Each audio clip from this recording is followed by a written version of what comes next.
close till I get up. Time is barely on our side.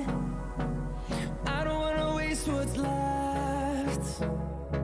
The storms we chase are leading us, and love is all we'll ever trust. Yeah, no, I don't wanna waste what's left. And on we'll go, through the wastelands, through the highways, till my shadow turns to sun rays. And on we'll go,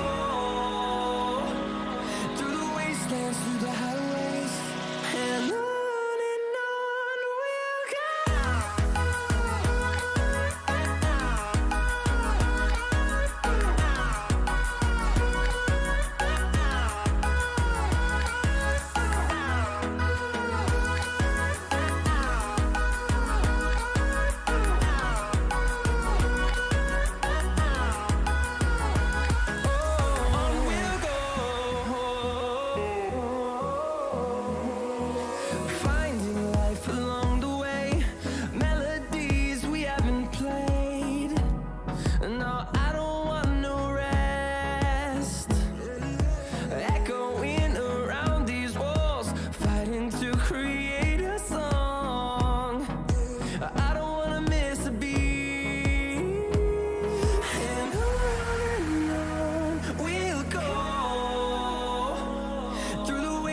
Through the highways, till my shadow turns to sun rays. And on we'll go, through the wastelands, through the highways, and on we'll go.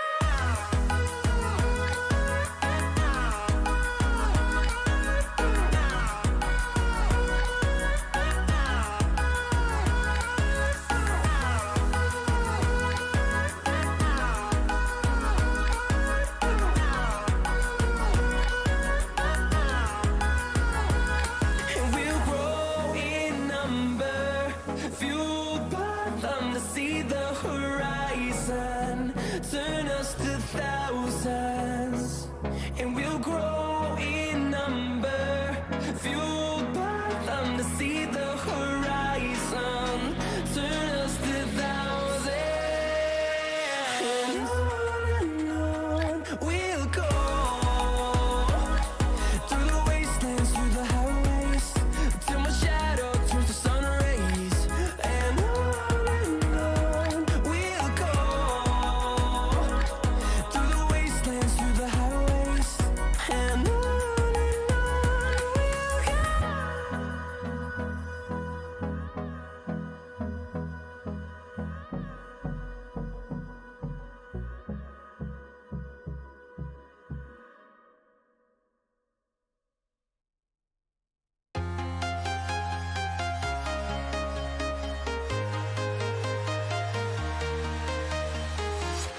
I'm walking alone, the streets are empty. The only thing I can see is my own silhouette. I'm getting stronger, step by step. The clock is ticking, but there's no time for regrets. I've been flying from town to town, from London to Taiwan. I've been all around the globe, trying to protect your soul. We are heroes tonight. We will fly above the sky. We are heroes tonight. Yeah. We are heroes tonight. We will fly above the sky. We are heroes tonight.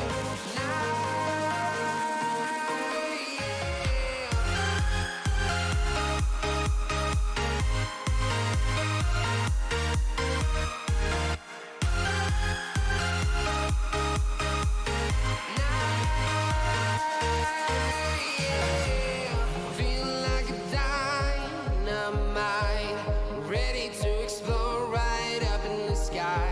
I need you to listen, I need you to hear, and don't show any fear. I've been flying from town to town, from London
I've been all around the globe trying to protect your soul.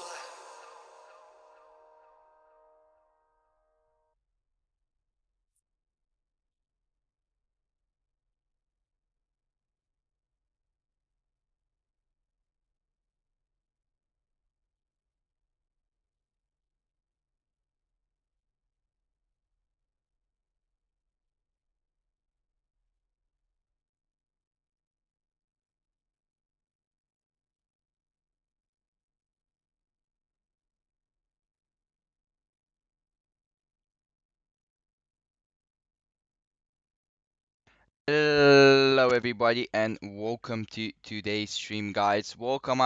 I'm back finally after just finished up my exams and everything. I'm back into the cockpit today, guys. So welcome everybody to the stream. It's been a long time without flying, and I really have to say I really missed it. Really miss flying and doing all sorts of stuff in the simulator. But yeah, today I'm back, guys. I just finished up my exams and my bachelor's degree and everything. Just got it, and yeah, I think you know how it is. I finished high school, and the next step it's me getting into the air club in Romania here. Right. So. All right. So today, guys, as you can probably see, we're gonna be doing 3 flights. Let's say actually 2 legs. It's gonna be the first one heading into Bristol, and then after Bristol, we're gonna be heading into Dublin. It's gonna be quite a short flight from Bristol to Dublin, 1 hour, but till Bristol, a 2 hour flight, 1 hour and 47 minutes. That's the time. The estimated time which we do have on the in the air time, we're gonna have 20 minutes on the taxi time in here in Madrid, and the departure is gonna be at 09:00, and 10 minutes, of course, onto the taxi in taxi in the stand in Bristol. So yeah, I'm just drinking on my coffee right now, guys, but I'm not gonna be wasting any more time. So we're gonna be getting into the cockpit doing the preparations. I'm really rusty on the procedures and everything, so I think it's gonna take a little bit more time, but you know how it is. We get used to it. I'm gonna get used to it again. Right, let me just set up my chair. There we go. Right. So let's get into the cockpit in here, guys, like we always do it. So yeah, already first like. Thank you so much for whoever's got the first like in here. Right. So as we come into the cockpit in here, guys, this is this is the system selector, the new data load selector. Okay. I didn't thought that PMDG had that model, but okay. Right. So coming into the cockpit in here, one check out from the left like we usually do. One check the manuals in there. That's no store space at this jump seat. There we go. The latch maintenance door, and one check, of course, the emergency exits. This one and that one. There we go. Into the left side, the emergency escape rope, there we go, looking good. And into the right side, the emergency escape rope, looking good. There we go. With the spare bulbs in there, should be closed. We want to take a look in here at the chairs, the life vest, and everything should be set into the chairs, which it is. Go a little bit down here, take a look at the fire extinguisher. If you have the pin set in there, that's just good. Want to take a look at the emergency gear extension, that's good. And looking good. There we go. Close that back up. Right. Taking a look in the left side here. I want to see if all the circuit breakers are set in place and none of them are out, which they aren't. And want to take a look in here into this right-hand side circuit breaker. They're good. They're good. Right.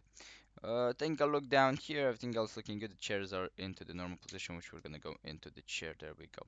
Right.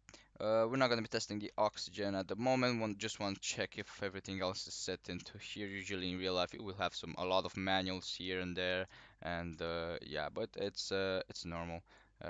In the simulator, we don't have it modeled. I think it's because of FPS, but yeah.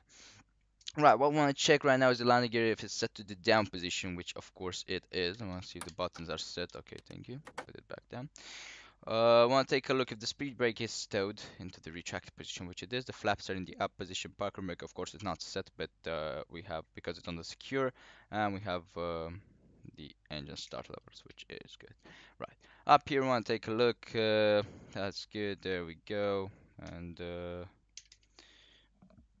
right, so what we're gonna do, of course, we're gonna get the battery on. There we go, bad discharge, of course. I'm gonna hear the clicking sounds because of the good old avionics in there, the standby ones. Right, we have grandpa, as you can see, available with the volts and amps, which we're gonna be putting it in here. There we go, so we don't discharge the battery. And There we go. Let's start in here. First Magic lights and let's go up here. There we go. LA device test. There we're gonna take a look at this. The VLAN is looking good. That's a test in the PPAS, and we're gonna be waiting a little bit. Actually, no, align. We're gonna wait it in there. Flight decoder radar, MAC S3 warning test. There we go. Carrier oxygen is looking good. EAC is looking good. Passenger center is normal. There we go. Looking good. I'm gonna wait. 3 greens on the gears and the standby gear knobs. The standby gear bulbs. That's usually in case the ones in here fail, so we want to have this up here. Creo oxygen is looking pretty good, guys, and there we go. Looking good. Going down here, we want to take a look at the flight controls. Looking good. Stable hydraulics, alternate flaps up. There we go. The damper is going to go to on position. All the navigation, IRS, FMCs, and source displays are auto. There we go. Fuel temperatures up on 0 degrees, and fuel pumps is going to stay off at the moment. We are not refueled. There we go. Ground power check. We want to take a look at the standby power. It's looking good. TRs, there we go. We want to see the amps kicking in the TRs, which they are. Looking good. Welcome, Christian. Welcome to the stream. Good flight. Thank you. I just got back from a good old vacation, let's say, a good long vacation. So it's gonna be a little bit sketchy and a little bit rusty today on my flight controls, but you know, we have to take the dust off them. So yeah, there we go. So cabin utility and AF capacity is on. Standby power auto. The drives both off as there is no engine power outlet. There we go. Alright, the grab power is available and the gear is looking good. Wipers are parked, and I think I forgot. Yeah, it should be on 10,000. There we go. Yeah, last time when I saved this, because I've started to save the panels every time because you know, to just have that oil quantity. But I think I forgot to put it how it should be. We're gonna be doing that once we shut down the aircraft after 2 flights today. There we go. Let's take a look at the window heat. There we go. Window heat, overheat test. There we go. And the power test looking good. Window heat is going to go to up. Prop heat is going to stay to off. Wind interior and engine interior. No need for that. 24 degrees. All the hydraulic pumps. We want to take a look at the hydraulic fluid first, which is looking good. There we go. So we're not going to be turning on the electric hydraulic pumps at the moment because we don't have clearance from the ground crew. Cockpit voice recorder. Test pass streamer on. There we go. Want to take a look. Flight decks are looking good. The temperature is gonna go up, so I think we're gonna be requesting it from the ground crew. Packs are gonna go to on position and pressurization. Actually, we can put it to 360 now. There we go. That's gonna be the cruising altitude for today, guys. 360. And for the landing altitude into Madrid, which of course, let me take it from here. In case we come back to Madrid, it's 1,000, no, 2,000. 2,000 on the head. 1,198, which is 2,000 on the head. There we go. And right, looking pretty good. There we go. So the upper panel I think is done at the moment. We're just gonna test the. Okay, good. Right. So the upper panel is done at the moment. What we want to do right now is go down to the wonderful. There we go. Test everything good here. There we go. Looking good. But weather and turbulence is going to stay. Weather the turbulence touch is already unlocked. There we go. VHF nav 1, VHF nav 1, 122 decimal 8 looking good. In here, everything else looking pretty good. Going to be resetting that. Right, all the lighting is looking as in order. There we go. Right. Let's go up here again and get a stall warning left, stall warning right. Fast, there we go. Right. There we go. Test the guys, and that's looking pretty good. Right. So we're gonna be putting, of course, gonna get the meta information and everything. There we go. That's the dual FMC operational restore. And we'll take a look in here if the airlock is the newest one. Yes, it is 2206. That's good. There we go. What we're gonna do, of course, gonna get the data link in here, A cards information and pre-flights onto that side. And first things first, we're gonna put Madrid in here.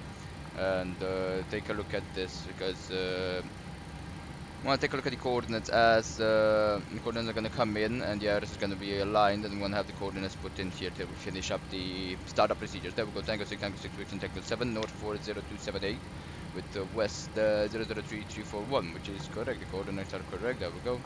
Looking good. Right. We're going to stay like that with the A cards at the moment. We don't need it, and of course we're going to be data loading this to have the airport maps. There we go. Let's test the oxygen on the left side. Thank you. There we go. And test it on the right side. There we go. Oxygen test passed. There we go, and everything else up here looking pretty good. So that's kinda what we need at the moment from the aircraft and the testing. We're gonna have, of course, the TCAS test, which we're gonna be doing it after the IRS has been initialized. The weather radar test, of course, after the IRS has been initialized. And I'm gonna set the VORs and everything we're gonna be needing. But at the moment, we wanna put the FMC and start pre-planning it, as we wanna start requesting the. There we go. We wanna start requesting the ground control. I'm gonna start requesting ground handling. So there we go. Wanna have? Do we have any ATC so we can request clearance? No, no. So there's no ATC to request clearance. There we go. All right. Let's get the operational flight plan here. There we go. So Madrid to Bristol. There we go. Estimated time of departure on the UTC is gonna be 0900 Zulu. Estimated time on the route is 1 hour and 47 minutes. There we go. Airline ID Foxtrot Romeo, it's Ryanair, we're flying today, guys, and come on, put it in here. And there we go, 154, that's the flight ID. I'm gonna be connecting that. There we go. Right now, getting out the meta information. So for the meta information, at time 07300, which is half an hour old, 1080 at 1 knot, no problem with that. So there's no runway change. Cloud visibility okay, 25 degrees Celsius, dew point of 10, QNH 1019, and no significant change. So that's gonna be the meta information at the moment. So QNH 1019, of course, and we're gonna be setting it into here. There we go, 1019 on both of them, and on the standby in here. There we go. That's synced with that? No, it's just there we go, thank you. Another 2000 feet in there, there we go. On the radio minimum, so this I think has been reset, yep, there we go. I'll put it on barometrical. Right, so as that's that, there we go, that link connected, right, we can flag the ground, let's put on ground, there we go, there we go. Flag the ground, we're ready for the catering and the services. There we go. So we're just gonna be waiting for the catering services at the moment, guys, and there we go. You can see the iris has been aligned, and take a look at the legs. The RP is 1, so that's looking pretty good. We can go into the menu side in here if you want to check it, but we're actually gonna be checking it, the ident as we check the position. There we go. You can see we want to check this position, but there's no thing. You usually don't want to do it because they're usually the same. You can see the FMC IRS left to right. He's got a GPS position, which is correct, and have the ground speed at 0. Going back to the route, there we go. As that has been is act, there we go. We're gonna be requesting the flight plan.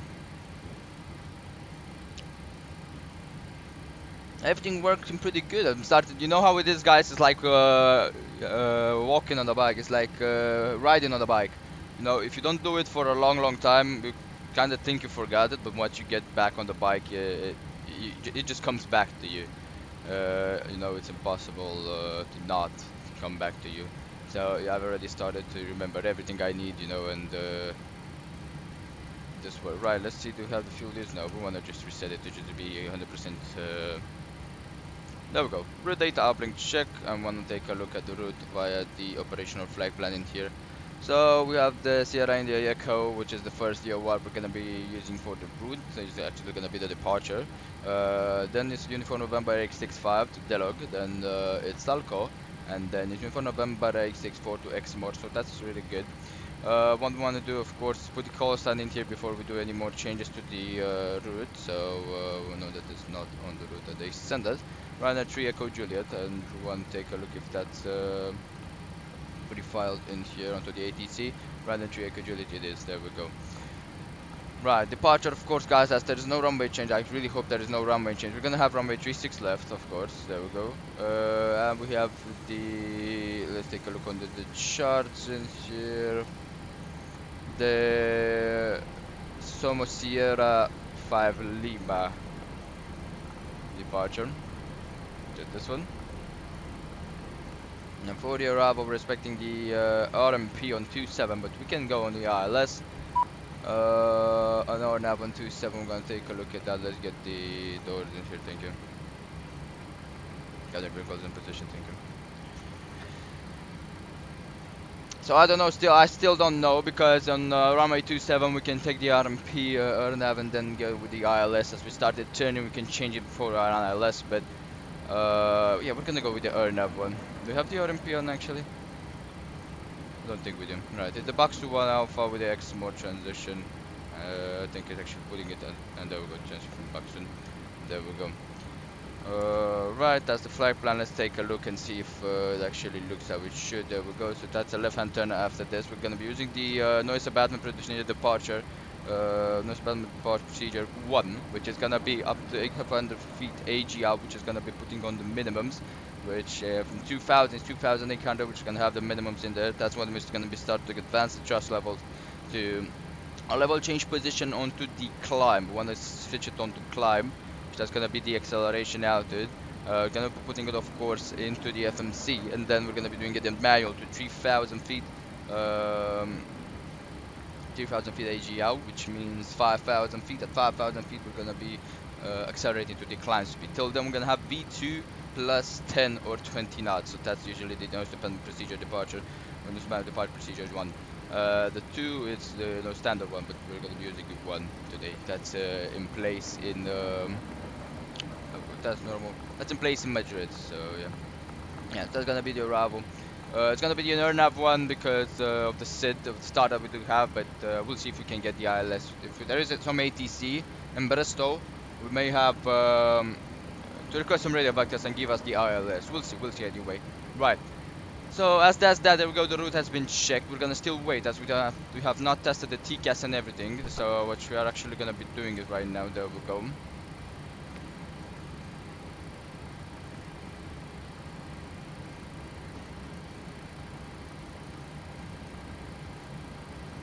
TCAS test pass. TCAS test pass. Check. There we go. Advanced thrust level. Take up config, of course. Okay, good. There we go. Right. Wanna have the weather radar test. And now there we go. Put both weather radars in here. Monitor radar display. Go around. Wind shear ahead. Wind shear ahead. Wind shear ahead. Right. Check that that's wind shear alert. Looking good. There we go.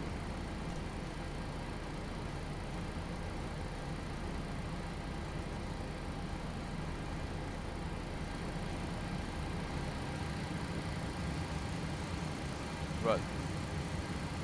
That's the wind shear alert and GBWS test. Full one. Glide slope. Pull up. Wind shear. Wind shear. Wind shear. Terrain. Terrain. Pull up. Sink rate. Pull up. Terrain. Pull up. Don't sink. Don't sink. Too low. Terrain. Too low. Gear. Too low. Flaps. Too low. Terrain. Glide slope. Bank angle. Bank angle. Plus 100. Minimums 2,500, 1,000, 500, 50, 40, 30, 20, 10. Wind shear, wind shear, wind shear. Too low, terrain. Caution, terrain. Terrain, terrain. Pull up. Right, check, there we go. So everything else has been set, guys. That has been the gathering services done. Let's take a look at the checklist. There we go. So we do want to do the safety inspection checklist, but before we do want to do the safety inspection checklist, we want to go out on the walk around. So what we're going to do actually, we're not going to be waiting for the refueling. We're going to go out and walk around right now and tell the flight crew, of course, fly. So fly crew to ground. I will clear the pressure the hydraulics. Want to get the walk around a little bit faster than expected. Alright, now it's gonna come something like ground. Flag crew, sure, go ahead. There's nobody under the wind. Usually pressurized hydraulics. There we go. Check them. That's looking good. Oh, quantity. Looking good. There we go. Right. So that's good. Right now we're gonna go out on the walk around, guys. Why we're doing it right now? Because we wanna have it done. You know. So yeah, lovely. think there is nobody in Madrid, which is something I have not expected, but I don't think there is somebody in Madrid, to be honest. I think we are alone, which is pretty nice. In a big airport like this, having all the taxiways by yourself, it's just really nice. Unfortunately, that's VATSIM, so yeah, it's Monday. Not a lot of guys are flying on Monday, you know. So yeah, right, as you can see, there we go. So static ports on the left side looking pretty good, as you can see. There we go, and take a look at the probes and see the AOA probes and the pit-up tubes. They don't want to be covered with the pit-up cover. Usually we don't quite use it in Europe, but I know they don't quite use it in Europe, but sometimes they do. If the aircraft sits too much at the gate and there's something that needs, we just want to check them, see if they're clear, which they are. We don't want to have a airspeed warning, and we don't want to lose the airspeed in the cockpit of the indication and everything. Right, for the nose gear, as you can probably see, everything else is looking good. Just want to check a look, take a look if the structure is stable, and want to see if the brakes. There we go. Actually, there are not no brakes into the. I think there are no brakes into the nose wheel. I think I'm right. So there we go. Right. So everything else looking good. The pins and the probes are everything are looking pretty wonderful. That's ground power, as you can see in there, and everything else looking good. Too bad because of delivery we can't quite see in here, but yeah. Underneath here there should not be anything pumping or dropping down. This is the hot water supply, which usually drops, but yeah, it's looking good. It should not drop anything out. Into the nose main gear section. There we go, into the right hand side. I'm gonna take a look at this, see if everything else is looking pretty good, if the gear is in place and all the electric hydraulic wiring are set, and of course want to take a look at the pressure of the tires, which we just pressed them. There we go. Take a look if the brakes are red or something, and if they're not, we're clear to put the fucking brake. There we go. As you can see, that's drain fumes, because usually it's because when the engine is it's hot, that's when the drain fumes come out, and when the temperature is hot. So yeah, there we go. To the left-hand side of the engine in here, I want to see if all the hatches are closed and the exhaust is clear, which it is. I want to take a look inside the fan blades in here, see if there's any debris, any fan blade that needs replacing or that can make the engine unoperable or fail. If it's not, we just go onto the right hand side, see if all the hatches are closed and the exhaust should be clear, which it is. Yeah, it's looking good. Right. Take a look at the inner slats. Usually you just forget about them, but there we go. It's good to just see if they're not put it down onto the outside slats. We're going to the wing slats. I'll take a look if they're all in the up position. The navigation light should be in the on position, which it is. And for the wingtips, everything else looking good, no damage onto it. So looking good. Underneath the wings, there's no hydraulic leaks or something. So that's looking pretty good. And of course, the ailerons are in the neutral position. If we move the yoke, see, it's just normal. There we go. So yeah, there we go. Taking a look at the back side here, everything else is good. The fins are in the normal position. There we go. Okay, the cargo door is closed, and there we go. Take a look at this. The regulator pressure valve should be open, which is normal to just regulate the pressure inside the aircraft. So that's good. At the back side here, we want to take a look at the trim. It's in the normal position, which it is, and want to take a look at all the doors should be closed in here, and the emergency slides and everything should be in the up position. No, they should not be retracted. At the back here, we don't have any AGT coming out. We don't have any smoke or any exhaust coming out of the AGT. And we want to take a look, of course, at both of the elevators, which are looking good. There we go. This should be good. As you can see, it should be onto the black stuff. Yeah, I think you can put it down on 4 just to be in the black, but this is 5, so that's the normal. Now the level position 5 is the middle position of the elevator trim, which we actually want to have it. Some airlines do recommend put it in on 4 while you're securing the aircraft. I like to put it on 5. I think I just got used by the Zibo and explain to just put it on 5 because that's the neutral position of the trim. But you can put it on 4 if you want. It depends on the airline policy. Ryanair does not have a policy of setting the stabilizer trim after the landing, so you can just put it as pilot discretion, which we did. So it's 5 last time and stayed the same.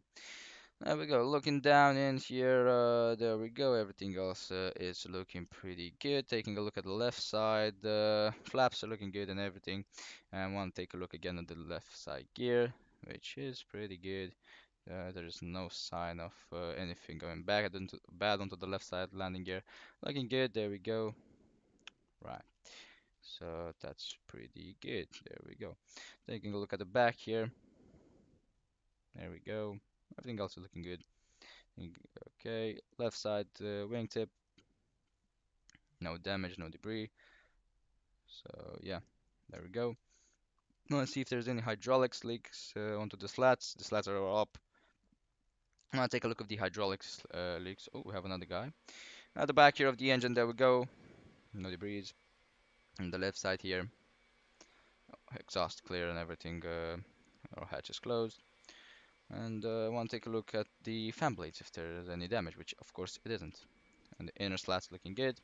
And take a look at the left side here. That's good, good, good. Everything else looking pretty good. Wonderful.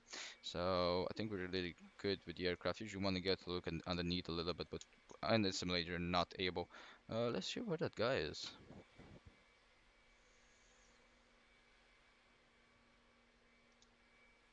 Can we see that? Oh yeah, it's a TUI. TUI jet. Yay. A Tom jet or a TUI jet, depends. There we go. Let's go back into the cockpit. Let's complete the first checklist, which is the secure safety inspection checklist. There we go. And right. So getting the checklist out, guys. So safety inspection checklist. Surface and shocks has been checked. The shocks are set. The surface is looking good. Maintenance status has been checked and been checked into the maintenance status has been checked even into the FMC. Everything else is looking pretty good. So we are clear for the aircraft to start. We have the probe covers and the gear pins. Battery on. Electric hydraulic pumps on. Landing level down position. Check. Alright. That's good. So right now we can send. There we go. Performance, weight, and balance. Fuel in here. There we go. We're just gonna hit fast fuel, but we're gonna take the fuel in here from. There we go. So it's gonna be onto the block fuel in here 8951. Complete that. Thank you. That's how it's gonna be staying. With a taxi out fuel of 227. And a trip fuel of 4457. That's gonna be the fueling. I want to check it, so that should be correct. There we go, it is correct. And 227 in the taxi out, and 4457 which is planned trip fuel. So that's looking pretty good. Right, we can complete that in here, and that means the fueling is gonna be coming in here. Please run live update. Oh no, thank you. Yes.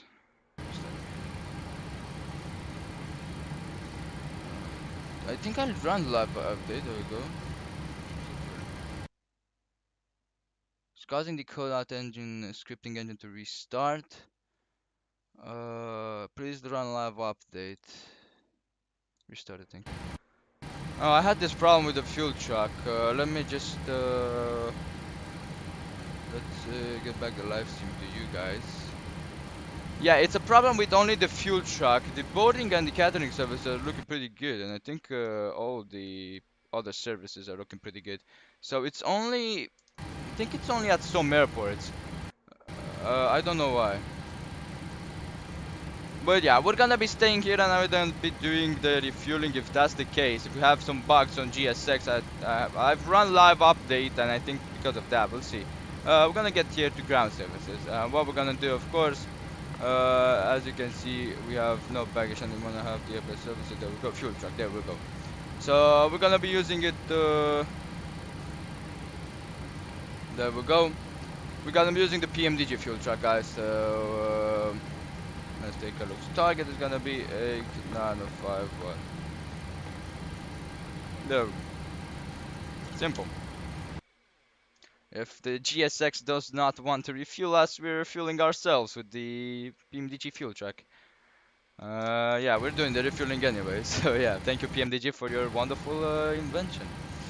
There we go, simulate time is sync, there we go, thank you. So yeah, sometimes it does happen, I'm sorry about that, it's random. GSX sometimes wants to crash when requesting the fuel track. We're gonna be requesting the boarding with no issues, and of course the catering service is the same, no issues, but it's only the fuel trucks sometimes. I don't know why. Right, so as we have done the maintenance checks and everything, we can take a look up here. So we have this guys on, there we go, and as you can see, they're very hot in the cockpit. So there we go. Everything are they filled? Yep, they're filled. There we go. They're connected. So we're gonna be requesting the fueling there. Thank you. Please run live update. No, thank you. Restart.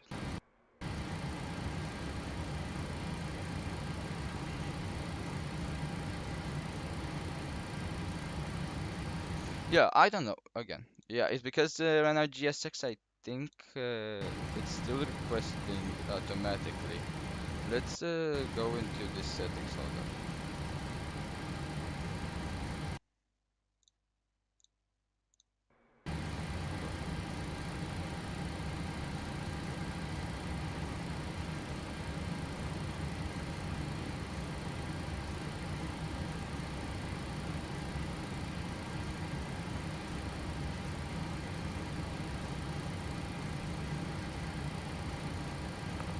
Yeah, right now GSX is just requesting.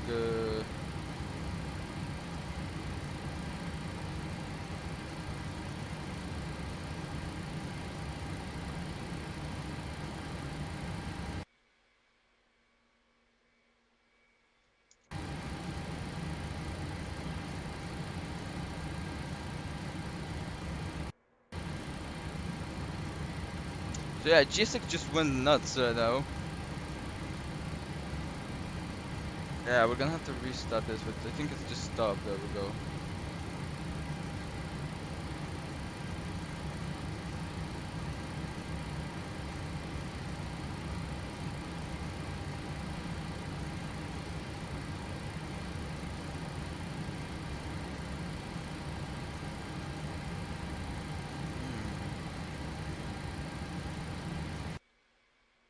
I think it just completely crashed, so...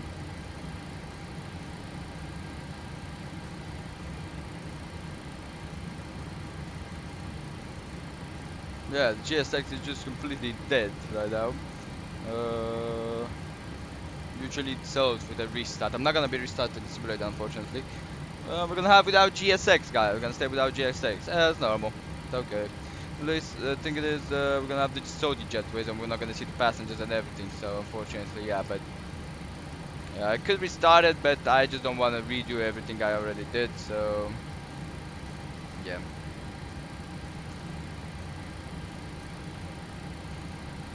You don't want to undo it because we still have a lot to do. Right. So that means the route is gonna be going activated in here. There we go. So we can put all the destination in here. There we go. This is the oldest one. There we go. Right. So that's looking pretty awesome. There we go. Right. So let's take a look at the alternate destination. So takeoff alternate is gonna be there we go. AGL, then that's gonna be the takeoff alternate, and we're gonna start getting into the destination alternate. Heathrow, GCC Manchester, the ABHH, I don't know, I think Southampton or something, AGLF. So this is gonna be the full alternate that we're gonna have. There we go.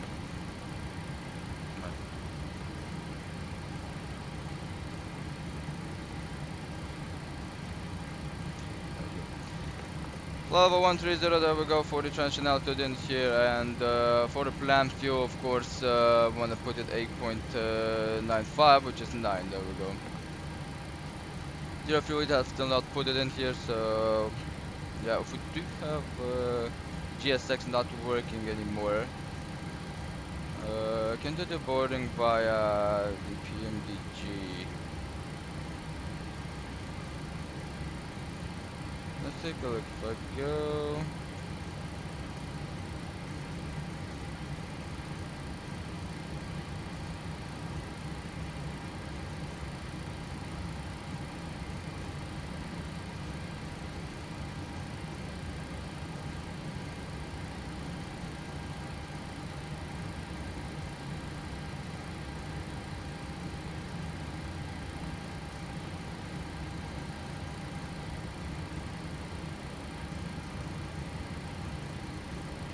Just I just say that. Can we do the live patch?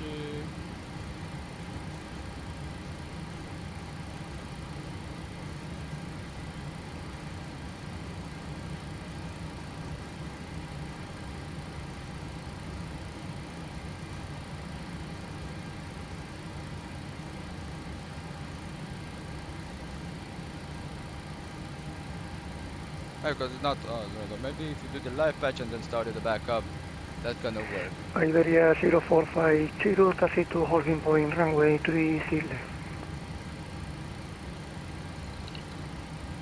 Long taxi, take your time. There we go. So you have some 2 works that's gonna be actually not gonna have any problem. Have phase 3 and 4. Some stands that are closed in here, stand 22, 3 and 4. And the stand 4, 5 and 6. So that's gonna be it. Yeah, that's it.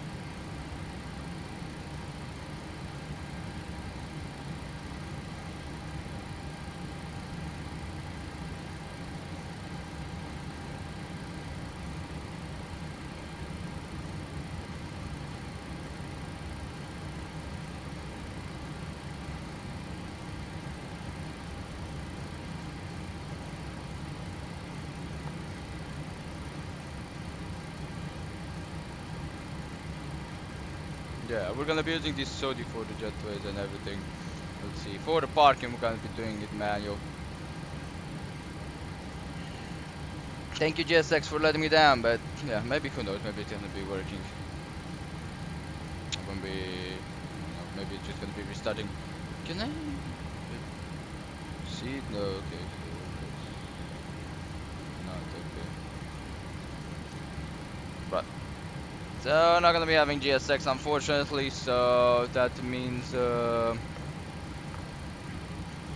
we go. So for today we're gonna have 150 passengers, there we go. Bank entry is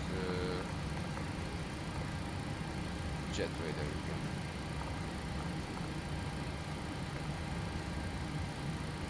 go. Right. For the 4 loader and upload we're gonna take a look. So let's see how we can do into the weight and balance side and see. There we go, the packs.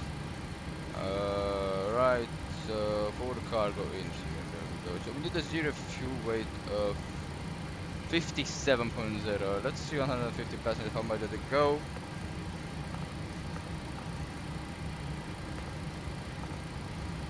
$55. 1,000 with 1,000. 57. Yep.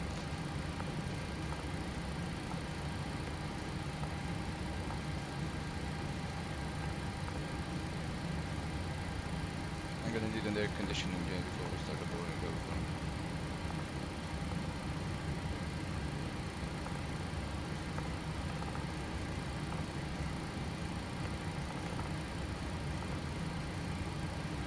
There we go. Right, so that's done, everything else is good. We're gonna be starting the boarding and this is gonna be done after. There we go, let's just finish up everything we need up here. So you can see of course if the fuel has been set, and we can actually take a look at the fuel in here. It's looking pretty good. So yeah, hello Motion, welcome to the stream and welcome to the stream. Right. We're gonna set this to TFC and that to TFC of course. This is gonna go like that. We have yeah, we have the VSD, that's good. Alright. Pull that out, there we go, thank you, and everything else is gonna be taking a look. There we go, parking brake is set as the hydraulics are set into the numb position, there we go. Right. So everything else looking pretty good, guys. So let's finish up the FMC. And of course we're gonna be standing the 0 fuel rate, of course gonna put the last one in there. For the reserve, of course, for the FMC reserve we have 2.4. Cost index 6, flower 36 around the trip altitude, there we go. For the cruising wind, we are expecting the average wind to be 271. 025. Okay. That's looking pretty good. That's the perfect initialization in here, and they're gonna wait for the 0 fuel once this forwarding has been done. Model traffic, speed 1 V6, put at stand, Tango 2, safe face, northwest.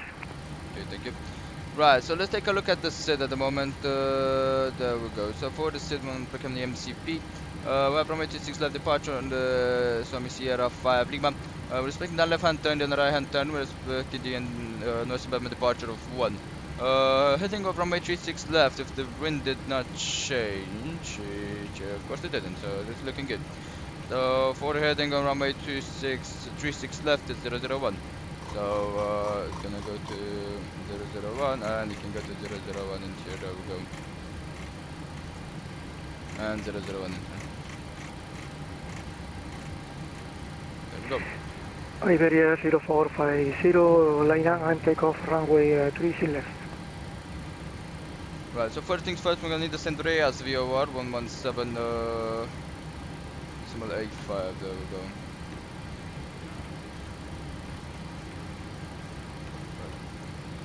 117.85, as you can see that's the VOR, and then the next one into the route is gonna be the Somo Sierra 115.4. The speed brake, thank you.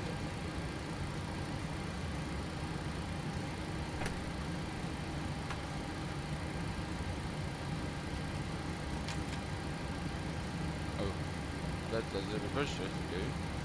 Wow. Okay. I didn't know the buttons. 115.4 on the Somo Sierra, there we go. And that's gonna be the next one, right. So that's good, everything else is good. Let's of course request the 4 loader and 4 carts.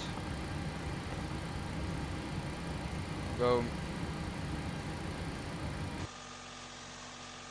Unfortunately, as we don't have GSX anymore because the oh, okay.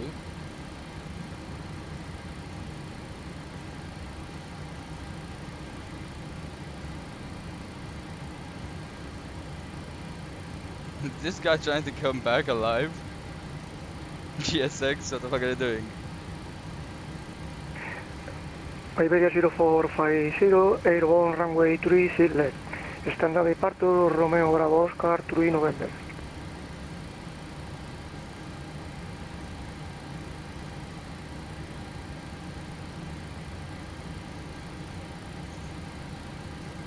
I think we need to restart it anyway, but yeah. No, it's automatically on the doors, thank you. But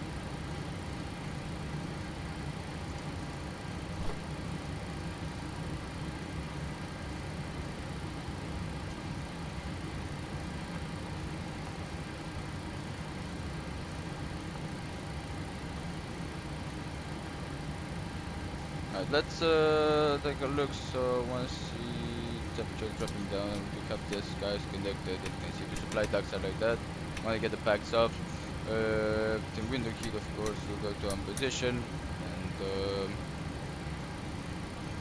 everything else will stay the same. There we go. That's the signal sends out. The fuel pumps will stay off at the moment. We don't need them. Take a look at the auto brake. Madrid traffic, Iberia 2150, taxi holding for runway 36 right via Romeo and Mike taxiway. Peg assistance here, everything else looking good. Ryanair, low fares, made simple.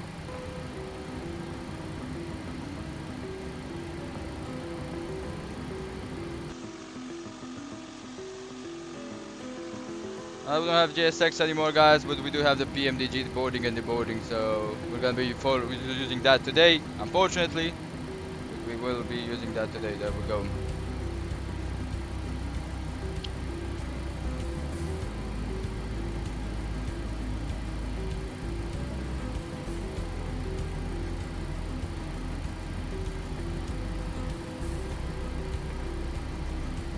Holy shit, welcome, Orbit, welcome.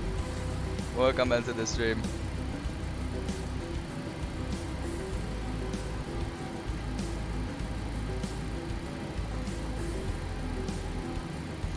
There we go.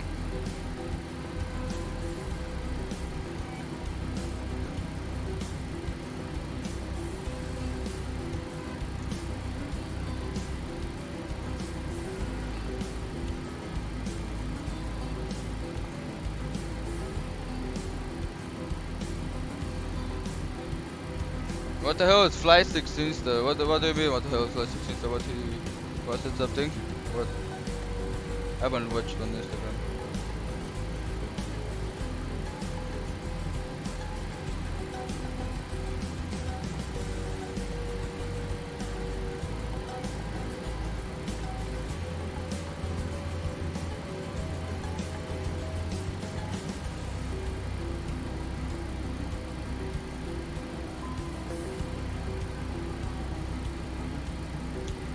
What is the account name? Didn't he give it to you?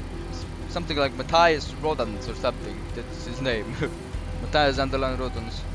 You can message him and think she will give it to you.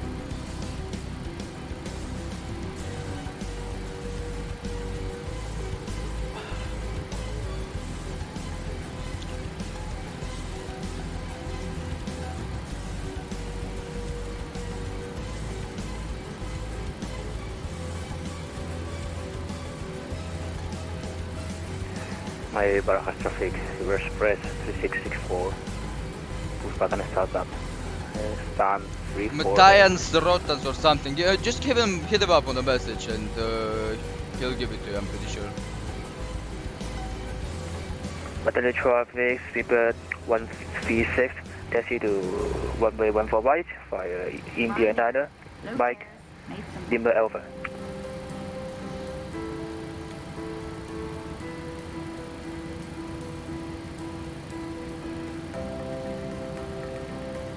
It's a hard name to pronounce. Boy, I asked that woman 50 times yesterday, he didn't see shit. Hold up, let me share the profile with you on Instagram.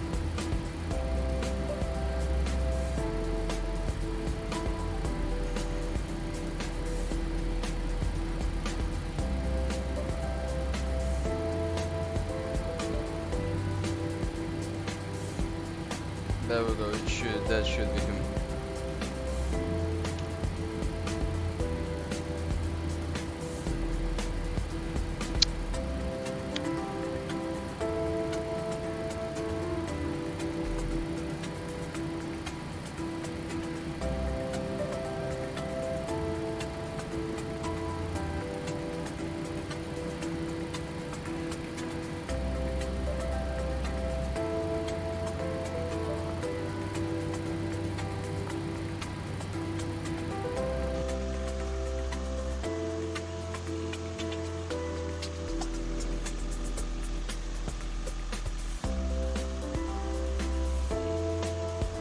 Lovely. I think PMDG has a nice thing done with the ground handling for them.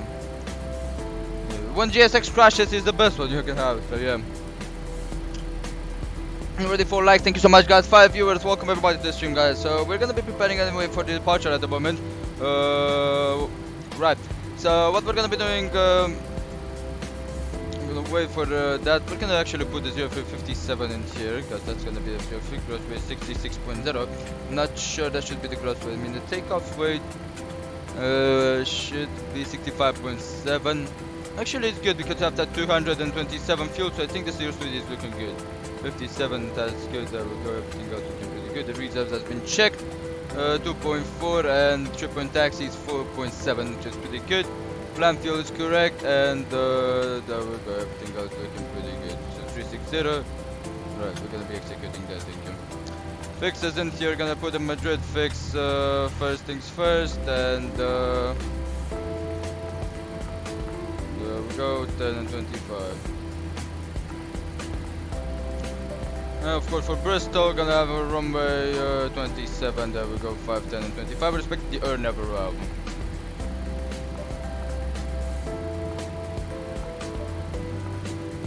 That's looking good, there we go, initial reference number limit is gonna be in here. We're going to the takeoff in here, and we're gonna be actually setting it here the thrust acceleration, right. The engine out acceleration height 800 feet shape, right, so acceleration height is gonna be 3000 and the reduction is gonna be at 800 AGL. There we go. That's the noise abandonment departure procedure 1. 800 AGL, start the redacted thrust to climb, but we're accelerating at 3000 only.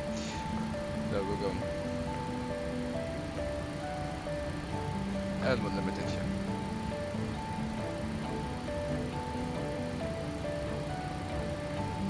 Right, let's get into so the works that we do have. Let's see if that's a problem.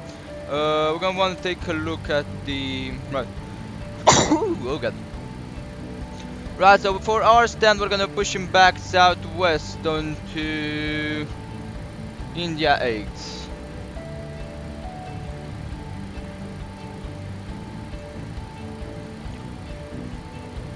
And after that, we're gonna should have it in here. There we go. So 36 left from Terminal 123 and from the stand of us. Right. Just take triangle to India 8 to Mike 7 to Mike 9er. So 8, Mike 7, Mike 9er. Then standard route. Standard route is actually Mike 10 to Mike 17. Battalion 12 SP to 13, take off one way, 14 right. Or Romeo 6 or Romeo 7.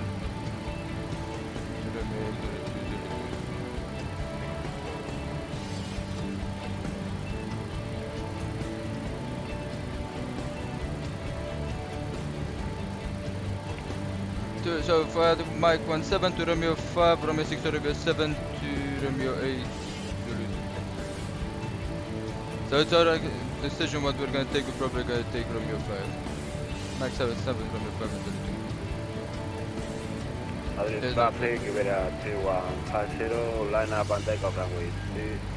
And I don't think we have any problems with the don't go with the phases and tuning taxiways. Alpha 27 is on the other side, it's in terminal 4, base 1. Right, so there's no problem on that, right? Only one traffic is press 264, taxi via Let's confirm the route. to runway 36 left.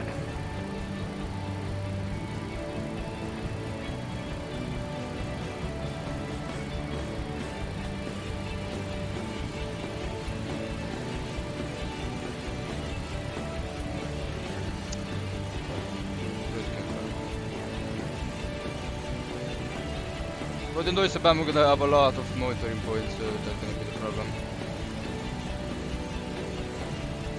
They're really getting annoying.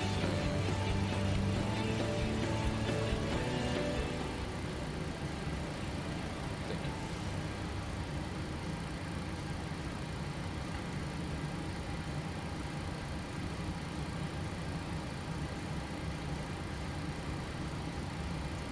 you. Right.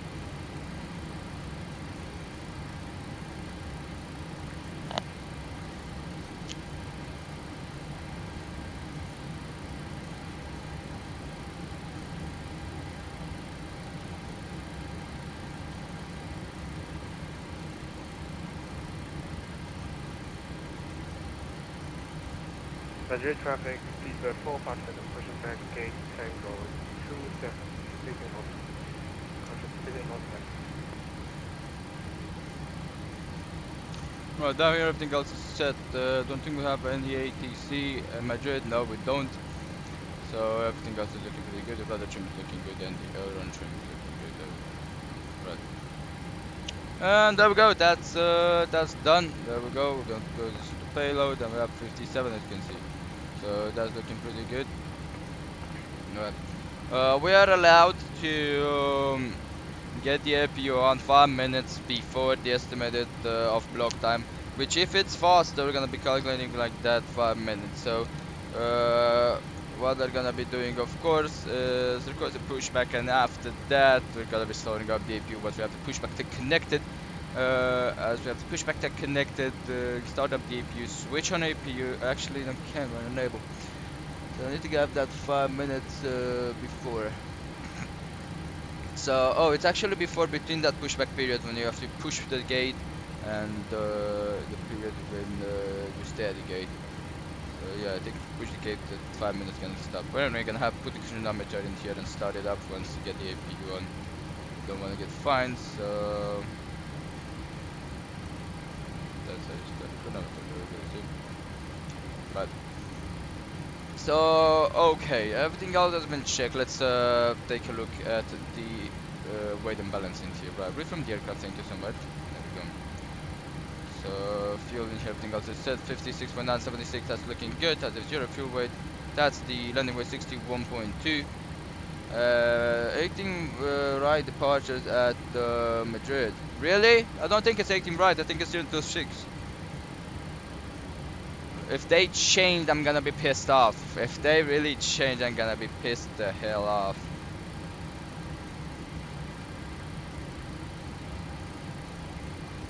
Oh, come. No, actually. Hold up.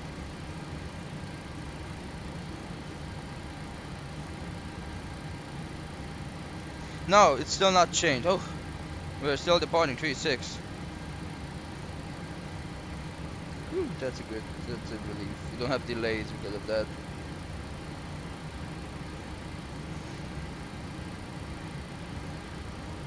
Or they started. Don't tell me they started at 18 right departures. If I see arrivals coming in. River Express, Madrid traffic. River Express 664. Take on runway 36 left.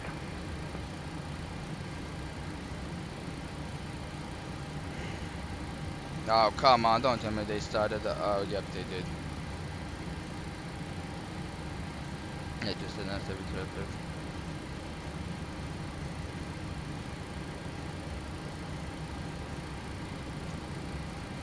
This running through Echo Juliet for Madrid traffic. Just for information of watching flight radar 24. They changed the departure runways to 18.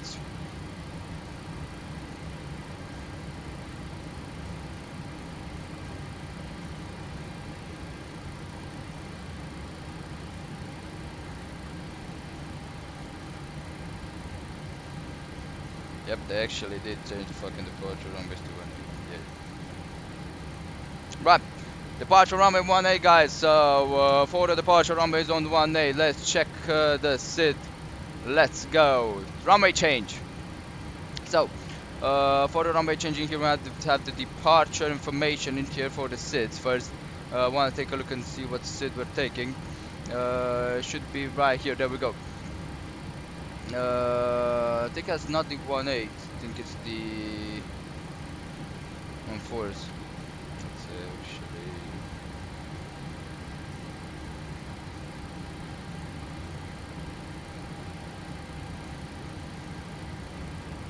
Yeah, sorry. Whoops. Oopsie.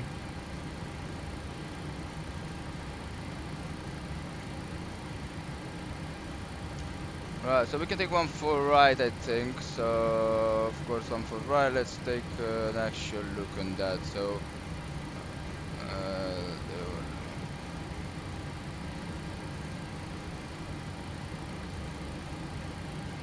there we go. So we're gonna have the Summer Sierra. Madrid traffic, Viva 4, faster than taxi to runway 14 right, taxi. Yeah, they changed it. Alpha 13, Alpha.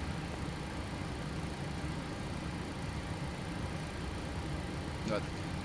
So there we go. For the noise abatement procedures, we're gonna take a look how we wanna do it. But I think it's gonna be the same noise abatement departure. There we go. So we see that 2 Sierra. This should be it, isn't it? Yep, so 2 Sierra. Let's execute that and let's take a look at the flight plan.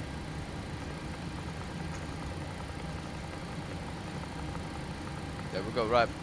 So I want to check right now, of course, go back to the route takeoff, back to N1 limit. Good that we have not sent that. Let's see the climb flight 130 again. Minimum, the normal one, the noise abatement departure procedure. 1 is going to be the same in use and flight level the same. So everything else is going to be the same, only there's going to be some different VORs, which first one is going to be 117.3. Let's put this in here, 117.3. There we go. That's gonna be the VORs that we're gonna be using on the route. For runway 14 right, we have different heading, and of course, so 14 right is 143. So gonna be switching that to 143. There we go, and right to 143 and 143. There we go. Thank you. 143, and I'm gonna be changing everything if we need to. First things first, okay, weight and balance, everything else has been checked. Takeoff is 5.6,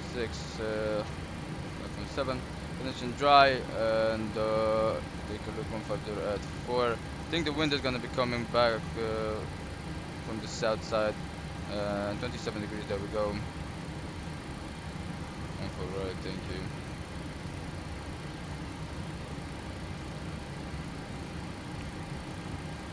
QNH 1019, the same QNH, there we go. That's it, takeoff flaps 5, AC on, and TI soft, there we go. 95, and takeoff normal, 94, takeoff 2, another thing is not allowed. Yep, negative. Takeoff normal, there we go, 50. Takeoff with a normal climb, and there we go, 50. Check, flaps 5, set, center of gravity set in Tier 4, 68, 50, 25.1.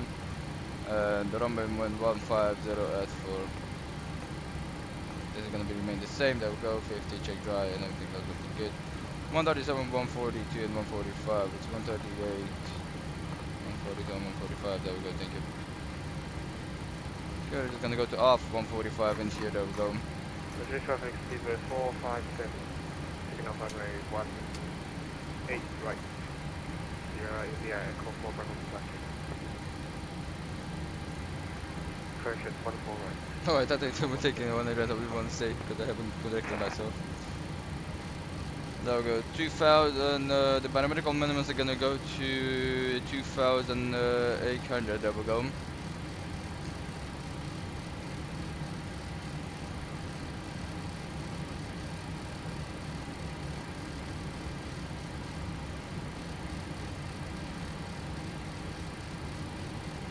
That's gonna be the minimums, that's when we're gonna be accelerating the aircraft, there we go.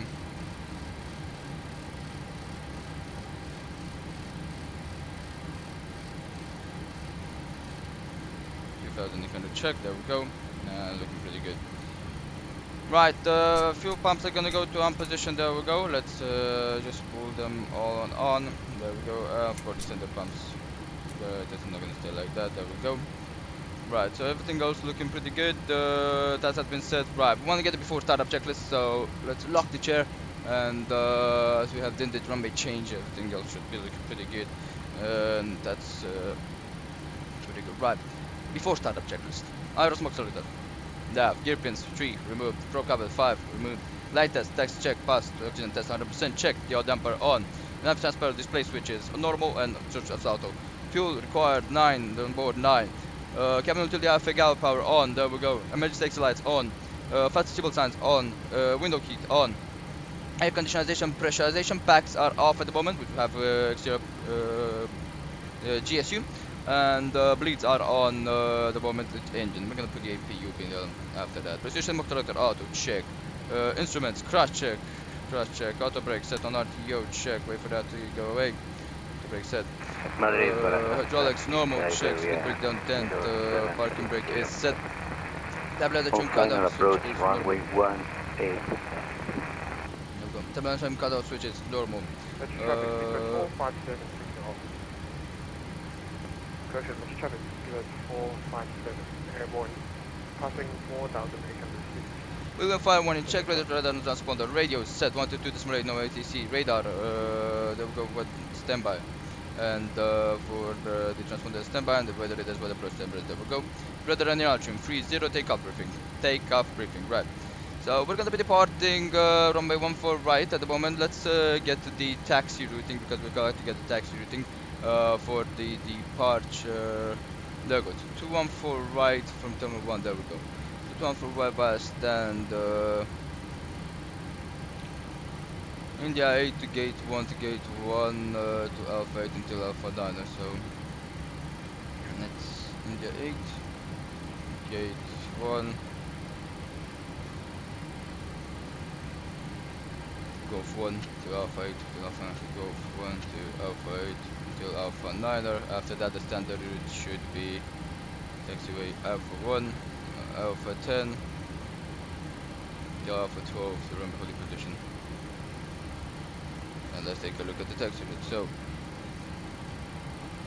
India gate 1, Alpha 8 Alpha 9er, then Alpha 10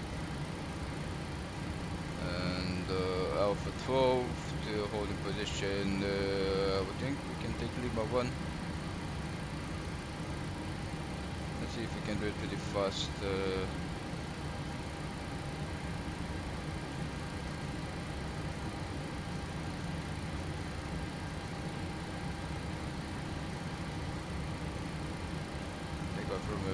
Lima 1 and Lima Foxtrot. You can take off Lima Foxtrot, wow. Really?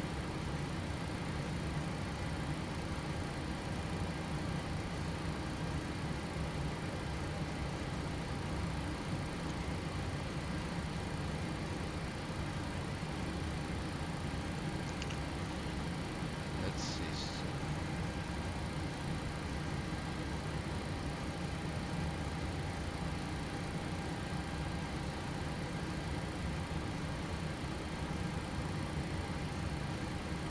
$678. So let's see if we have the runway shortening.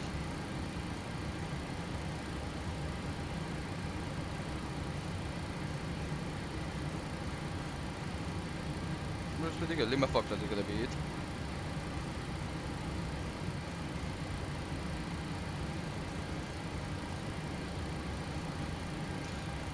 Yep. So for everyone for Lima Foxtrot intersection, there we go. We can get a taxi routing in here. So why not get Alpha 11 then Lima Foxtrot? There we go. We need to change anything? No, because we do have enough runway. 5 check, just for 50 check, same temperature, and everything else is the same. So that's looking pretty good. There we go. Right. So takeoff briefing. We're gonna be departing runway 14 right. There we go via the Sierra to Sierra departure, which we're gonna be putting it on the scratch pad in here.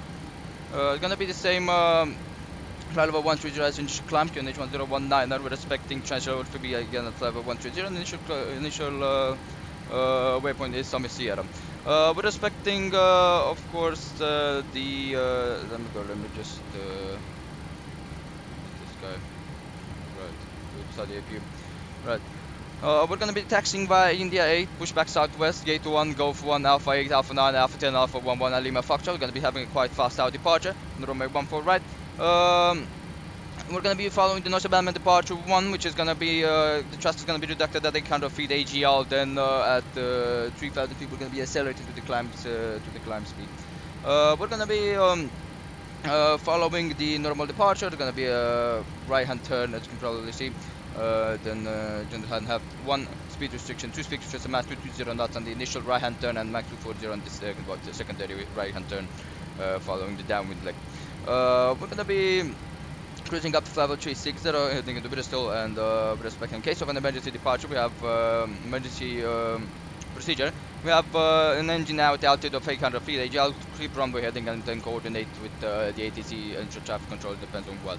For the feet speed onto the runway, if in case we're having an emergency before V1, before 100 knots, we're in the low speed regime, we can reject. For anything after the high speed regime, after 100 knots and V1, after V1 we are calling continue or reject. That's the last point where we can reject the takeoff. If not, we're going to be continuing the takeoff if we say continue. It doesn't matter what happens to the aircraft. After 100 knots, again, for only budget issues. We're going to be using Mount Sierra transponder, push back onto the southwest, we're going to be continuing via the ATC, and that's going to be the departure. Any questions? No questions. There we go. Right. So that means that we go. CrossFit is going to go on APU coming up. And there we go, let's close the doors.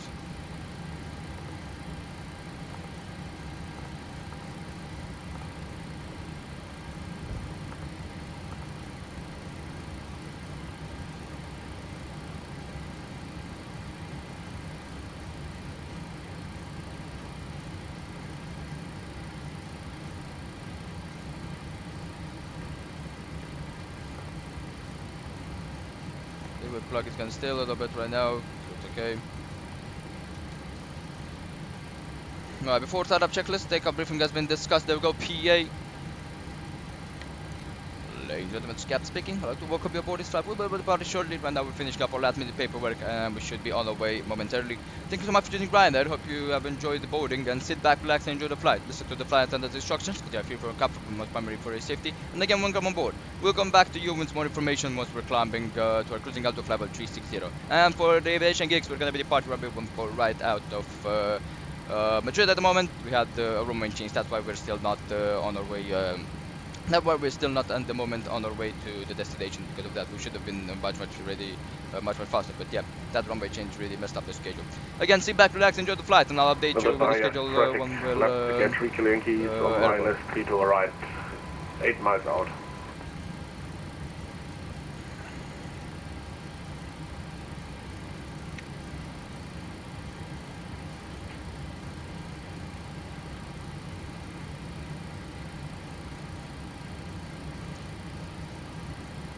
This rather true. Could Julia want to advise the guy on to define on 3 to right Madrid just change into the south configuration, so 1 8 right is for 1 8 right, 1 left for the arrivals. That should be. Just for the information, sir. Have a safe landing. There we go. Right, so PA completed. Check from CCDU. Check in 1 ES back. Check 145. There we go.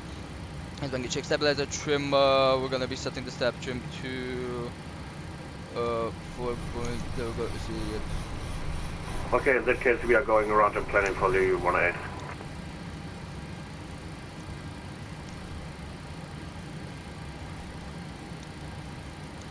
Right, 4 point something. We can keep it like that. There we go.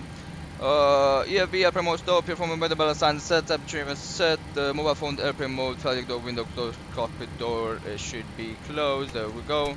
Fly, there we go, left and right closed, both of them. Right doors closed, check. Passengers should be seated. There we go. So for the pushback run we have a again. Right, so as the APU is in there, there we go. That's gonna go like that, and APU gen is gonna go like that. There we go. And as the APU is started up, we're gonna start the chronometer. We need 5 minutes. There we go.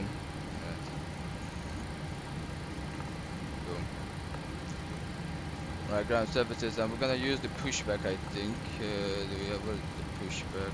There we go, pushback.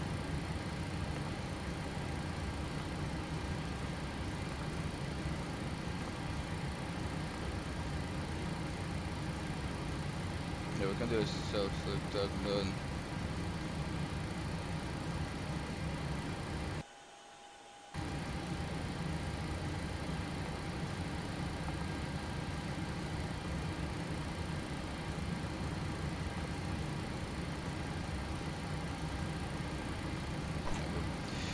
Right, flank collision lights on, check, and there we go below the line. We're gonna take a look at that. Right, everything that's gonna go like that. That's generator out of here.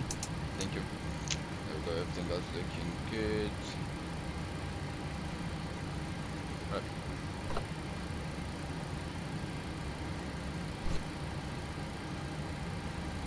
That's looking good, there we go. So we're gonna be announcing that.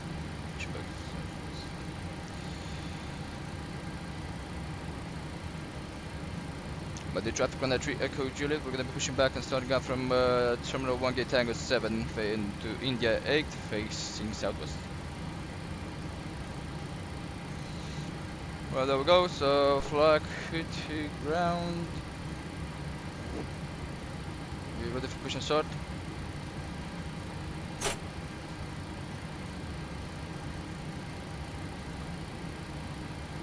How is this self-drive working? Okay, let's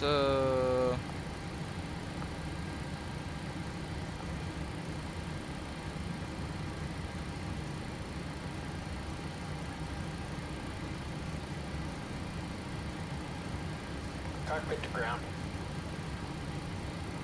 Go ahead. Barajas traffic area 760 taxi so via turn Mike to Terminal 4 to final parking position. Cockpit to ground. Go ahead. We've been cleared for pushback and start. They want the tail to our left. Roger that. Ready for pushback. Tail to the left. Release brake, please. Okay, ground park brake set. Brakes released. For startup checklist to the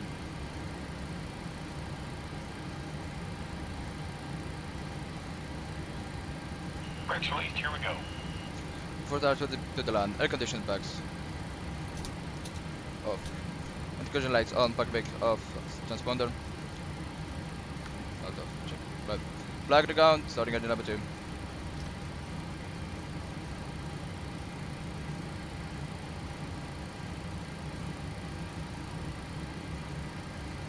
Go check, we have over to the PSI check, there we go.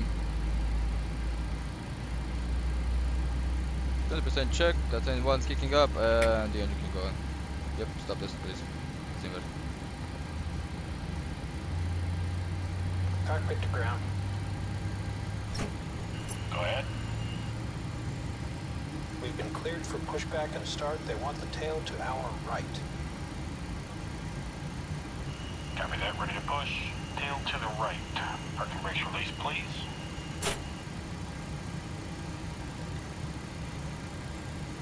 Brakes released.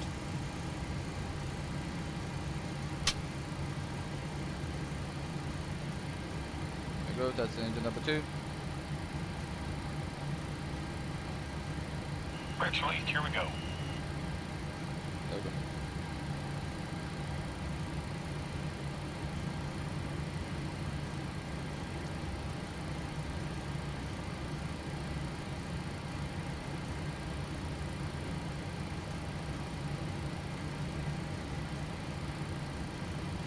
Flag to ground, starting engine number 1.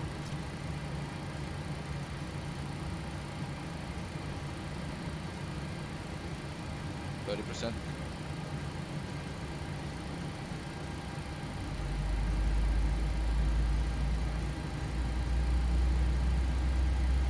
Check and 1, it AGT, there we go, engine can go on.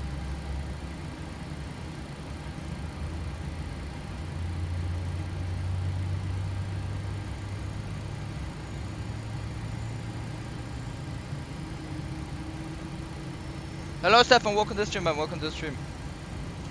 We hope they're not gonna keep us right here. They're gonna be pushing us a little bit, that's in the 8, we're gonna actually think like that. Oh, how I hate when GSX is not here.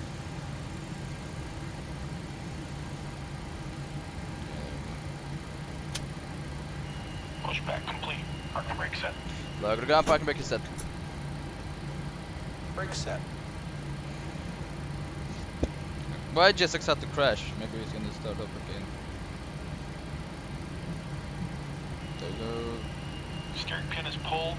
Watch for the salute and release from guidance on your right. Have a good flight. Thank you so much. Have a wonderful, wonderful day.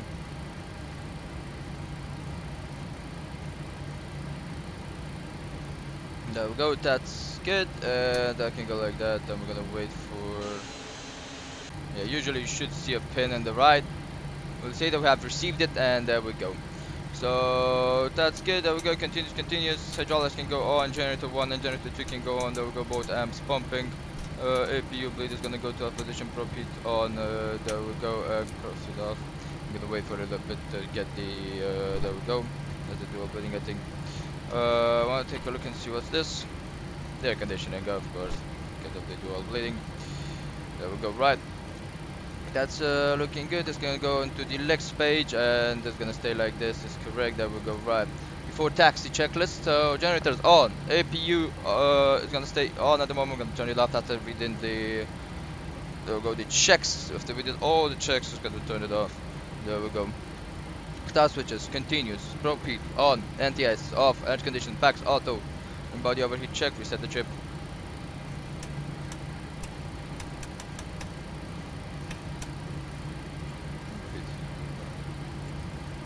That was the test.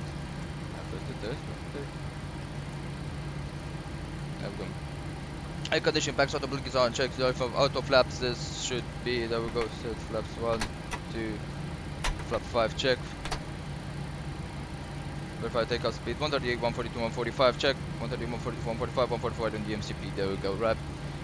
Stabilizer trim check 4.7. It should be 4.7. There goes. Levels out of the 10 flight control. So we're gonna be checking it right now. That's gonna go like that. There we go. Flap 5 check. Flight control full right. Hydraulic movement full left. There we go. And there we go. That's looking pretty good. Right. Check recall. Nothing on the recall. There we go. That's looking pretty good. Right. here, if you will go to a position and accelerate and turn off flags right. There we go.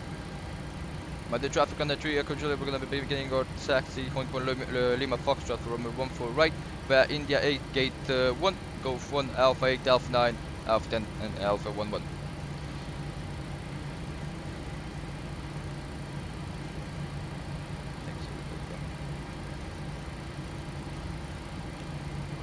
Right, there we go, check, let's begin that first brake test, thank you.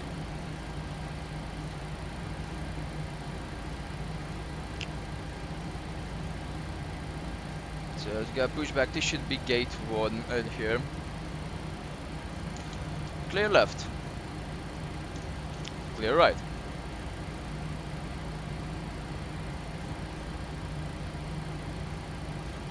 Right, brake test. Brake test passed.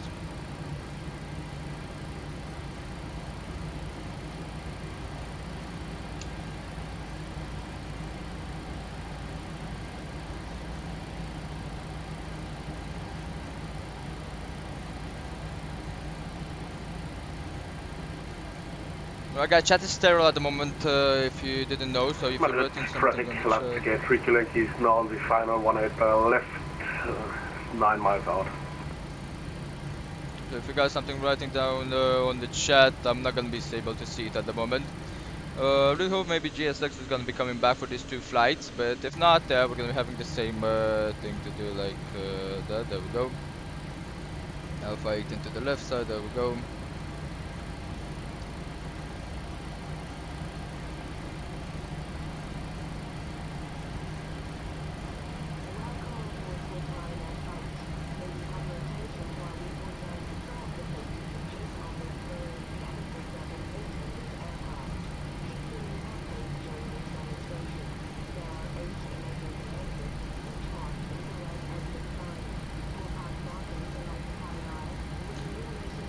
One 165 is gonna be the speed we're gonna be climbing to 2000. You can actually...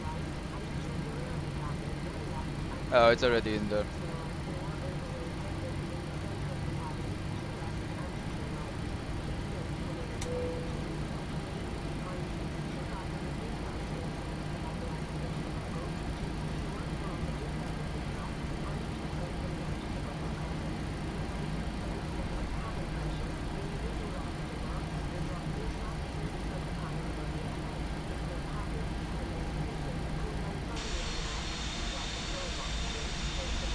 By Madrid, all I have to say, we're gonna be departing Madrid. A long time since I haven't done a departure, guys, so I'm gonna be a little bit rusty. Hope you will enjoy it.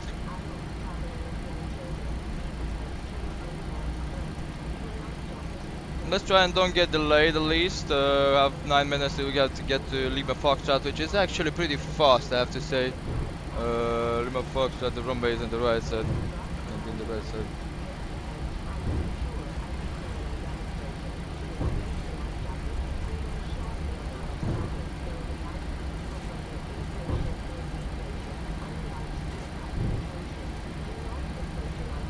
There we go.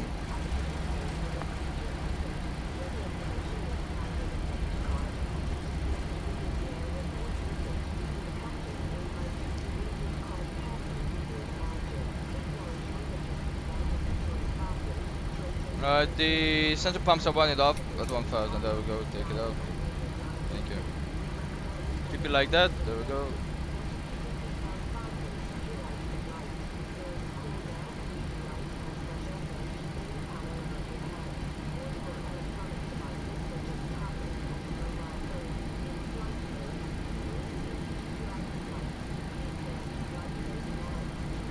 There's a standard taxi route in here. I have one guy in there.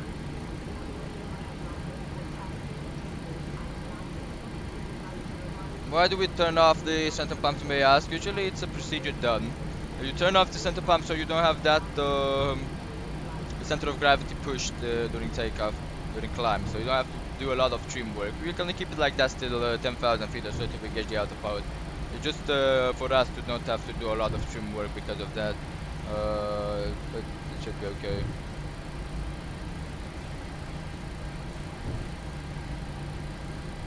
Yeah, unfortunately GSX is dead, so we'll see how we're gonna be parking and doing all the stuff, but it should be okay.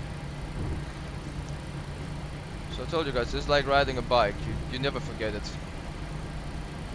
Right, so what I saw, we're gonna have to, there we go, so Lima 7, Lima 5 and then Lima Foxtrot. The Lima Foxtrot, no entry point from the runway. Yeah, then vacate the Lima Foxtrot.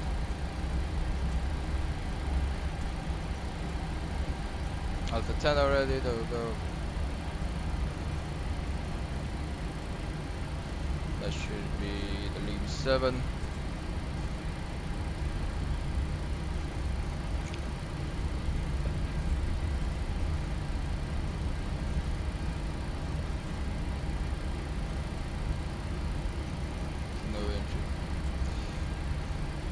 No, it may be Lima Foxtrot, should be a no entry because we'll see, I don't know. If it's a no entry, we're going up to Lima 1. Get Regulator, we get runway 3, vacated runway 18 left. Yeah, this should be Lima Foxtrot interior, this should be Lima 5 actually, you know. Lima Foxtrot in next one.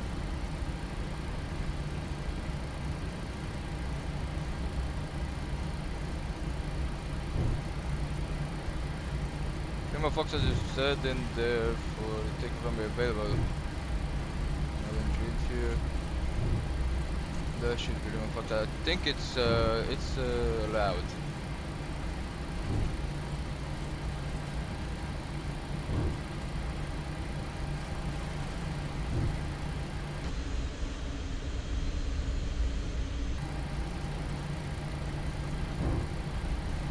No, it's not. No, it's allowed. It's allowed. There we go.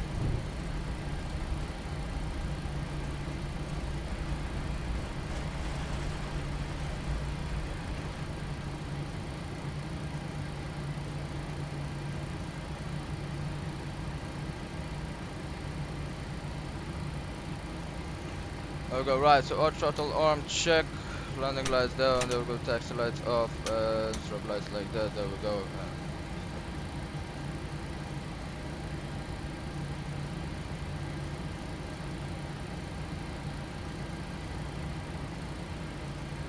On 485 meters on here, there we go. But the traffic on that 3 Echo Juliet landing up from way 14 right via Lima Foxtrot. Go. Transport the TRA check. Our throttle arm with the radar end here. There we go on both of them. And there we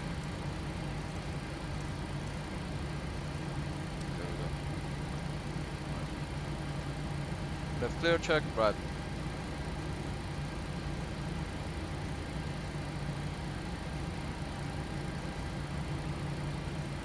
So everything else is looking good up here. I'm gonna do it.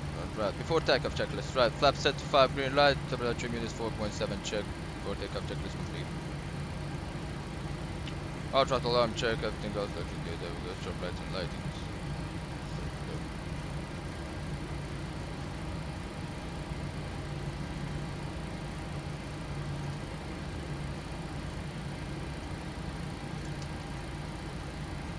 Go.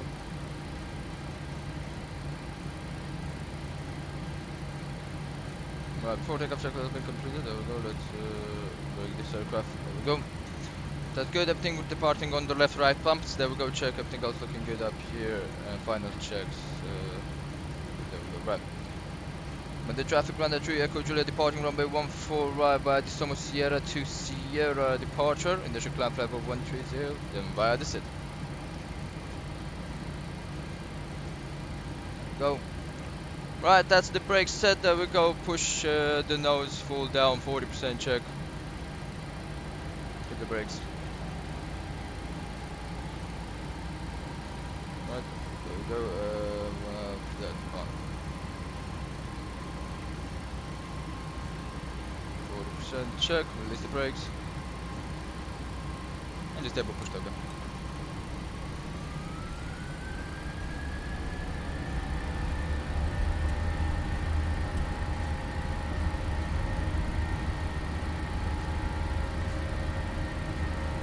Acceleration check.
Thousand check almost. That's what it took percentage.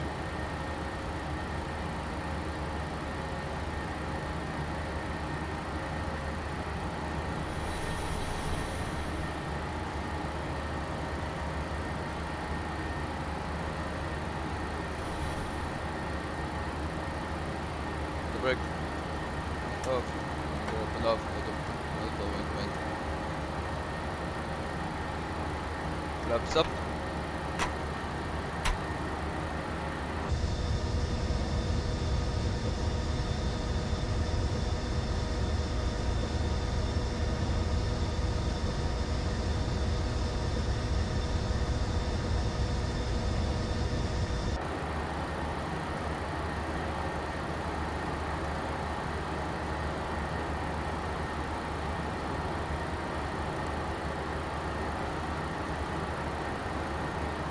The traffic on the 3 Echo Juliet Airborne climbing 7000 for flight 130, then flight 360 by the 7 Sierra 2 Sierra Sud.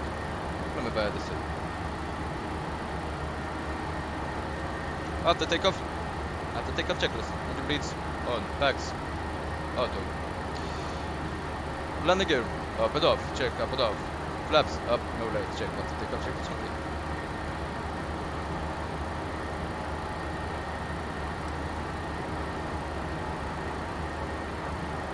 Landing lights can stay on till flight 120.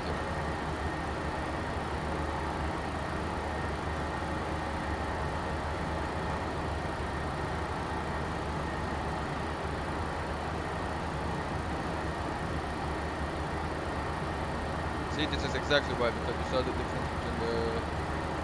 That's what.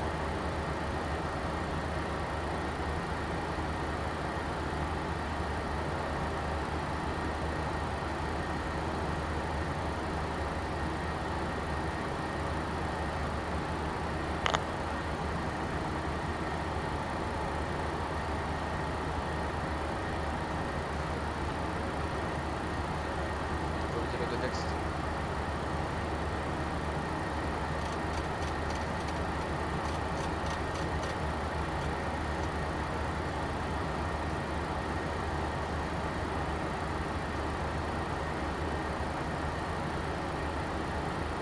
So 120 check.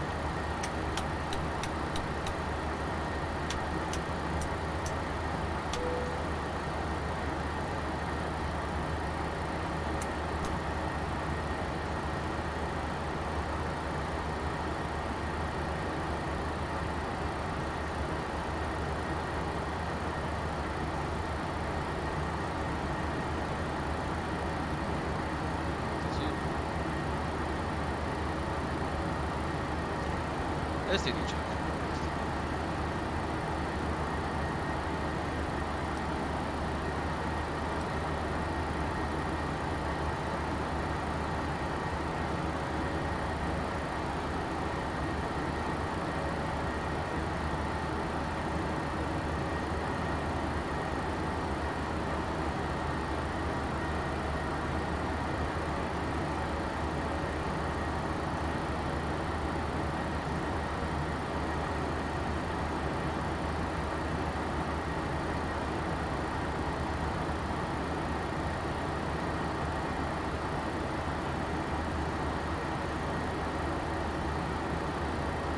Acceleration there.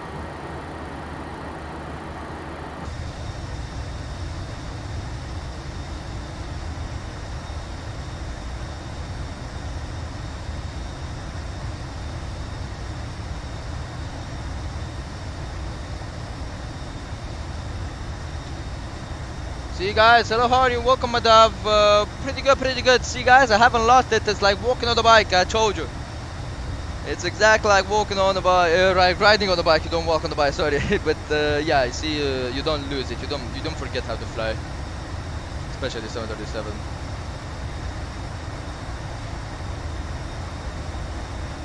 see the landing. So the landings are always the worst. They come back for a long time. It should be good. Nothing worked bad, so we don't have any emergencies. I don't think. I do have Microsoft Flight Simulator, but I don't fly on it so often. I don't quite enjoy it so much. But right now P3D feels like Microsoft Flight Simulator because of GSX, but still I don't quite enjoy it so much though. Yeah. P3D is the simulator I love. Yeah, that's the merchant that I get from this guy, just top notch. When, of course, the ground handling don't crash, but when they do crash, that's when it turns into Microsoft Flight Simulator. But of course, I'm probably gonna be switching when PMDG is gonna be releasing the full products, and when we're gonna have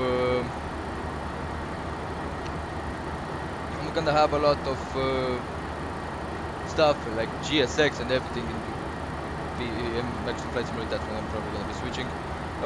Let's download the wind. I forgot about that. We do want to take a look at the sightseeing. Should be the stadium there, Madrid, Santiago Bernabeu. I don't know which, because there are 3 stadiums very close to each other. That's the big railway station you can see coming in here in Madrid. That's there, but it's pretty wonderful. The scenery in Madrid is just top notch, I have to say. Yes, I did. I have some. If you want, I have done I think a 10-hour flight in Emirates Boeing 777-200 long range. It's heading into Hong Kong. You may want to check it out if you want. Yeah, it's a pretty nice flight. There we go. That's the cruising wind of level 360. Okay, one. Okay. For the descent, I'm gonna have to forecast into transfer 60. Check the wind after.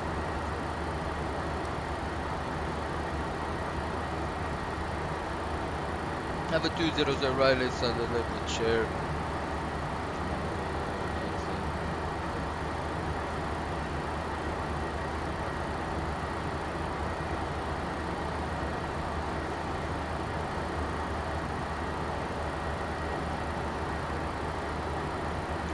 Right guys, so we're not gonna be climbing. Should have 1 hour of cruising or so. Let's say I get the progression into here. 1110 on the arrival. Ooh, it's okay. 5 minutes late.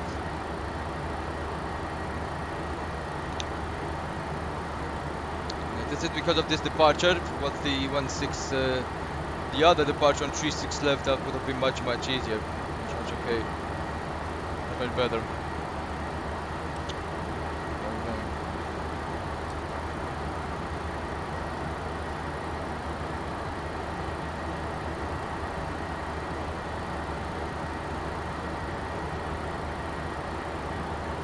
Right, let's turn down the sounds, guys. Really hope you have enjoyed it.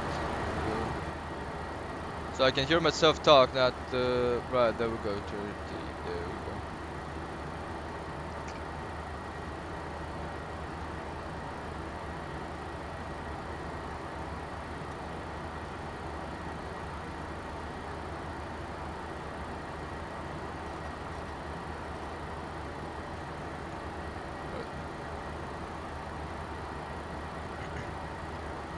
So yeah guys, I really hope you have enjoyed the departure. So if you have any suggestions of music or something, if you want, you can tell me. If you want to talk about something about the subject, you can tell me. I'm all eyes and ears onto the chat, guys. I'm all eyes and ears, so there we go, 1013. There we go. Eyes and ears to the chat, guys. So if you want, you can ask me anything. There we go. Let's give an update to our passengers back there. So, PA, there we go. Universal Captain speaking. We're climbing at the moment to level 360 for level 360, 260 to 360. But at the moment, for just finishing our departure, at the moment we're on the airplane is on autopilot. And as I said on the ground, we're back with some more information. We're gonna be landing at 1110 Zulu time, which is gonna be actually the local time. No, actually it's gonna be 1210 local time in Bristol. I should be a-okay. I'll get a bit of 5 minutes delay, which of course can be gained onto the ground, but depends on how fast we're taxiing. Right, till then, sit back, relax, enjoy the flight, and I'll update you with some more information as the flight goes on, until we download the full wind data and everything. And yeah, at the moment we're pretty fast. We have some nice tailwind, but it can change in a little bit of time for what we have recorded on the beta.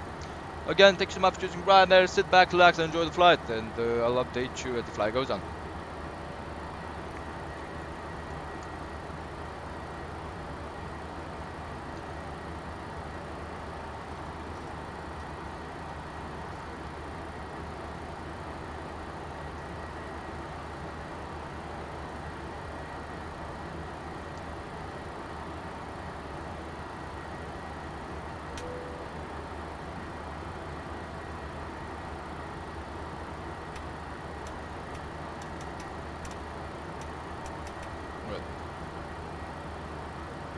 At this altitude, it's only -8 degrees. Wow.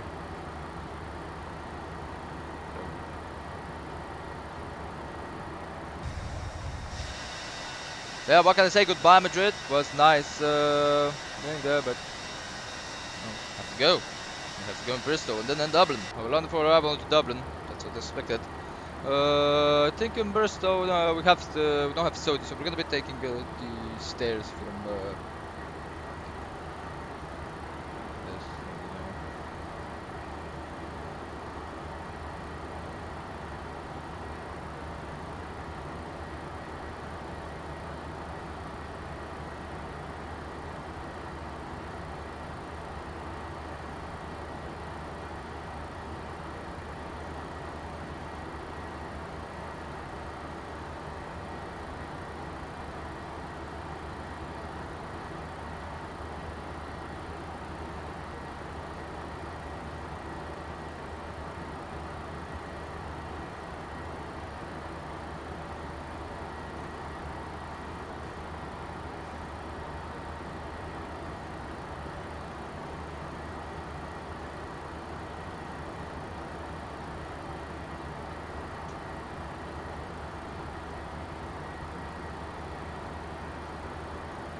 Right, guys.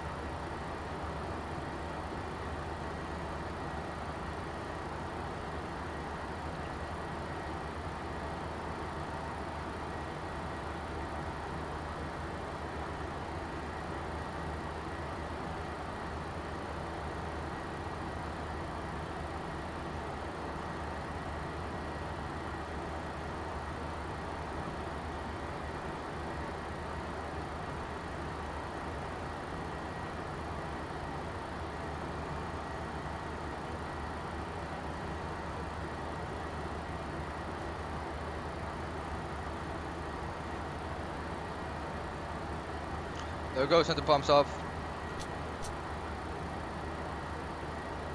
Perfect. Perfect killing of the center pumps. And check under the fuel if it's balanced, then for the fuel flow should be good. Okay, vibrations looking good. Oh, temp quantity looking good, temperature looking good.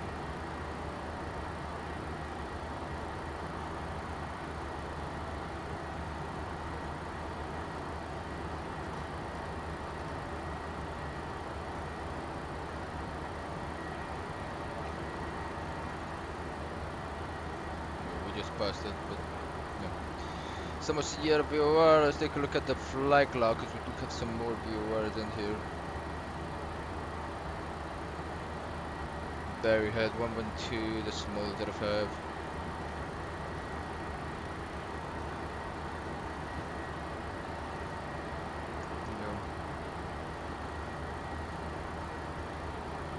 That's only when we enter London if I tell them I'm gonna stay without any viewers. Uh-huh.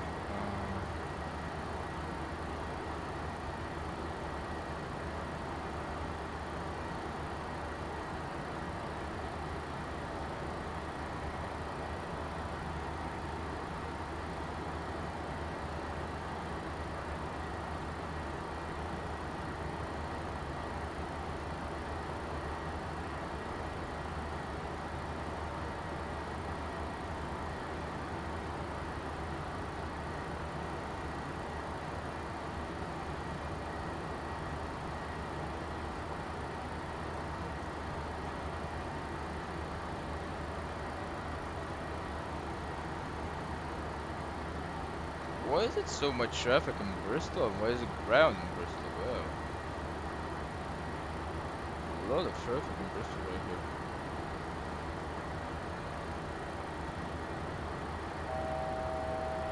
Level up.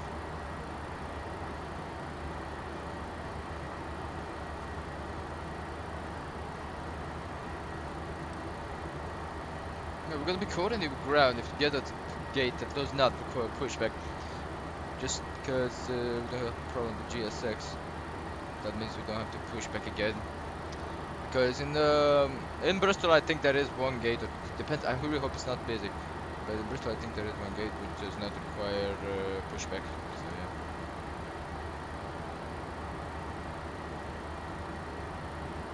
There we go. Fly about 360. There we go.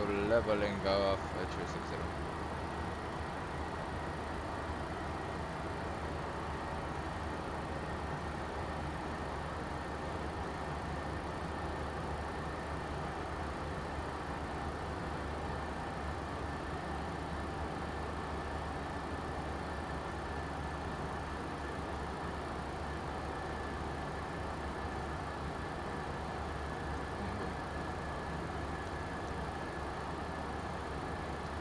There we go, as you can see that's good, and we can actually request a decent forecast at the moment. There we go.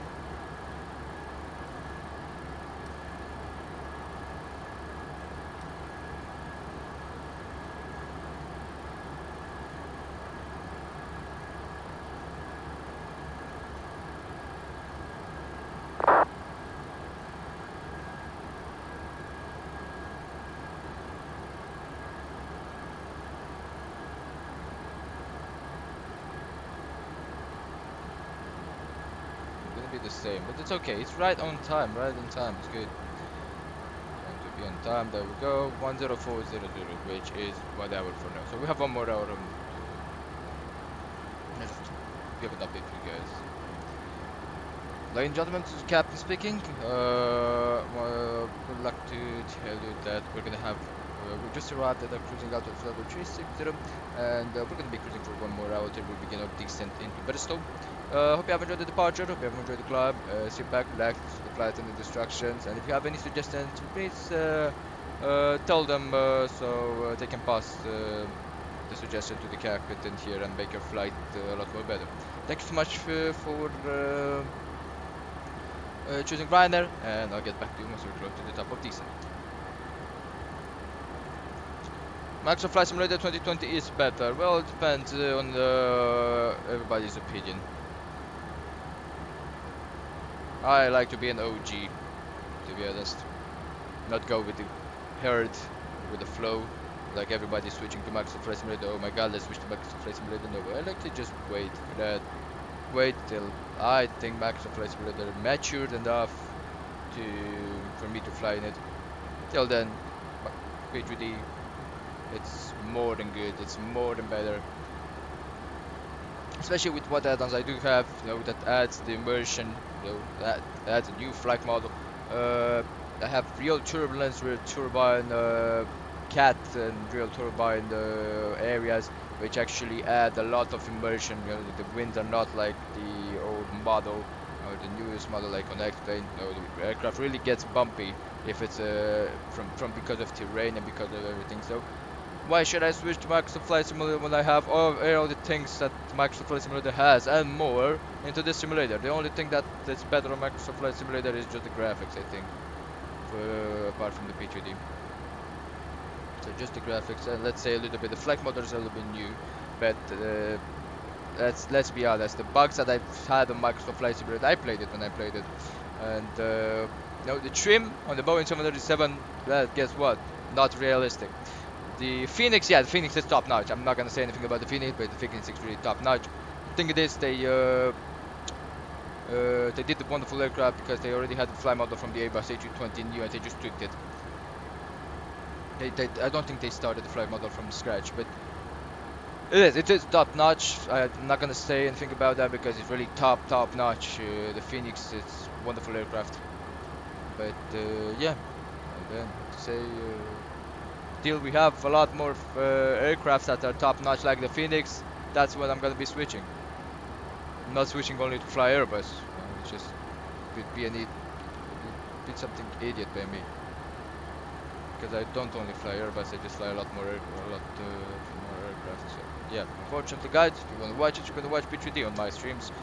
But yeah, at least you're gonna watch some diversified content, not only Airbus all day. But yeah, then don't sit back, relax, and enjoy the flight, I have to say.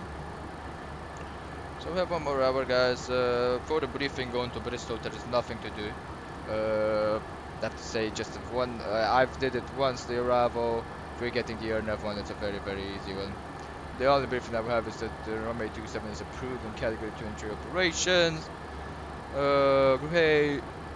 Not by the helicopter balloon and glider activity in the vicinity of the airport forward site of less than 3,300 feet in the middle portion of the runway. High visibility clothing must be worn on apron maneuvering areas at all times. Departing from the 27 laser light display and eco-friendly runway 27 must proceed to the end, vacate unless otherwise instructed by ATC. When we have only 2,000 meters, that's only a 2-kilometer long runway in Bristol. It's a very short one, very short one. What we're gonna be doing, of course, vacating on the right side and to go for X-ray.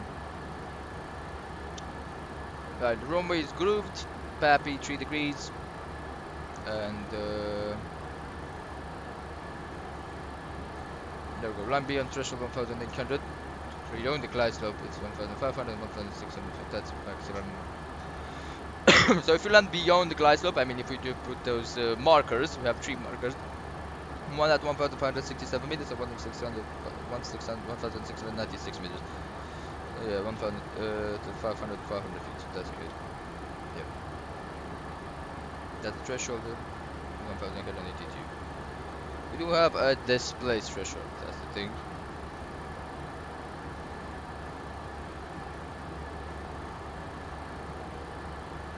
So the full length is 2,111, but for the threshold the usable is 1,882, so we're under 2,000.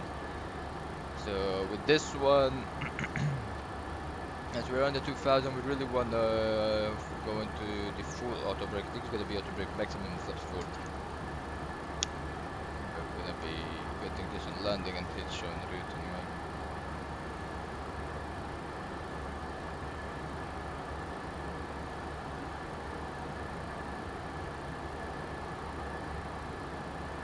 You can put the dispatch, but I don't think we need that.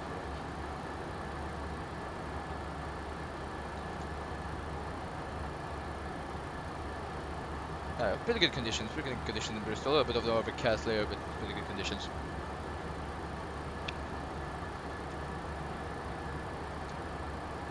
Yeah, we'll see. We really hope we'll be able to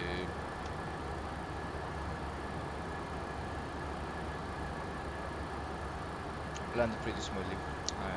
Not landed in a while, but that's the only thing, right? So that's the only thing, guys. I'm gonna have to debrief, and of course the start and the arrival for taking the RMP or the ILS.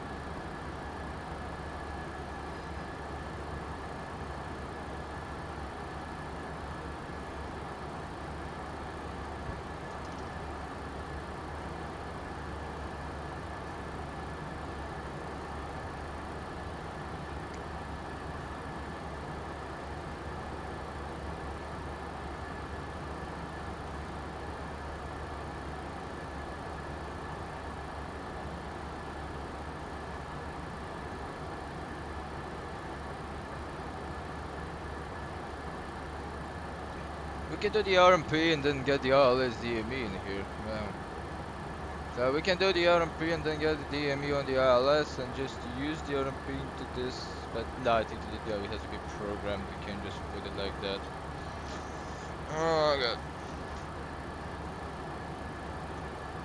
god. Nuts, we don't have any controller in Bristol that can have this vector, we can take the ILS, we're gonna have to take the Earth approach. But if we do have a ground control, and that's it.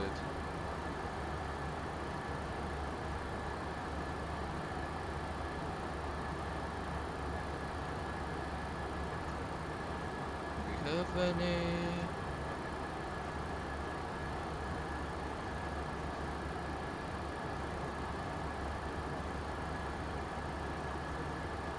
We got the quarter already.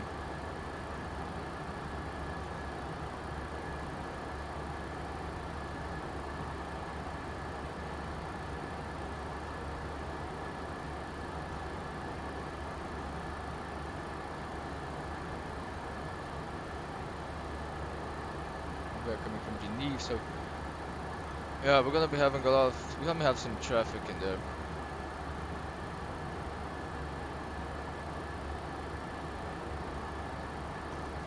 But that's gonna be, guys. I'll just be back in a minute. I'll just go do a little bit of my morning wake up routine, though. I wouldn't be able. Ooh, look at the moon that I'm gonna leave with. This is a beautiful view. I'll be back, guys.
Right guys, I'm back, so there we go. Let's just put that in there, see if there's any ATC. Ooh, it's Shanwick Radio.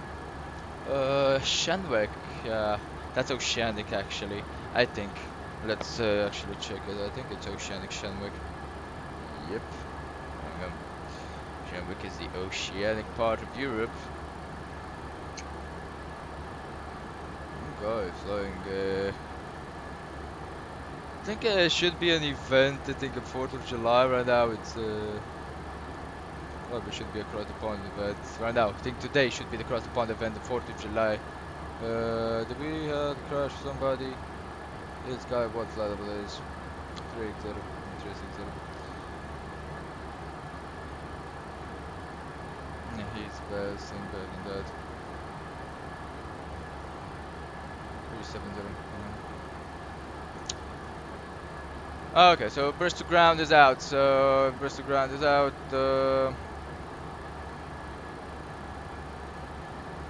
Yeah, we'll see.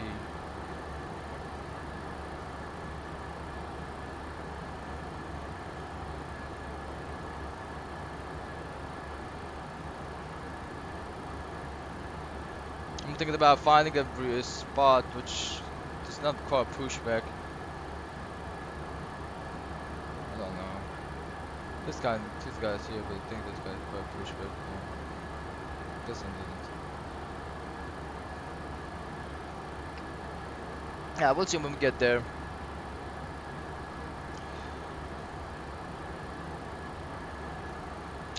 So at the moment we're just gonna be cruising, guys. We do have a little bit of time to cruise. I don't know. I don't know what song should I put. I really would like to put some Top Gun songs. I really want to watch it. I think I'm gonna watch it this weekend or something.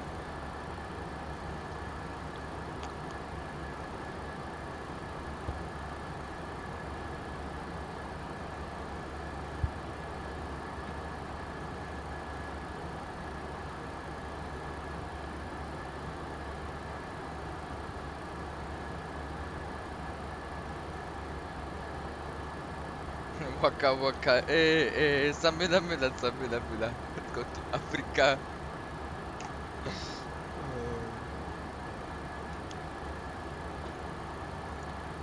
I don't know. I think I gotta put NCS. It's gonna be no copyright because I just got one stream taken down. I think they're just gonna be taking down a lot more streams if they're looking into copyright. So yeah.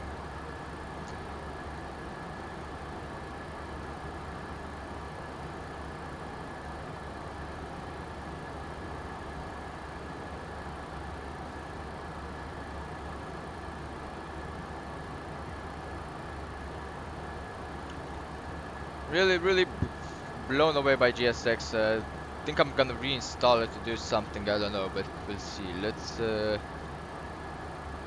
Cocoa Melons. What the fuck is that? Oh, Cocoa Melon.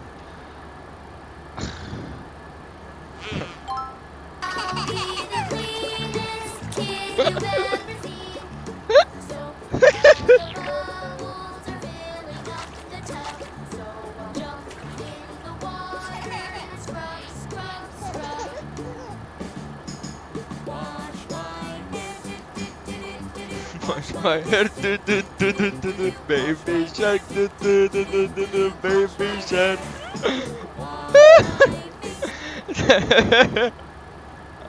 No, wait, this man really did it. Of course I did it.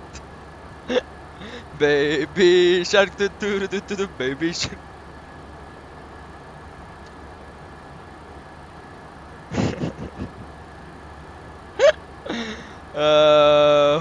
Hold up. I wanna.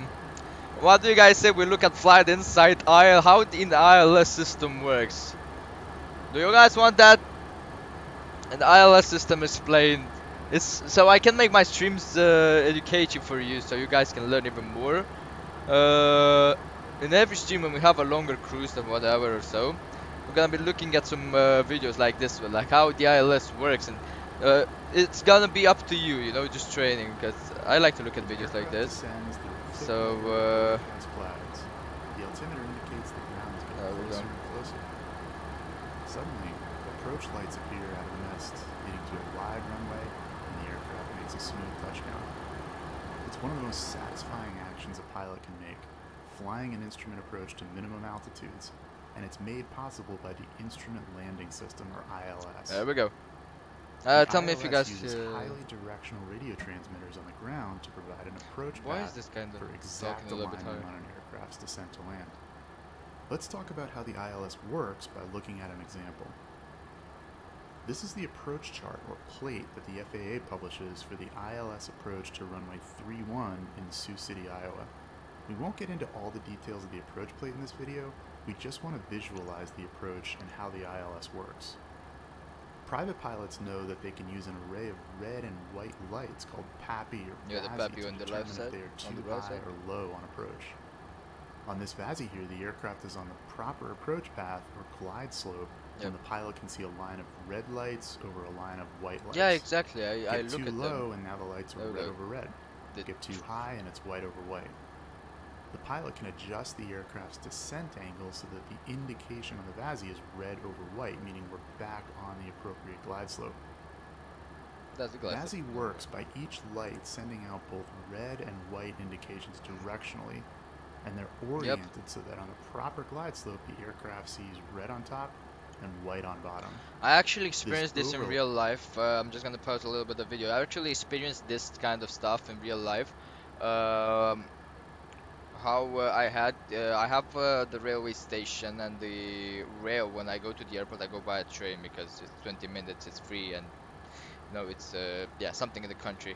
And when you go like that, like it's the rail coming into the railway station, you actually see the lights from the train. You actually see the poppies from the train, and being at that altitude, you actually see 3 whites and 1 red, and it's very nice because you actually experience this even if you're not in the aircraft, because if you're in the exact kind of position where the poppies send that light signal, you actually see it by yourself. You don't have to be in an aircraft, you just have to be somewhere up or somewhere down. If you're too down, you're gonna see the reds, and it's very nice. It's very nice. It's a nice visual reference, which is I actually really love it. Usually when I do my approaches on the simulator, I actually always do it by the poppies. Lap, which creates I the don't glide quite slope look can at be the PFD. represented on the chart with this feather symbol. Now, we can tell our descent angle by looking at lights located at the runway. But what do we do if the weather limits our visibility and we can't see the lights? Well, we can replace lights with radio transmissions. Whether we use lights that get picked up by our eyes or radio waves, which is just another form of light energy, that get picked up by our antennas, the result can be the same. Here, we'll use 2 radio transmissions at different frequencies, one at 90 Hz and another at 150 Hz. We can think of this as broadcasting 2 different colors, just like the VATSI does. After all, color differences are just a result of different frequencies of light energy too. These transmissions will also be oriented such that they'll overlap along the proper glide slope. So when our equipment on board picks up both signals perfectly overlapped, it'll indicate to us that we're centered on the approach. Too much of the 90 Hz signal and will indicate too high, and too much of the 150 Hz, it'll indicate too low. These transmissions originate from a series of antennas that look like this and are situated at the side of the approach end of the runway. They're right next to the VATSI lights, indicated by the V in the black circle, which makes sense because, as we said, they're doing basically the exact same job. If we look at a satellite image of this runway, we can see exactly where these are. Here's the glide slope antenna, which is right in the middle of the 2 VATSI lights. A typical glide slope on an ILS approach is set up to be 3 degrees off horizontal. This diagram isn't quite to scale with that to make it easier to depict. Now, we use our VOR receiver to interpret the signals from the glide slope. Here we are dead center on the glide slope, so the indication on the receiver has the horizontal needle centered up. If we were also looking at the VATSI lights, we'd see red over white. If we climb above the glide slope, the horizontal needle starts to move below center incrementally, and the VATSI will eventually indicate white over white, we're too high. If we overcorrect and drift below the glide slope, the needle will move the opposite direction and float above center, and the VATSI will show red over red, we're too low. Notice that the needle moves incrementally, giving us an idea of how far off center we are, though the VASI can only indicate too high, too low, or just right. We make corrections off these indications by chasing the needle, just like we do for VOR navigation. Yep, chasing the needle. Here the needle is above center, so we need to climb or otherwise slow our descent, and we do so until the needle centers, and we adjust to keep it there. One limitation of the glide slope antenna is that because objects can reflect signals from the ground, false glide slopes can be created which have 9 or 12 degree angles to the runway instead of the We're back in like 30 3. minutes. I think in like 30 minutes we reason, should it's be typical to in the fly an on the ILS descent. We're gonna approach start by on descent. intercepting the glide slope from beneath it, so as to avoid these false glide slopes. Here are the symbols on the actual approach plate. You can see the glide slope feather just as we've drawn it out, as well as the approach path having the aircraft start at an altitude below the glide slope and intercept it from below. The glide slope covers vertical navigation, but the ILS also provides for horizontal or lateral guidance in much the same way the glide slope works. Here again we see two signals transmitted out from the runway, one on the left at 90 Hz and one on the right at 150 Hz. These two signals are directed such that they intercept on a course guiding the aircraft down the center line of the runway. This transmission is called a localizer, and it's also represented by a feather symbol. And again, we can also use our VOR receiver to track it. Here we see that it works much the same as a VOR does. If we drift right of center, the needle swings to the left, and vice versa. In order to stay on the localizer, and thus the extended center line of the runway, we need to chase the needle again. The localizer antenna looks like this, and it's situated at the opposite end of the runway from the approach. So its signal starts at the far end of the runway and then widens out as it gets further away from it. By the time the signal reaches the threshold of the approach end of the runway, it's 700 feet wide, or 350 feet on either side of center line. This means that an aircraft just 300 feet off center at the runway threshold would see full deflection on the needle, so it's quite sensitive at this point. Because of this fixed width at the threshold and the fact that the localizer transmitter is set up at the far end of the runway, the angle of the transmission varies with the length of the runway. For example, a much shorter runway would have a localizer that would look more like this, in order for the width at the threshold to remain at 700 feet. This means that the width of the localizer course a given distance away is not fixed. It's dependent on the length of the runway. And the only constant value is the 700-foot width at runway threshold.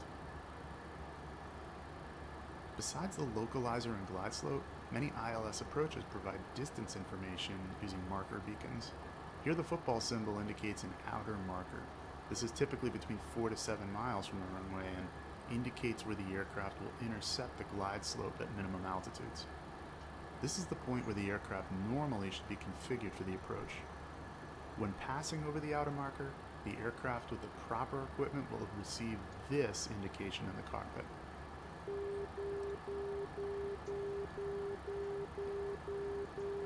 Marker beacons are used less and less in ILS approaches, and distance information is provided through DME, which many approaches incorporate, or GPS.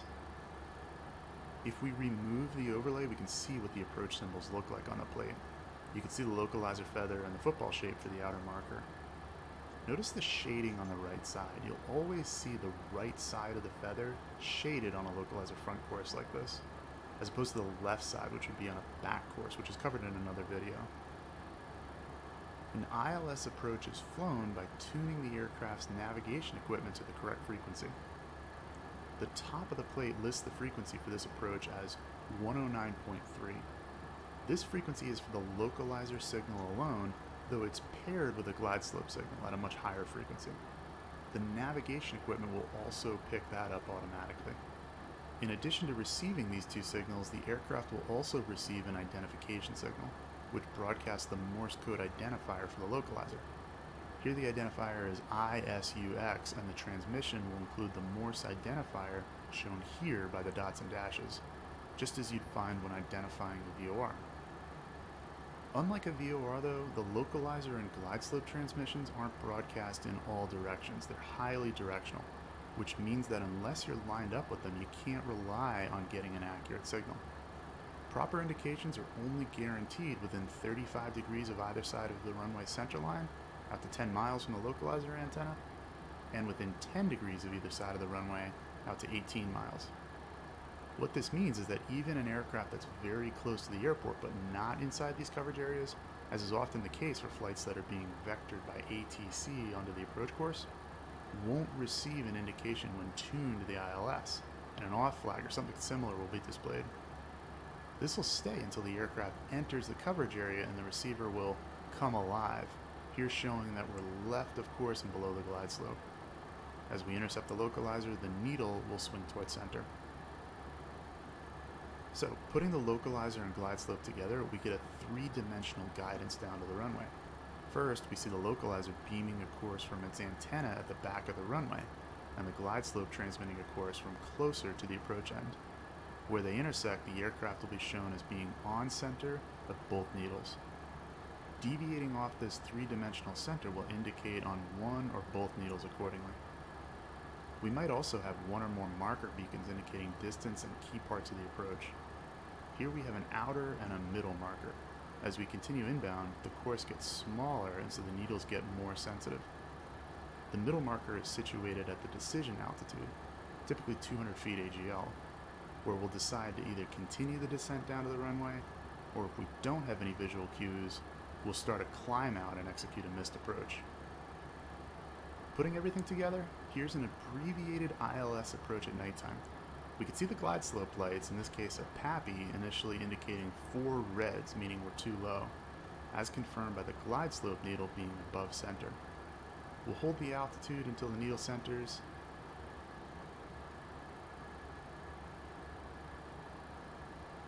You can also see the lights turning from 4 reds to 2 whites and 2 reds. Once it's centered up, we make our descent down to the runway, keeping both needles centered as best we can.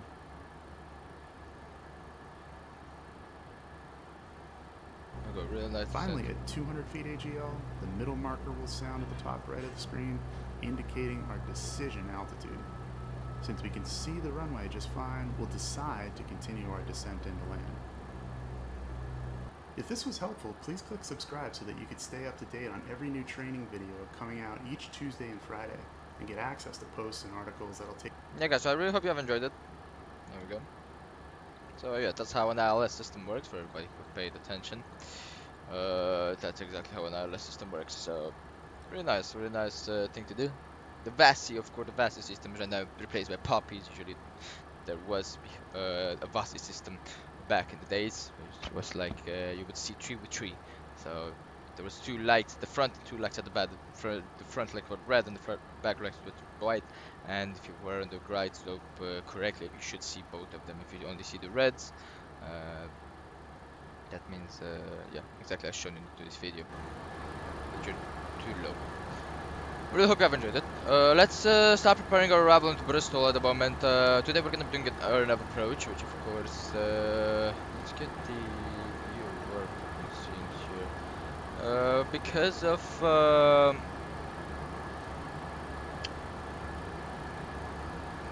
yeah, we can actually keep this on 0.2 at the moment.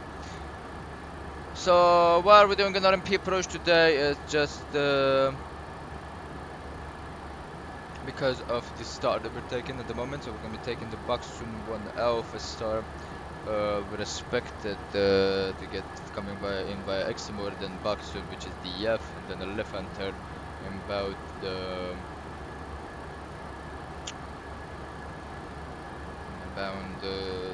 final approach course. Do you have any? Let's take a look. Cruising in here. 20 minutes. No, going to climb to 380.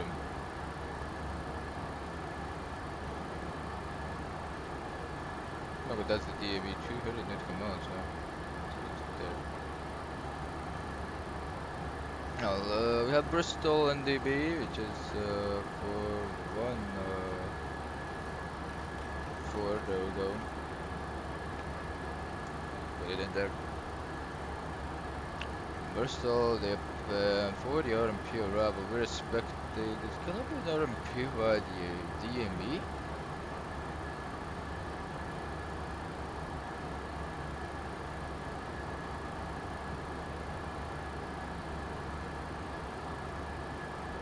Yes, no me approach. No Navina firm P approach via the ILS-DME.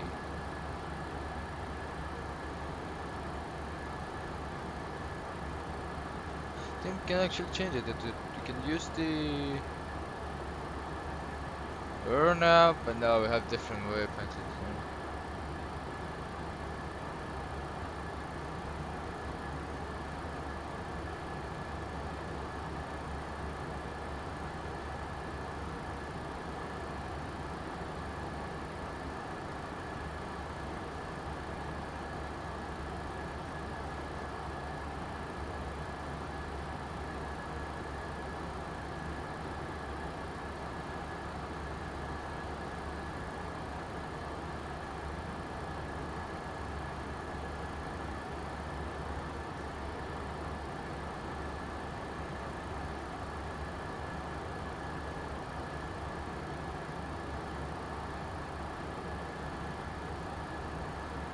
Scottish control.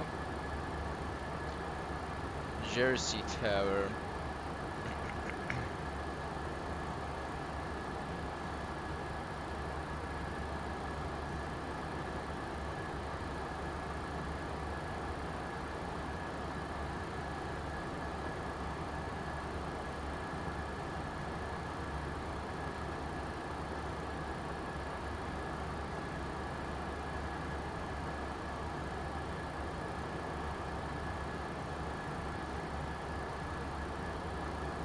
Yeah, we can take actually the Prestige 40 ILS in here. We don't need to do the Bristol 1, Bristol 2.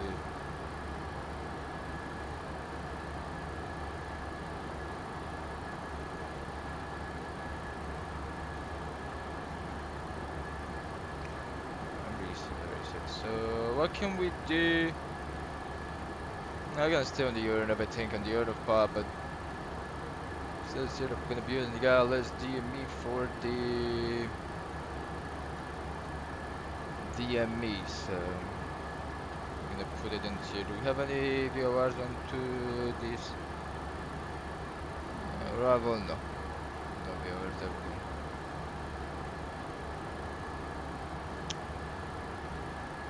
Right, 110, the next one is 110.15, there we go, which is gonna be the ILS-DME, but we're not gonna be hitting approach mode, it's gonna still be out of VNAV, and the heading should be 267, is it? Yeah, 267, there we go.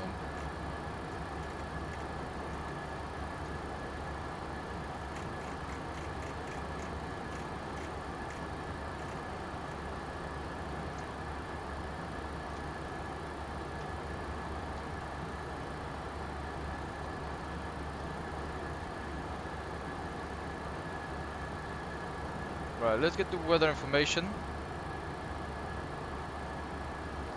0950 auto meta report in Bristol, 270 at 8 knots, 999 on the visibility, scheduled at 013, scheduled at 018, broken at 024, temperature of 15, dew point of 12 and QNH 1022, so QNH. There we go.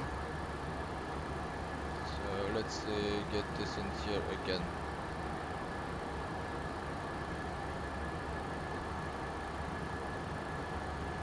I can get a dispatch first. Temperature 15, that's it. Temperature 15.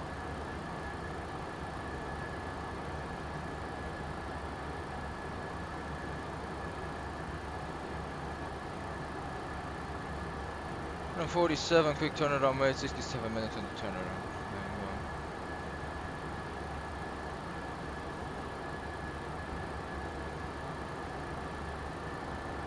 The auto brake tree is going to work perfectly, it's constant. 1553. It's quite strong on the western winds, but it's okay.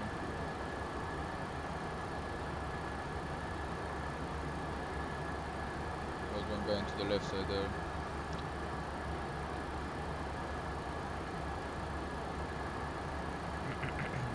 see. 104 is already, yep. No, 42. Okay. Parking start interior, we're expecting we're parking 28, 26 and 28. Okay, whiskey 28 echo, we'll see. 28 whiskey at the beginning for the smaller guys, 28 echo. We'll see. Then 28 echo, we're gonna put it in here. And for the text information, Golf X-ray Golf and Zulu. X-ray Golf and Zulu left.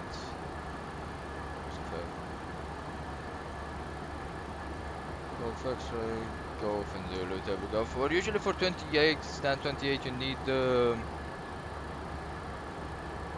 even 33, as you can see here, the same.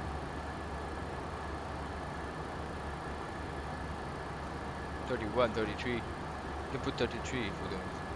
28 Whiskey and Echo, I think have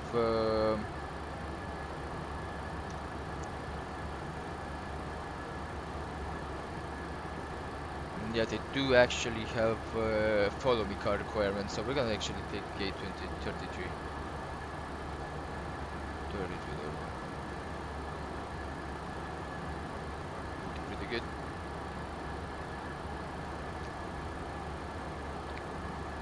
Oh, that's the top of Dixon's, you can probably see it in there. Feeling pretty good.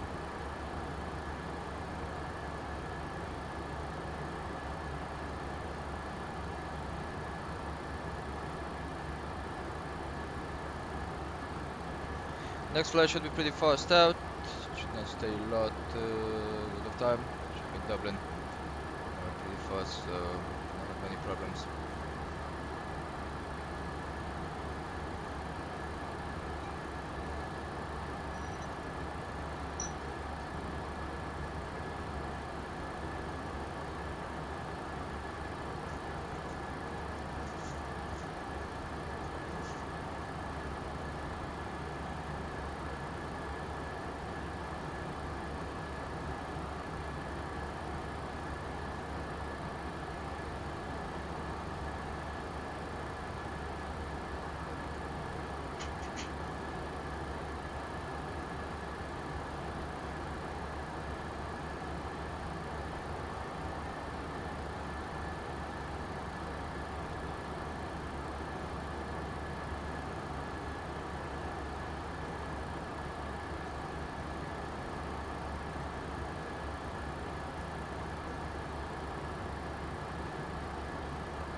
Right, the upcoming booking, there we go.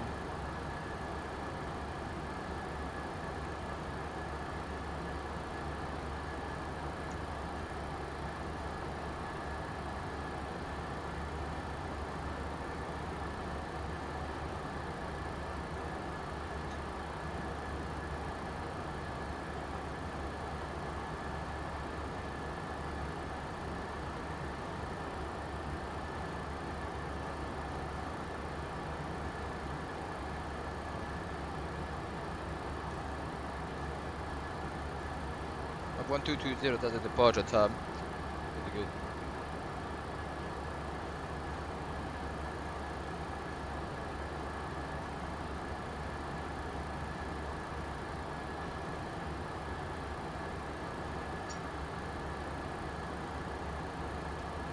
One more light and we're down to 10th light, so yeah, just one more light.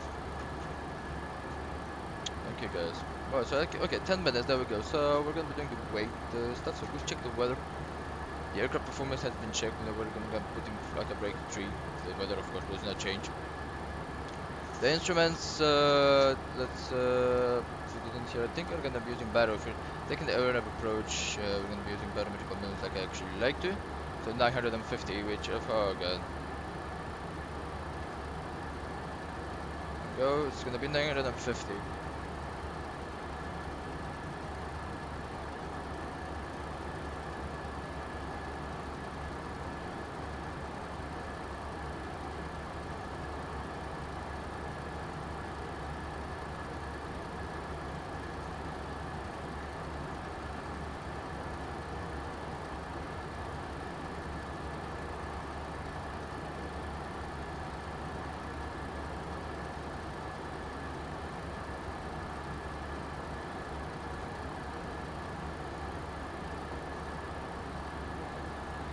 950. Check the pressurization will be checked. There we go.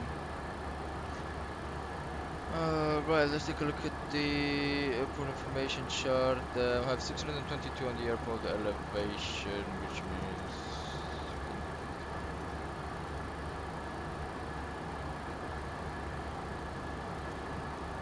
okay, 600. No, not over 25.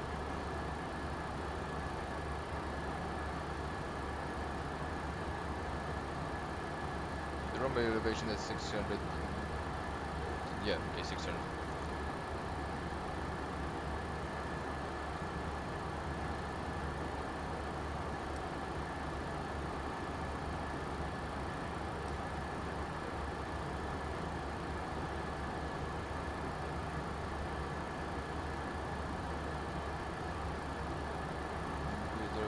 There we go.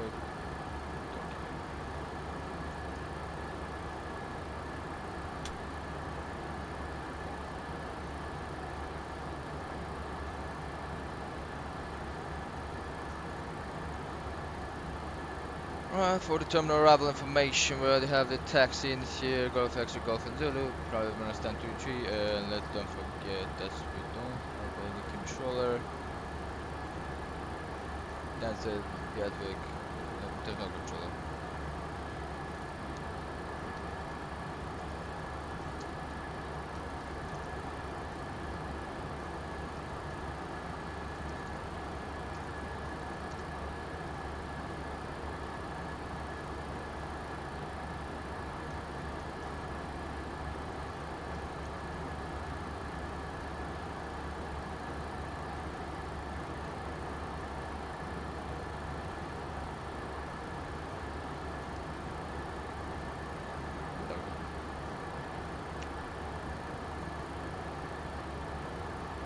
We can say RMP approach. Required navigational performance approach, not the normal or nav. We can go even lower down on the minimums. Let's read this arrival.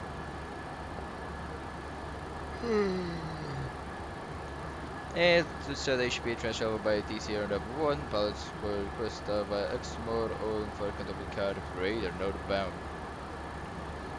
Captain 23006 should make this request with London control. 17.45 BC and there are moment 205 PhD. We are critical nearby for the immediate procedure. Right. Now that was my big barrier that the discussion about DC. So yeah, that's a plan for your charter restriction. No plan for continuing decent protection distinct level basic to by DC, except distinct level basic to by DC. Yeah, we have a batch to 5 to 4,000 or more probably.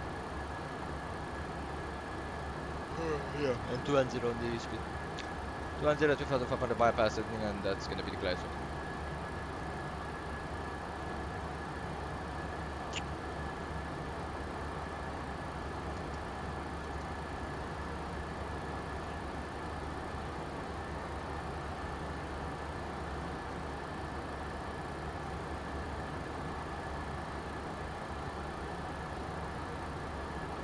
For your approach, let's take a look. So, prospecting 3-degree glide slope, one LF only minimum, which is not going to be used, so 950. Go.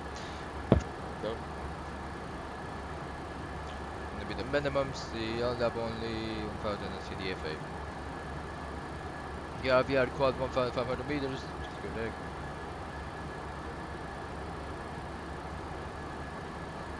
This is runway 27, there we go, we need to be at 1 mile at 970. 5 miles, 2,200, so that's actually the green glide path.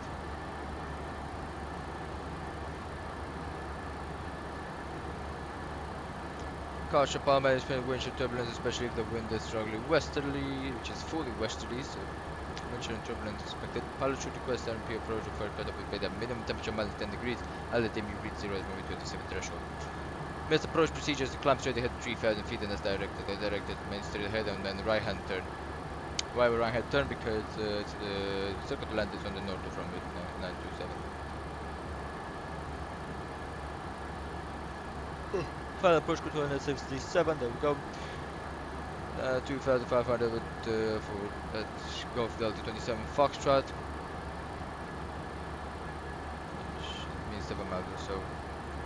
Decision height, airport elevation, 22 runway 600, which is good. Good. Ready for the descent.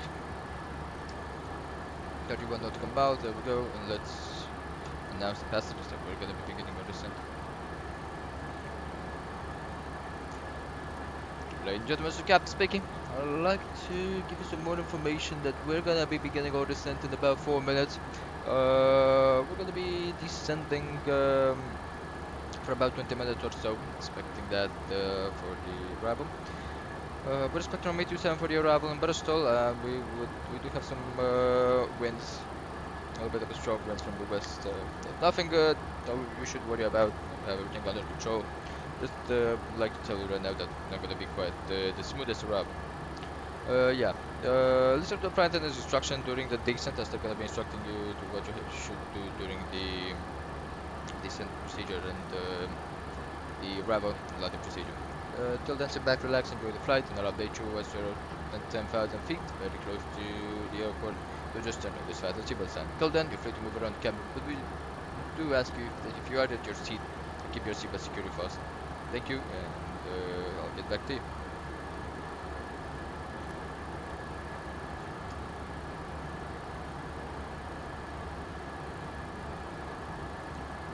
There we go. Right, so final meta check before we start at descent. 270 at 12 knots actually. 250 about 300. And fuel clouds are 16 break on 21 break on 16 degrees. QNH 1022. So they did change in here. 270 at 12 knots.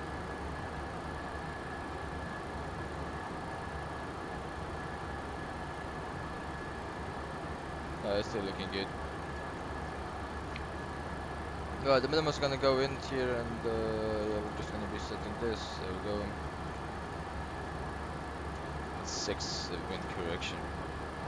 20 knots, 12 knots of wind.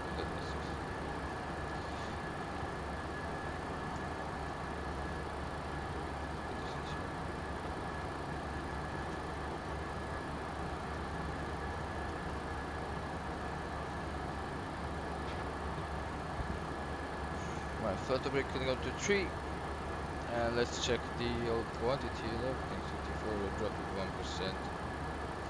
I think it dropped 1%. Temperature looking good. Pressurization, the vibrations are looking pretty good. Flow looking good. We have enough fuel.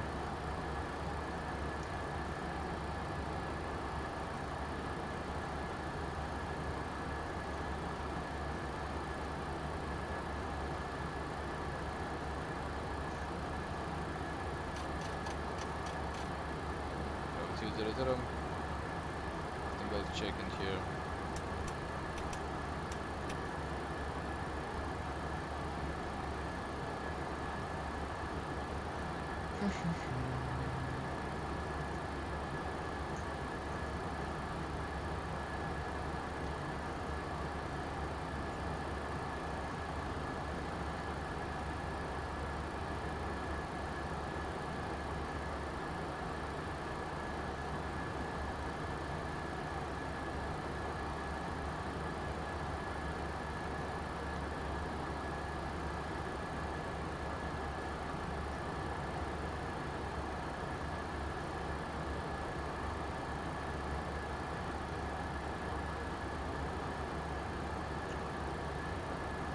I've had one, so we're gonna wait a little bit, let 2 minutes come out or so.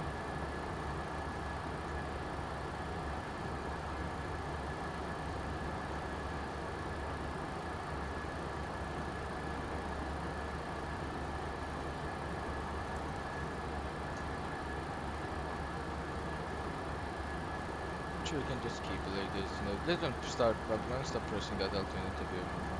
We're gonna be getting it automatic when it is something or other.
we go, guys. So we're on the descent for the first leg of the flight, of the slides for the first leg.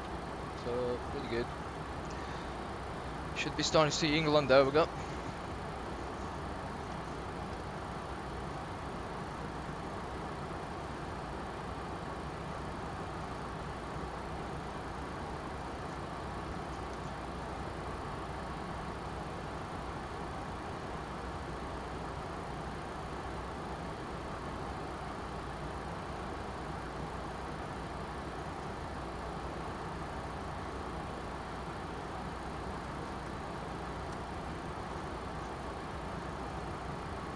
Get the cabin clamped down, that means don't have any problem. Pressurization, there we go.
We are flying the de Havilland Dash 8 from Jersey to Gatwick.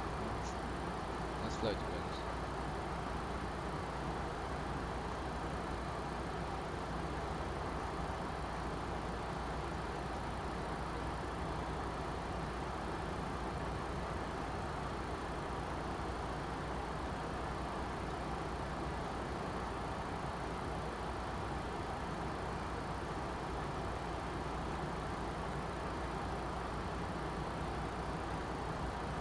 Just waiting.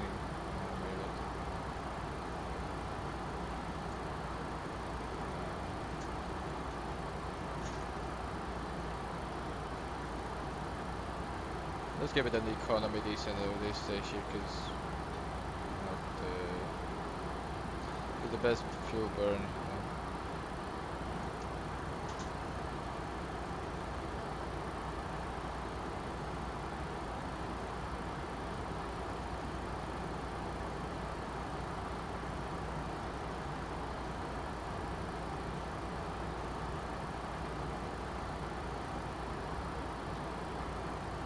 For 1 minute, I don't think that even matters. I'll have then 5 more minutes for the taxi. It's 10 minutes, but it should be at so yeah, 5 more minutes for the taxi. Should be good. You should be taxiing in 5 minutes. Don't have any AP restriction in here in Bristol, but of course you would like to not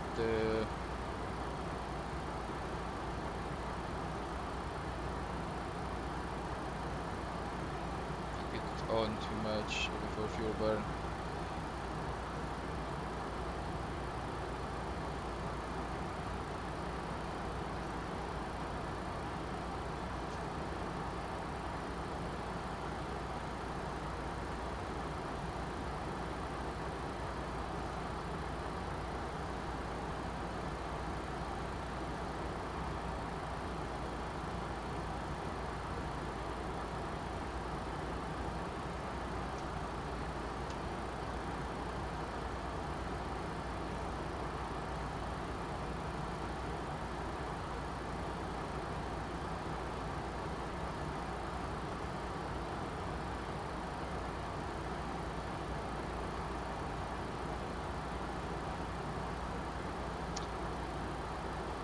Right, let's begin the descent briefing, guys, and the approach briefing that we killed. Yeah, actually, the approach briefing of the descent, we have done it.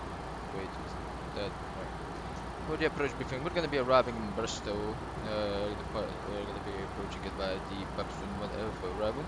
Have 3 speed restrictions. One's actually 25042 waypoint, which is Exmouth and Rotley, and at Buxton we have 210 knots. 4,000 feet above and 6,000 feet above at Exmouth and 4,000 feet above at Buxton. We're expecting to get the RMP approach from runway 27 coming above Buxton. So we should have this coming in from the south side.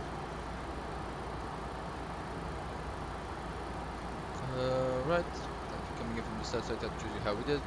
We're expecting the LRO at 2,500 and then or above 210 knots, and the decelerate here get to 185, which should be the approach speed till Golf Delta 27 Foxtrot. Then even further deceleration to 160 till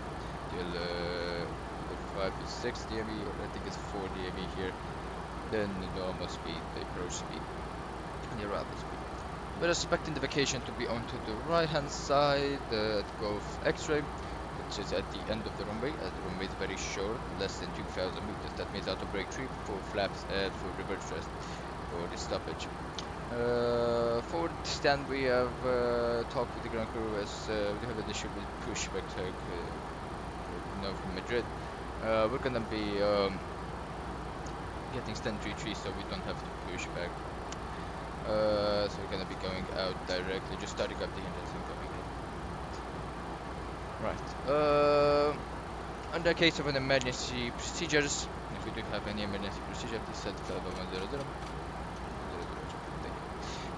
Continuing in case of an emergency procedures, we're going to be following the missed approach if we are above the minimums. Straight ahead 3,000 feet and as directed. Probably is going to be a right hand downwind, which is north side, because the south side is prohibited.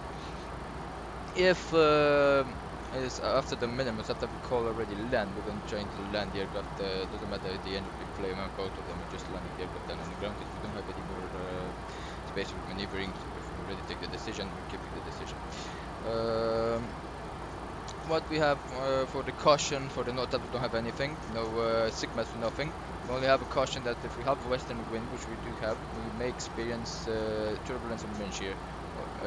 Tunbergs or wind shear. If we experience wind shear while we're going around, we have the wind shear warning in there. If we're wind shear, we're going around instantly. No with the wind shear escape maneuver, pitch up 50 degrees, full thrust and full tug thrust, and of course till we get to escape information, no change on the configuration of the aircraft. Right. That's all the emergency procedures. For caution, yeah, of course, usually we have that at we want to say that the ILSD meet breed 0 runway 27 threshold, but we're not going to say that as we're probably going to be visual for that. No, another caution, we're going to have the low level clouds, which are scattered at the very low. We want to take a look and see if we are able to punch through the clouds, the cloud break maneuver with the RFP. If not, we're going around and get the ILS, and that's going to be it. Any questions? No questions. Right, the operation gets completed. Descent checklist. Landing altitude 600, check. Landing altitude, check. Recall, recheck it. Nothing, check. Auto brake. Position 3. Check VREF minimum. VREF is set in here to the FMC 137 plus 6, and the minimums are set to 950, 950. Check. Minimums and VREF set. Perfect, complete. No question. Descent checklist complete.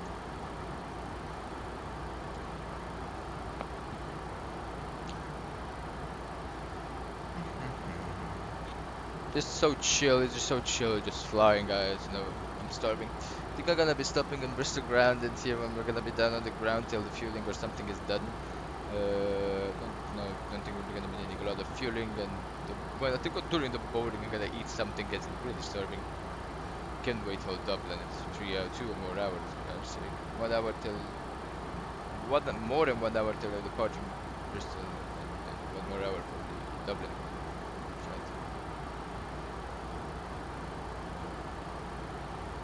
There we go. We can zoom it in a little bit so you can probably see.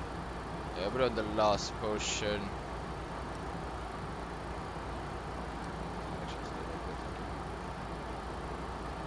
check the terrain. This one, no need to put the terrain on ND, so we can leave the weather radar in here.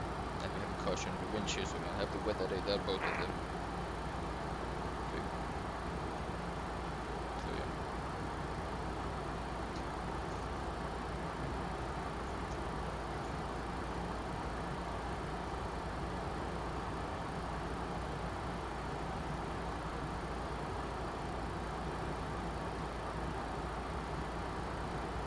So we're coming in most into the arrival.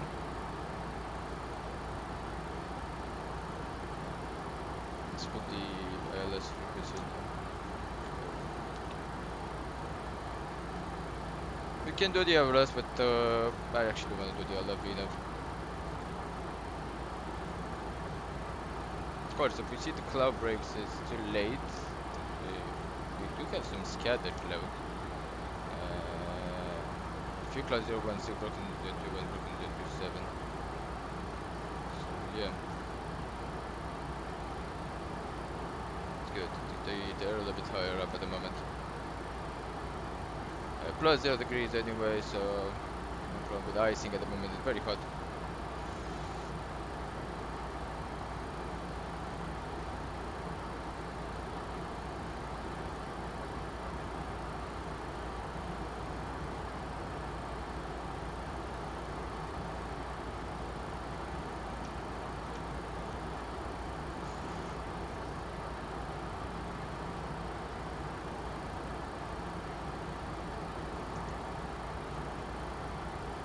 Let's set the standby altimeter.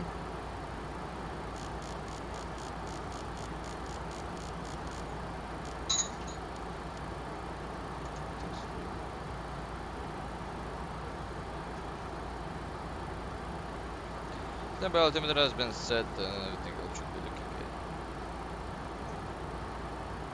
There's no balance into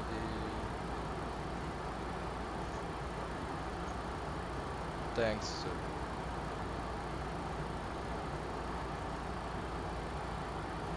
British traffic on Ryanair 3 Echo Juliet, we're inbound X mode, we're beginning the Backstream 1 Alpha arrival, descent to level 14046,000.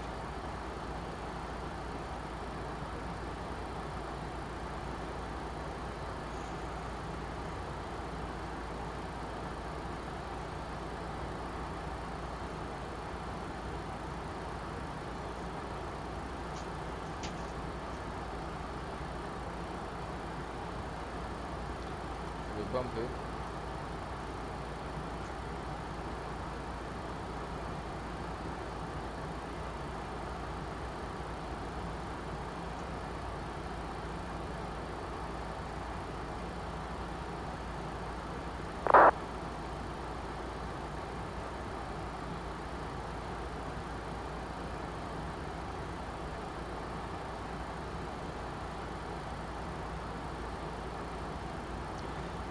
Since you will stand down.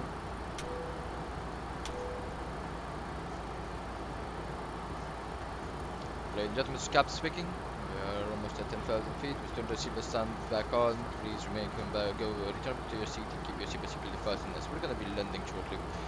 Thank you so much for choosing Ryanair. We're parking at that 3 trees. It's gonna be a remote stand just because we do have a turnaround to do. Thank you so much anyway for choosing Ryanair. Sit back, relax, enjoy the flight, and enjoy the landing. We try to make it as smooth as possible. At the moment we have 5 minutes of delay. It's my duty to inform you, but we do have 5 minutes of delay in the scheduled arrival time. We may try to recover the time as we are at the moment on the downwind phase. So yeah, we do have some time to spare. But yeah, no promises. Anyway, it's pretty good. 5 minutes, better than 20 or 30 or even an hour. So yeah, sit back, relax, enjoy the landing. I'm trying to make it as smooth as possible, but we don't promise again nothing because we do have very short runway in Bristol. For the guys that are flying in here, you usually know. But yeah, thank you again, and have safe travel. Hope to see you again with us soon.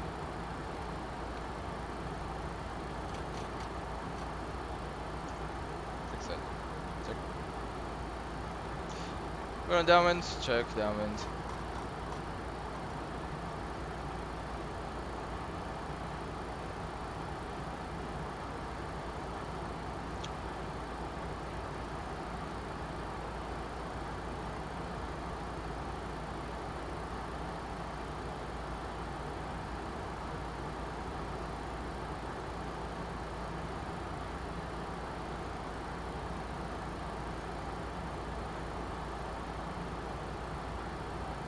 deceleration point here. I don't know why do we did it.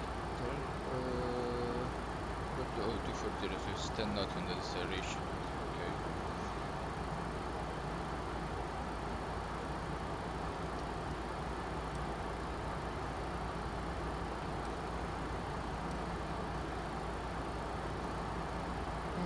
Right, there we go. Right there.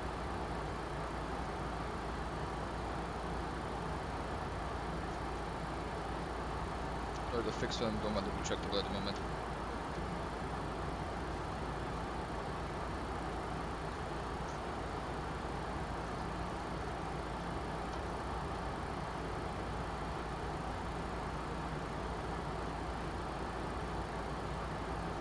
Alright, 240 check, gonna get the speed interview here to 240, there we go. I'm gonna follow the speed at the moment right now as well, 10,000 feet. Follow the speed via that cleaner path.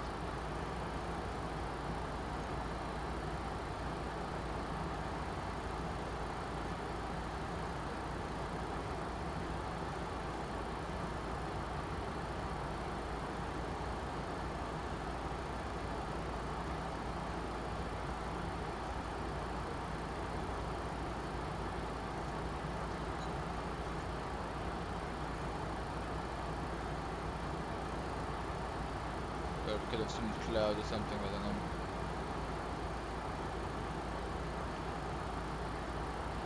So, that's the bump and that's the turbulence that has been reported by the charts. Which the meta has not reported any turbulence, but pretty good.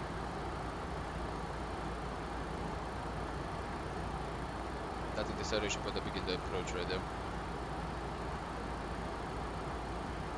Bristol traffic, runway 3 Echo Juliet, we're on the downwind phase, runway 27, inbound back soon, descend through 8,500 for 4,000.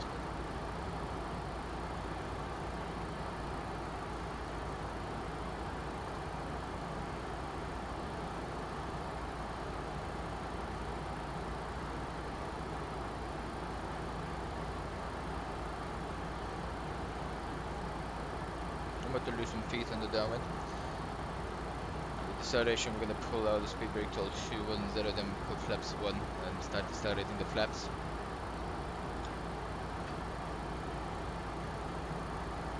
Maximum of 210 knots, and that. Then we finish the left turn, dropping down to 185.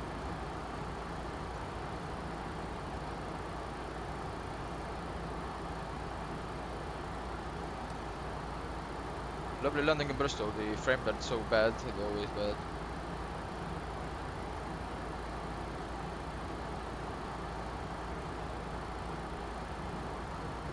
See the wind is pushing from the left side. Yeah, after some time I already started to develop some feeling about how the wind is pushing here. But we have that, there we go. 4,000 certainty here on the MCP. Up on the left side, I think I see a little bit of the runway. Yeah, see it's Bristol. Bristol is just dropping the frames, and if I look in the right side, it's very good.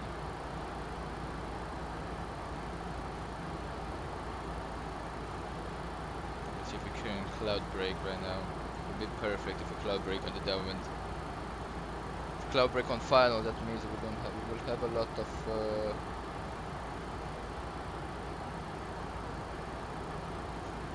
bobs. Right. I have a lot of things to do really fast out, right?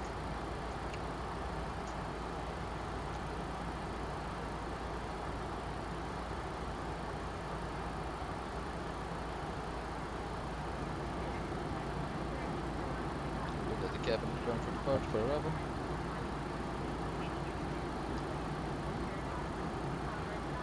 One 32. Go check.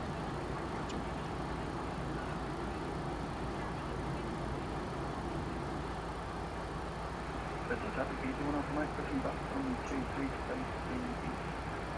Bristol.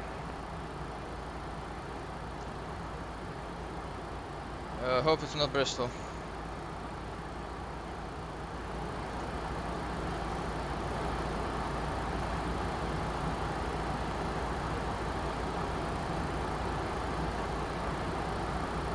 Go flag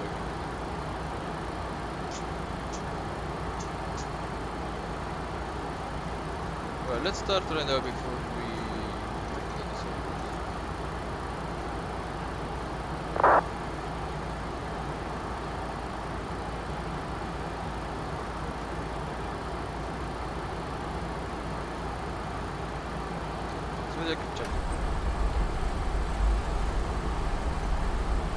Approach checklist. Checklist altimeter set 102. Check approach checklist.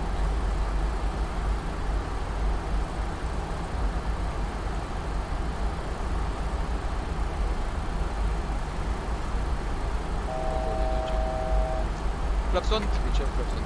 2000 flaps 1.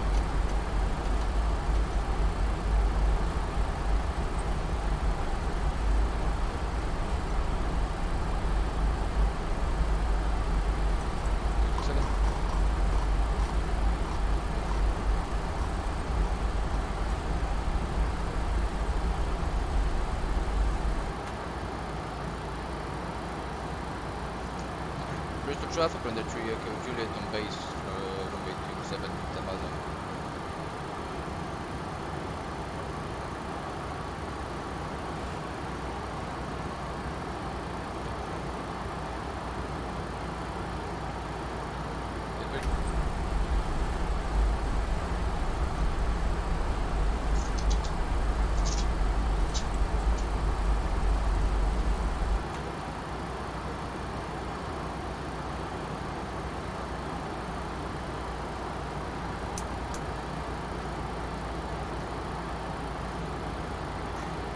Five.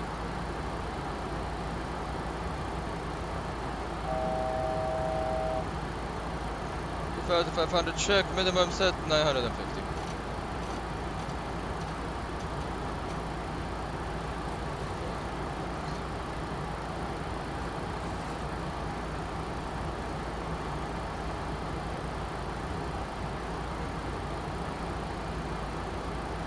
Go.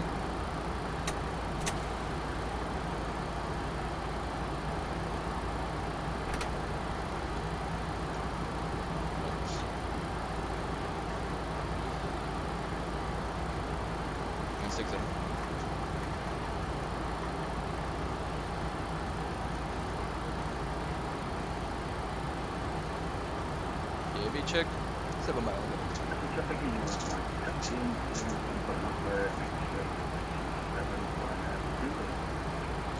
Five.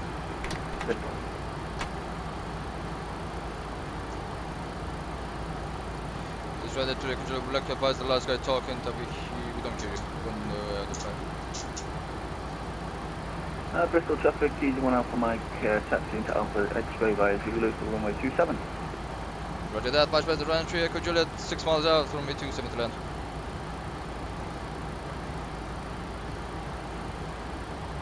Okay, the 500 there we go.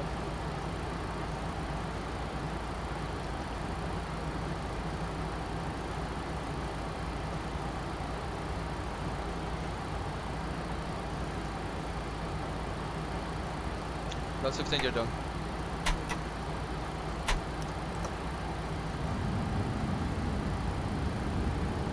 Check, yeah. Done. 2000.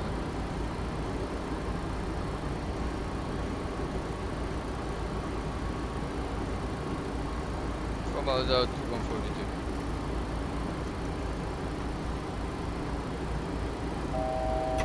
Platform. Full landing checklist. And you start to just continue speed brake, arm check. Landing gear down, check, the brake check down, 3 greens, flaps 40, right, up to your traffic, there we go.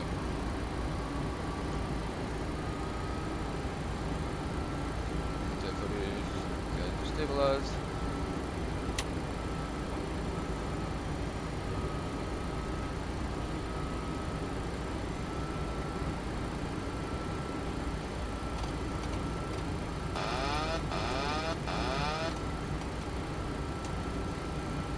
1,000. 1,000 feet check. Now control.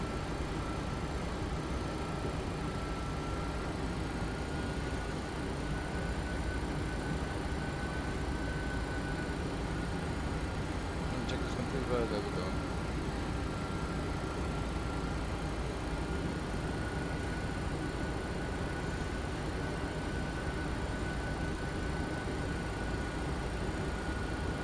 Bristol traffic on the track, control the landing. 100.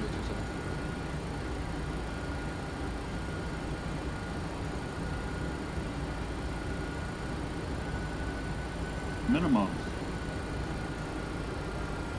Continue.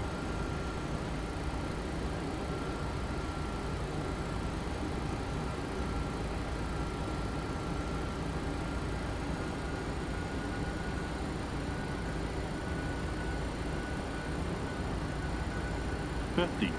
40, 30, 20, 10. Down the ground, there we go, for Roberto.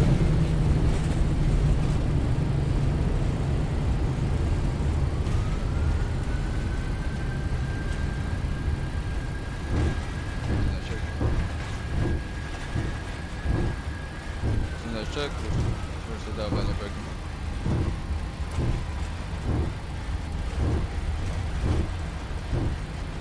Welcome into Bristol. There we go.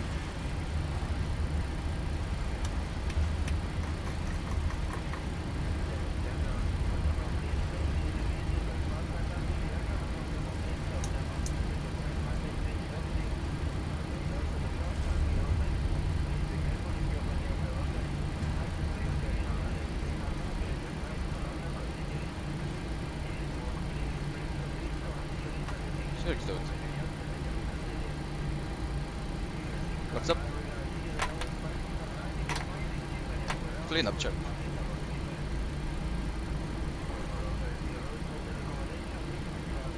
Whew.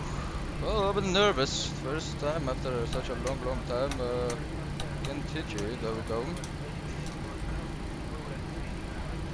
Bristol traffic on the track at Juliet runway 27 is vacated by Golf Extra. We need to do taxi to Golf and Zulu to stand 33 if it's free. Bristol traffic, EG1 Alpha line taking off 27, Bristol. Have a safe flight.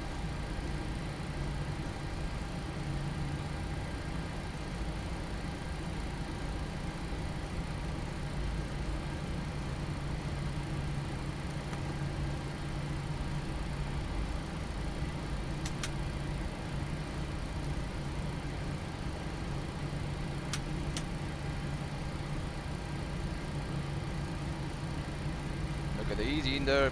Right guys, hope you have enjoyed the landing. Well, felt pretty good. Pretty good. What, I'll come back to Dublin flight, right? But before you leave Orbito, give me a rating about that. Center line, perfect. A little bit of a right-hand wind onto the final. There was a change onto the wind there. But we pulled it down. I think we pulled it down with wings level. No, a little bit 1 degree to the right, but it's okay, it's okay. Let's get that out of here, there we go. I think GSX is still dead. Yep, GSX is still dead. Yeah.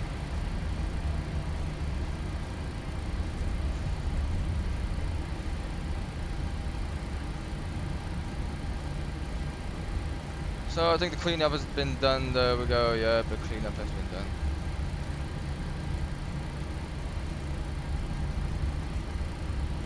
Go, let's get the charts in here.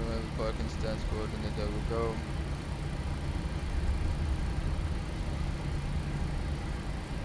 Another.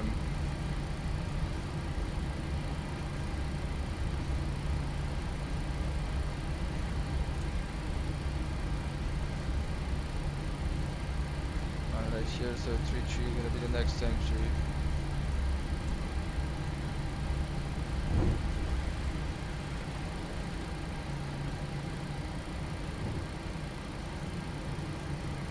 CDO temperature and everything should be good.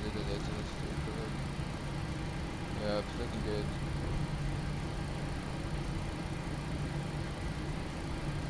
We're able to... No, I don't think we are able to get to 3.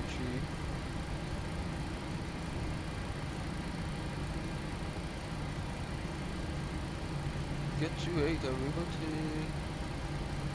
Oh, we'll see, we'll see.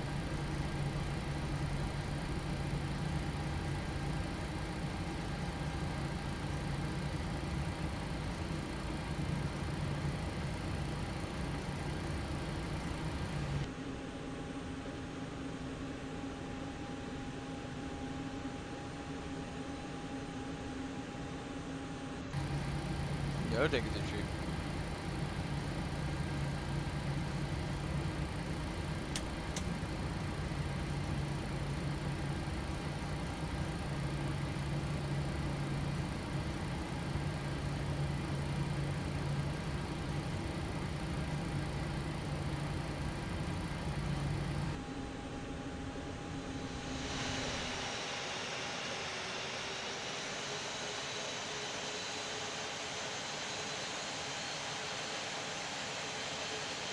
Right, because we don't have any marshal to marshal us in, and we're gonna get by ourselves. There we go.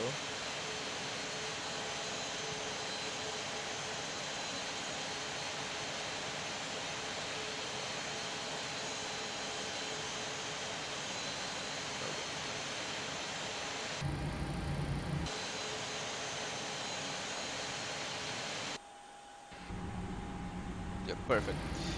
Right, so taxi lights off, APU gen left and right, there we go, APU generators are in there, and there we go, parking brake has been set. Let's reset the trim, forget about that. Oh, but it's on 5, it's good, there we go. So everything up here looking good, there we go, prop it off. Right, let's call out the engines. Yeah, the EGT is good, right, so the temperature is looking good.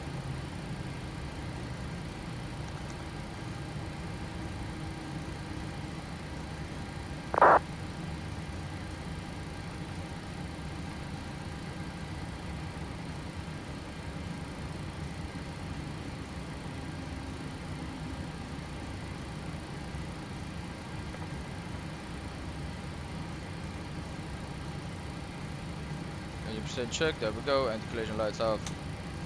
And I can go on right, there we go. Alright, hydraulics off, there we go. Fuel pump to position, there we go. Alright, slash valve auto, window key, just gonna stay like that. And the door will be unlocked, there we go. Reset that, and of course let's kill this, thank you. As there is no GSX, you can see, so we'll be getting the GPU card. Get shocks first, then ground power. Of course, gonna stay here. We have the stairs. There we go.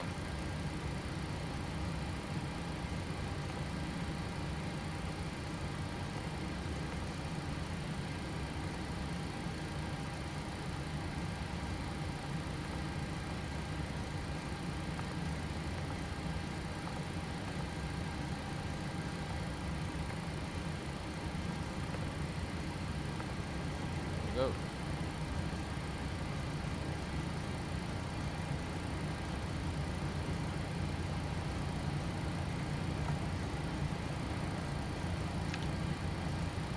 Alright guys, so hope you have enjoyed the arrival. I'm really curious to see what you guys said about it. There we go, we already have the entries and everything.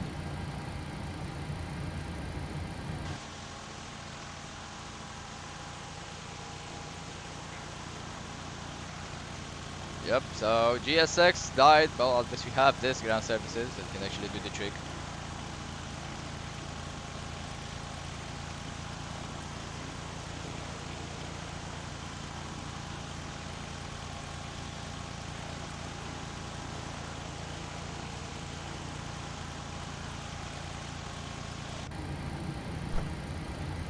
Go, doors opening, and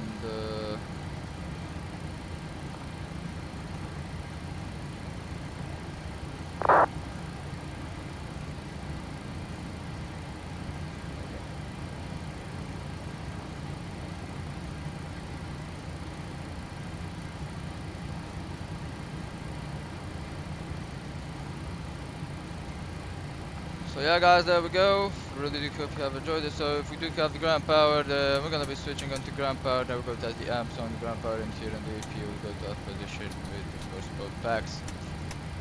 There we go.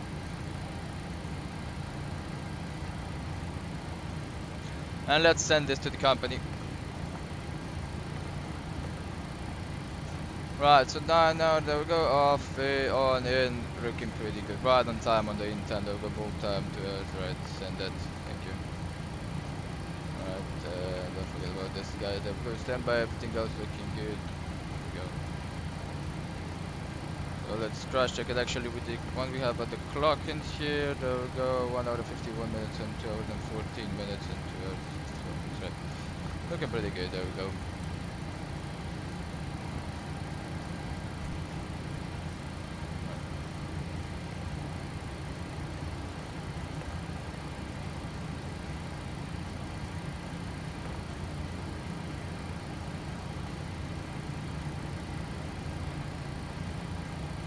There we go.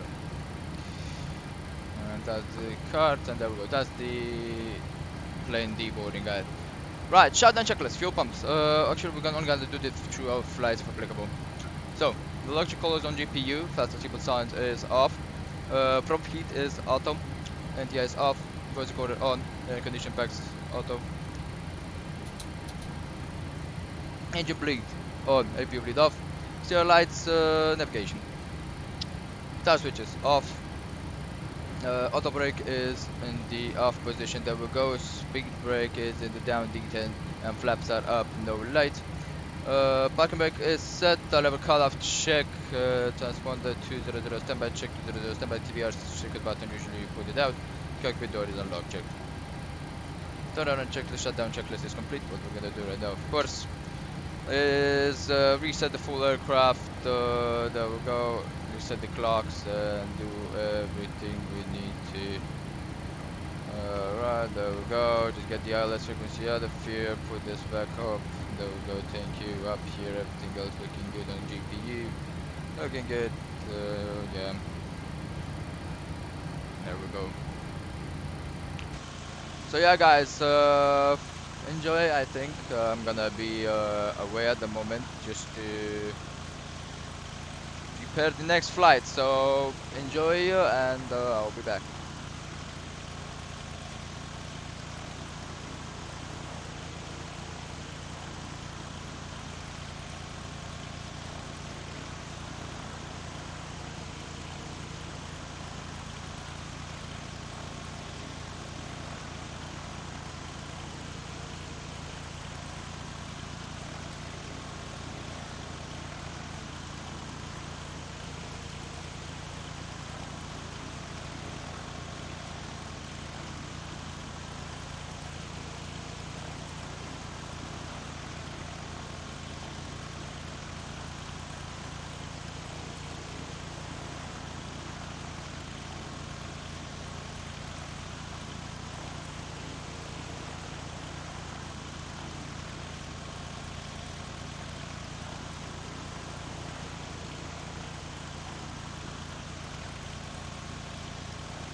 Right, guys, I'm back. Let's initialize the first flight. So I've read the node times. There are some node times at the moment that are gonna be in for the arrival into Dublin, which we're actually gonna be putting this. So a lot of taxiways closed. They're going to DD project. There's no one, and we'll go. So number 4.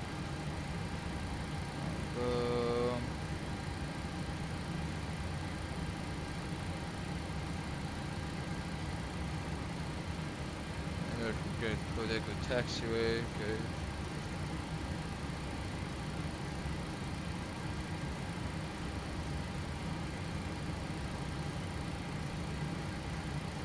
Taxiway Alpha is closed. And 06 aircraft wingspan 36 minutes, we do have that, so ground to extend to these points.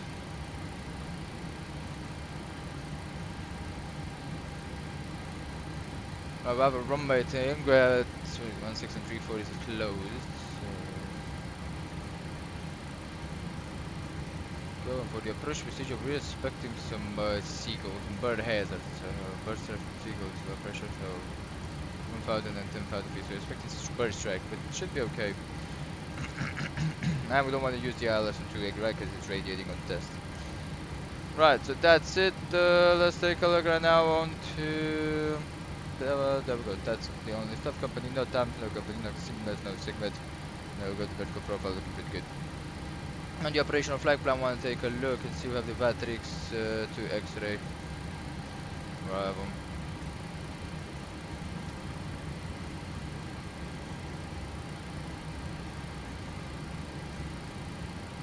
Battery to X-ray. In the lap mode. And then we have the ILS on the 2.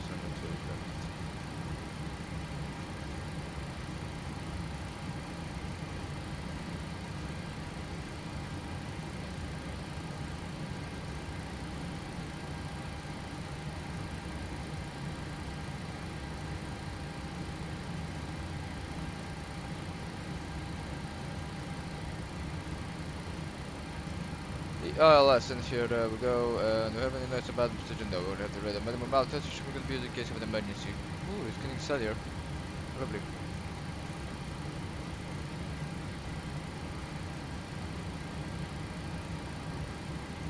Right. Right, let's get this here. So let's get this crash pad and we are ready to go and start up this flight. So there we go. For the crash pad, Ryanair 508 Romeo. That's gonna be the call sign. Departure, of course, Bristol.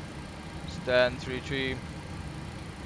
Arrival in Dublin. And expecting the arrival to be onto Pier 2, and this should be the gates in here. There we go.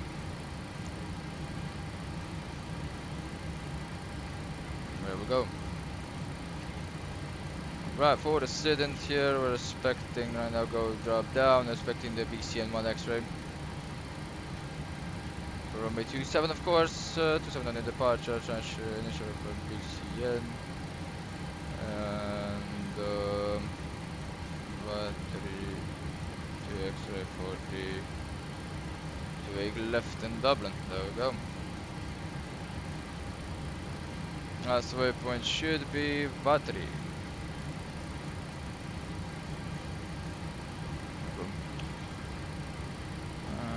BCN1 X-ray, right, 6,000 initial. International took 6,000 initial. I'm going to be taking a look at the briefing needed after. We do have some noise abatement decision in here, which is different a little bit, but we're going to take a look at that a little bit more before. Right, so for the arrival, expecting at about 370 and 3,000. International altitude should be via the ATC. And the LS localizer in here, there you go, 5,000 feet on the altitude. And altitude which we're gonna capture the localizer is gonna be 2,500. And we have a ATC in there, that's good, and Finish under 2 again. Yeah, the wind is kind of getting harder, so there we go. Right, it's working good. So let's doors closed. There we go. Right. Let's get this position initialization in here. We are Bristol. There we go. EGGD, and what we want to take a look at data link in here. The pre-flight. There we go. EGGD. There we go. Into the destination is gonna be Dublin. Estimated time of departure should be 1220 for what I remember. I'm gonna be taking a look, of course, at this. Yep, 1220, and this estimated time on the route is 46 minutes. There we go. 5 Romeo again, and we're expecting 509.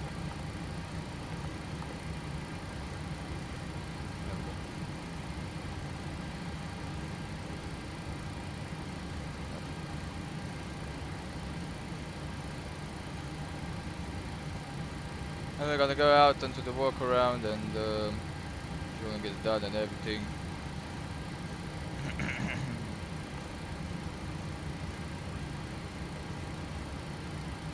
Get on the cabin cleaning. We have done catering services, but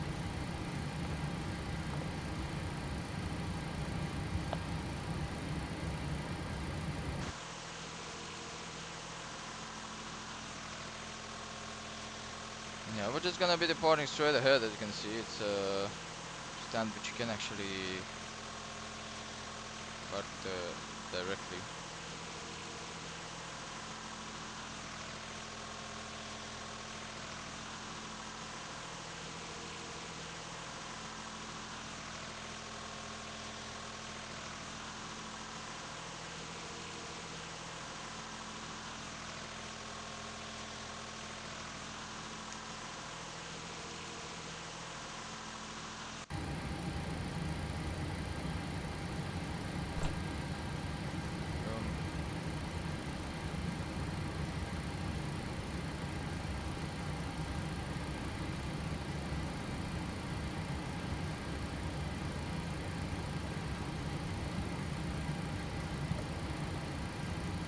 Go run out the catering gas. Right, the 178 should be the passenger number that we're gonna be needing it right now.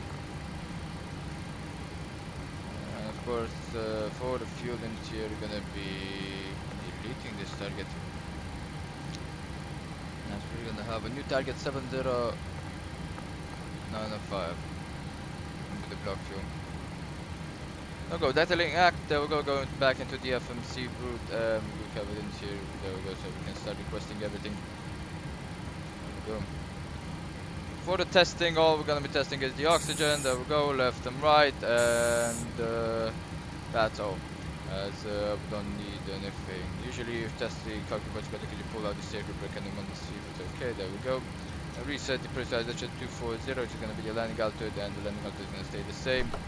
And there we go, route upling already, gonna be loading it. Go.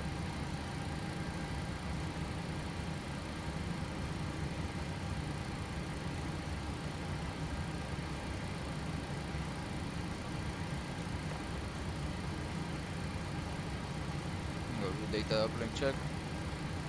BCN, STU and battery.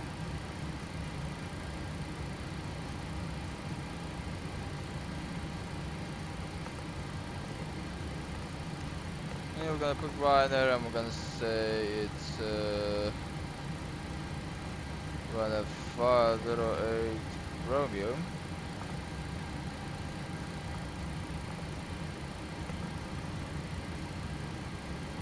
So 27 for the arrival. LS 28 left, there we go. Have the battery to actually wrap. No transition, there we go. Legs page are gonna go in here and there we go.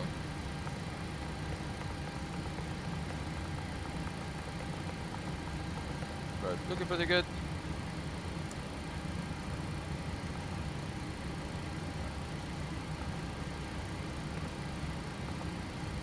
Put the air conditioning unit because 16 degrees. No, actually at 16 degrees you can actually not requesting. We're gonna actually get it out if I want it.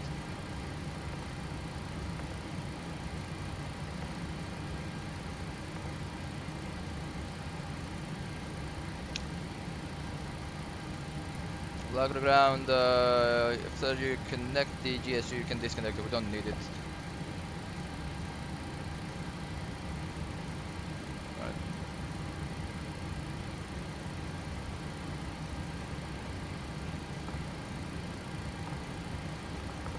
Now go, the gathering service is done.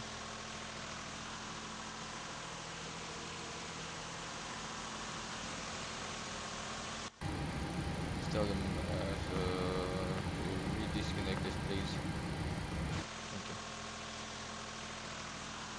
You don't actually need it, 16 degrees, okay.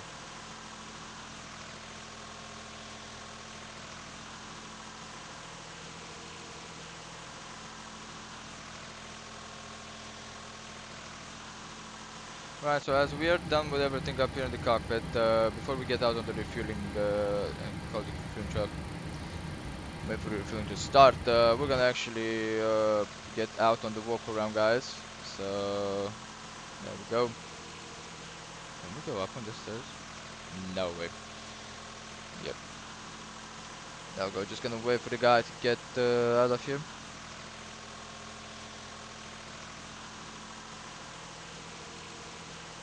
Come on. There we go. Drifting. 10 likes. Well, thank you guys. Thank you. Right. So there we go. We're gonna be just checking if everything else is looking pretty good. It's gonna see. I just want to check the probe, check everything, and see if the aircraft is in the shape for the secondary flight. See if anything has been damaged during the flight, which I don't think it has. It was a pretty nice landing. In this airport you can't land smoothly, it's impossible. You just want to put it down as fast as you can because you can already see the finishing when you come into. So yeah, everything else looking good, and in the flaps that we go and take a look, it's still spinning the engine. It's normal. There we go. Looking pretty good. Right on this, you can see the main landing gear, a little bit of a harder impact on the right hand side, then drop down on the left hand side, so it should be pretty good. There we go. We kind of landed this hardly. Yeah, the drain fumes are no longer present, as you can see. So yeah, when they are present, they're going back into the engine. I don't know. There we go. Looking pretty good. The aircraft is looking in shape. Yep, it's in shape, completely in shape.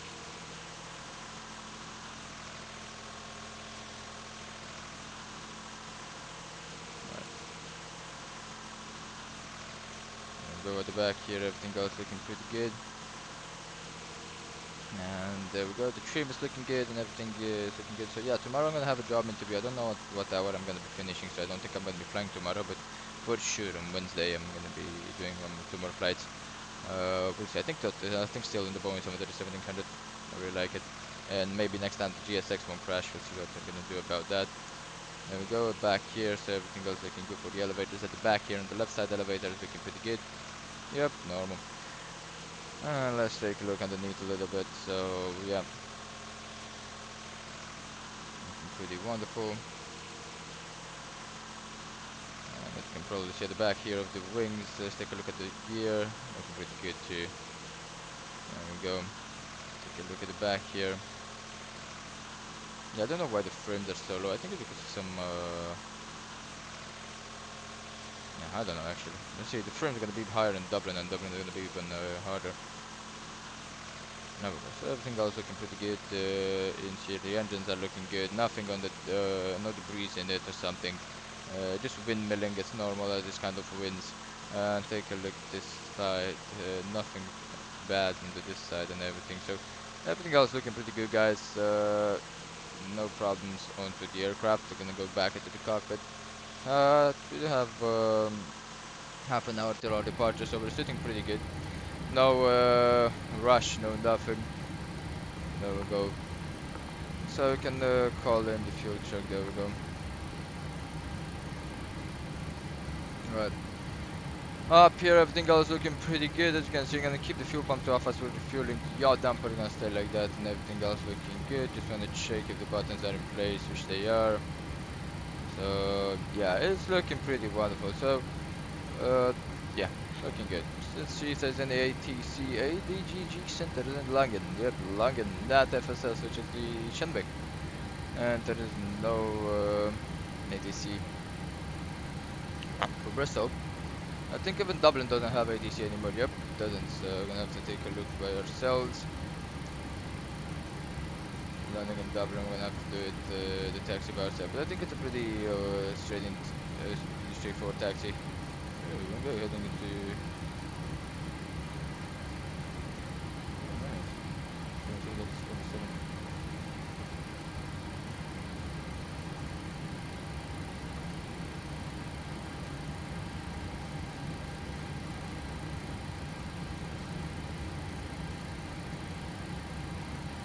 Guys crossing the pond.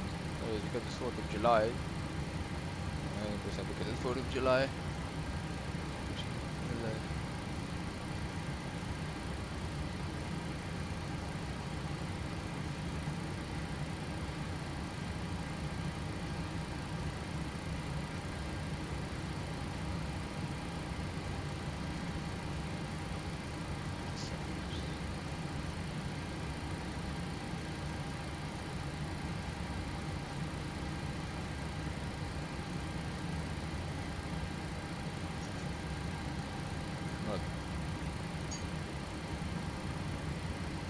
There we go, we'll check right now. So the fuel truck is here, so they're waiting for us to get the weight and balance in here. There we go for the fuel. Let's get a fast fuel in here. So we're expecting 70905. There we go.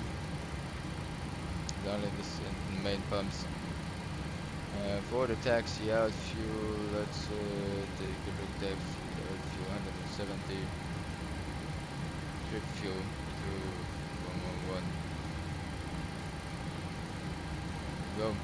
That's gonna be complete, and they should receive it. And start fueling.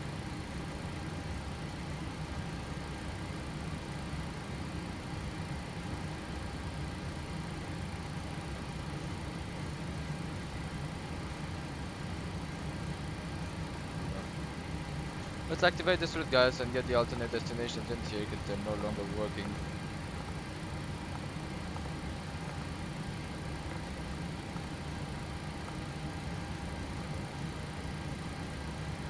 So the departure is gonna be Heathrow, as you need to, and then we should be having only 2 more, which is Manchester and Shannon.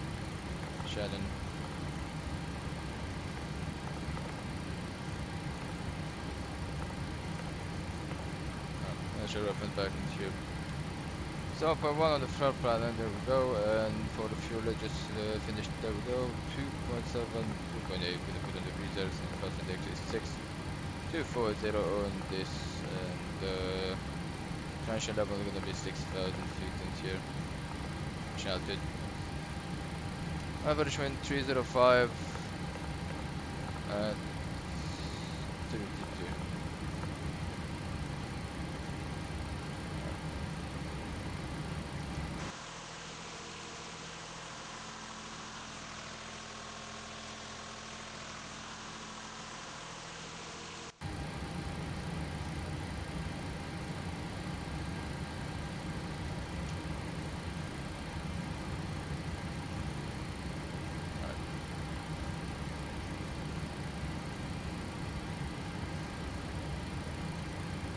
So yeah guys, everything gets quite ready, and with the initial reference has been done, we can put some fixes in here. Let's get the fixes in here, one for Bristol and one for Dublin, and we should be ready to go. Just started pre-flight and everything.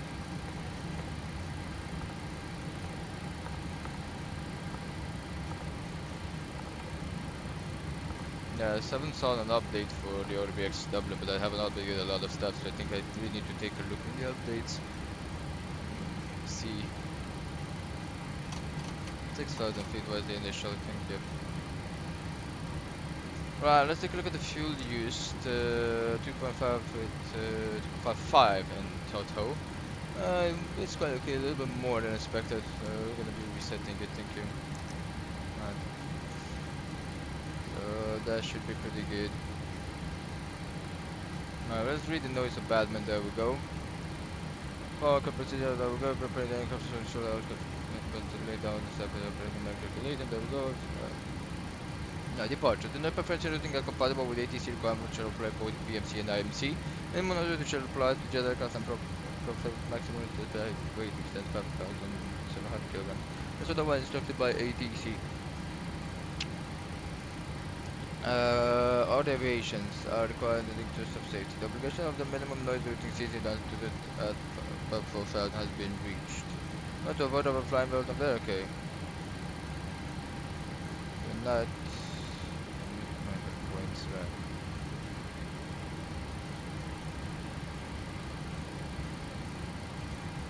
Balance the fuel and that's done. There we go, yep.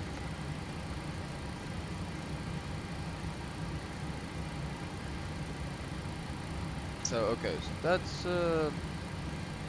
pretty okay. 4,000 feet for the missed approach. So we want to go to the N1 limit. I'll take off and take a look in here. Okay, so acceleration hard and reduction. Reduction is gonna stay at 1,500 AGL. That's normal. Oh, we should be using in depth. What?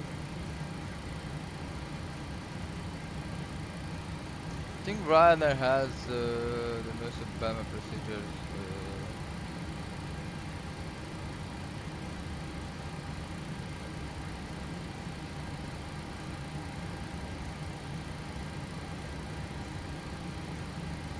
Ryanair, low fares, made simple.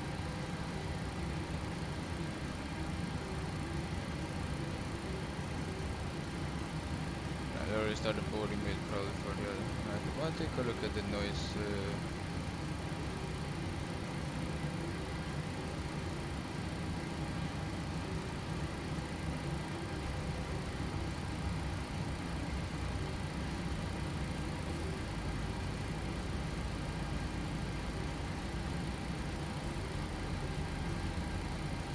There we go, end up 1 and end up okay, so yeah, we can use both of them.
You end up to that 1,000 feet above ground level.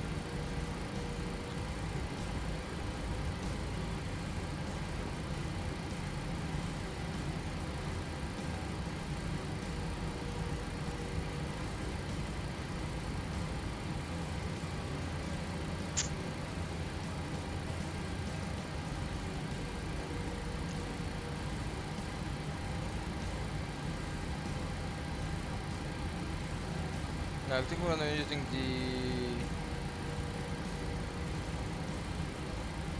end up 1 of course. I'm gonna have the reduction at of course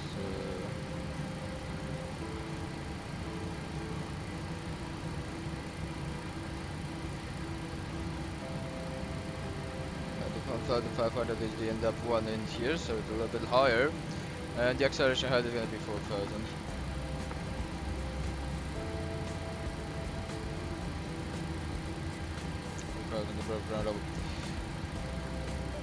Why? Because that's what they say, so reduction in front of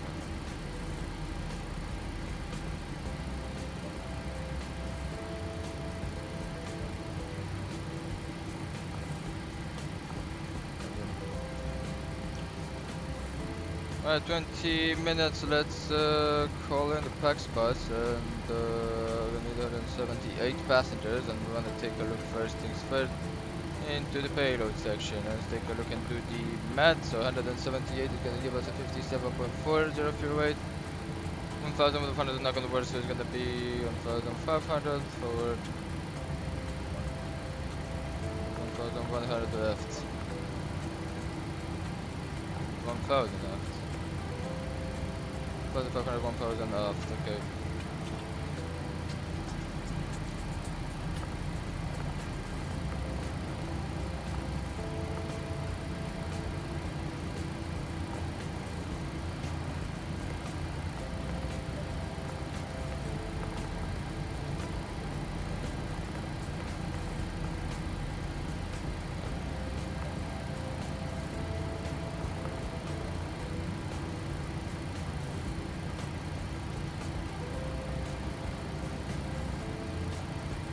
There we go, just now waiting for this to be done.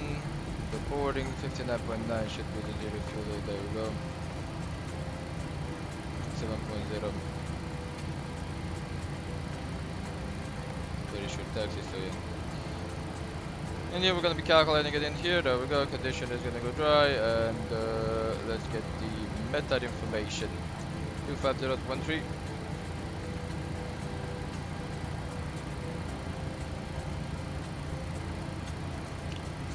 17 degrees actually, there we go. QNH, and I wonder what to do. Thrust rating flaps 5, AC on, NTIs up. Let's see.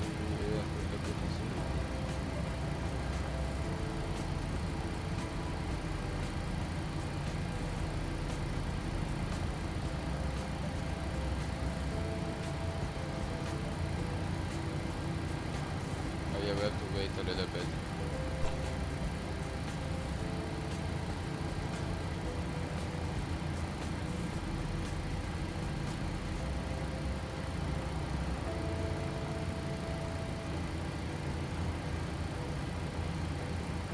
Goes okay, just gonna have to wait for the passengers.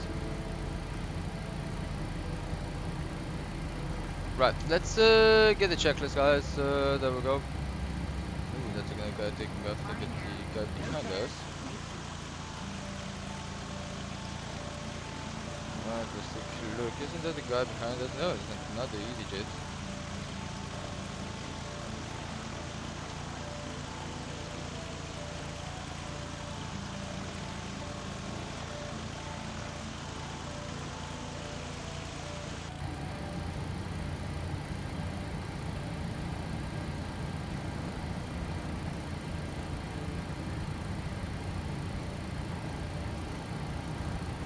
Right, so let's prepare for the departure, guys. So we're having the boarding in here. There we go. I'll take a look at the BC and the brake on departure. So we're gonna be needing the ILS DME on this departure. So we're gonna be filing the DME. Yep, the DME, the IBTS or IBOT. So we're gonna see what we do have. There we go. Have the Bristol in case of VOR failure. There we go, and then we have the brick on VOR 117.45. There we go. 45, there we go, that's good. Of the A-bod, okay, it's okay. The course 267 is gonna stay the same, and it's gonna be course of the runway again, and the QNH is gonna stay the same as it has not changed. On the video and everything else is gonna be staying the same. The parametrical minimums, of course, we're gonna be putting it to the number 1,500, background rebel. It's 2,000 or so, I think. 600 feet. 2,100. That's gonna be the height which the thrust is gonna be reducted. There we go. Right. Q&H in here remain the same. There we go. And down here everything else is looking pretty good. So up here, pretty good. Right.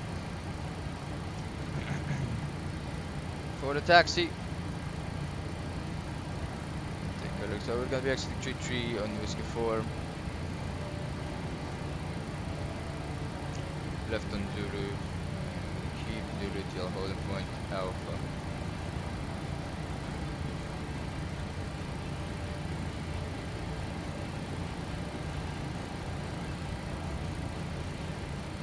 X-rays for the LVP.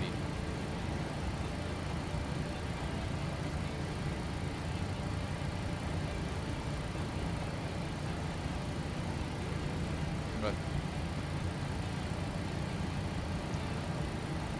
So let's get the takeoff briefing. So we're going to be departing Bristol runway 27. Bravo Charlie November 1 X-ray departure. Initial climb 6,000 feet. QD 2022. We're expecting to transition out to 6,000 feet while we're going to be climbing by the seat by the nose bad with departure 1 with a little bit of tweaking. Then we're going to be coming into the peaking in a minute. The nose with departure 1 is going to be 1,500. Thrust is going to go to reduction climb until 3,000 feet. We're not accelerating the aircraft, only at 3,000 feet we're accelerating the aircraft. And then retracting the flap. The thing is, it's not going to be 3,000 feet at the moment for the acceleration. It's going to be 4,000 feet for the acceleration and 1,500 feet for the thrust reduction at the climb. So it should be good. We'll see. We're not going to be taking takeoff. Normally, as the runway is very, very short. Let's see. Maybe we need even higher flaps than 5 or than 5. We'll see. Usually, I think we're going to expect the flap 15. We have not done the performance calculator, so we're not going to be talking about that. We're only going to be talking about that in particular.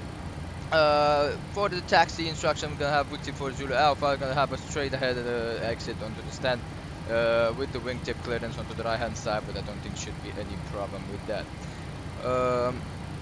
Right, they're expecting holding point Alpha, 5 minutes or 10 minutes taxi, and we're just waiting for the passengers to be completely boarded, which of course they are, and for the cargo to be completely boarded, which they are. So we have received that, so that means we're clear to start up the APU and everything, so we should be ready to go. For the noise abatement onto the APU, we need to have it down to the minimum use as possible, so we're only going to be using it for startup on the engines. We're not going to be doing a cross-blade start, which will take too much time. For the departure again, we have the Brecon 1 X-ray departure, and they should climb 6,000 feet and asphalt for level 240. We're heading into Dublin, so it's going to be quite a short flight. Not going to stay a lot talking about how we're going to be doing. We're just going to be calculating the performance, getting to down to Dublin, and just preparing for the arrival into Dublin. We're expecting the ILS localizer DME and the right-hand turn should be beginning at DME 4.5 on A-bone, which we do have it in here, in the Bravo Oscar November, or 5.2 of Aiming Bravo Tango Sierra, which is the runway 09 localizer, if we get that one. Right. So that's good. Average attached mileage is 20.8 nautical miles. In case of an emergency, we're gonna go runway heading till. Let me give you an idea of what. Because we do have the radio minimum altitude in here. So we had past 3,000 feet, 1,500 on the runway heading, then 3,000 feet. Or if we take a right-hand turn after the departure, is 2,000 feet, which we're probably gonna be doing. So 2,000 feet, and the engine out acceleration is 800 feet. So that's good. Above ground level, of course. We're expecting minimum of 2,100, which is 1,500 above ground level, and initial climb 6,000 feet. As you can see, 267 on the heading, and we're only going to be calculating the performance numbers and everything. Right, I think that's all for the workout briefing. We transponder like normal Sierra and Monsignor onto the taxiways, and going to be with the budget for Charlie. Right. Any question? No questions. Let's get a PA. Ladies and gentlemen, this is Captain speaking. I'd like to welcome you aboard this flight. We will be departing shortly. As you can probably see, the doors are not closed yet, but they will. We're now just finishing up our last minute paperwork to just get you underway into the flight into Dublin. It should be quite a short flight, 40 minutes. We won't have a lot of time to talk to you guys. So yeah, Sit back, relax, and enjoy the flight, and I'll update you as the flight goes on, and that's where I don't climb. We won't give you much updates because it will be a very, very short flight, just when we have arrived at the top of descent, and we're at the top of climb. And of course the 10,000 people are coming in, they're landing into Dublin. Thank you, and welcome aboard.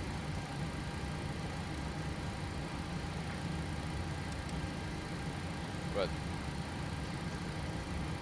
There we go. So everything else has been checked. So we did that. Let's read from the aircraft in here. Thank you. And let's take a look if they are correct. 66.9. That should be a takeoff. 54.2.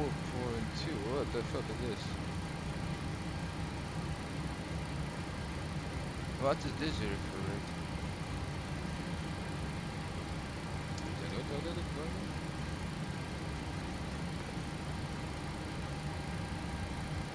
Oh, should have been a little bit further, okay.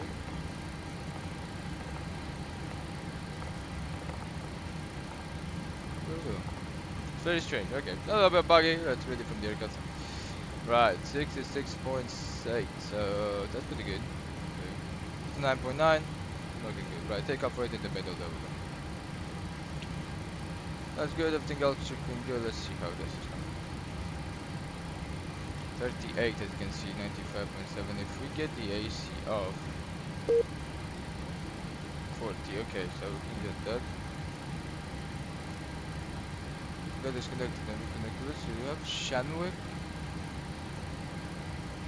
Shanwick will be good. We control by Shanwick or by any radar at the moment. No, I don't think we are.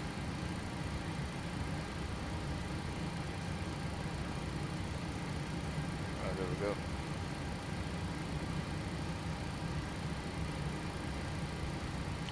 Right, we're gonna be using this one, so I have takeoff with 40 and AC off.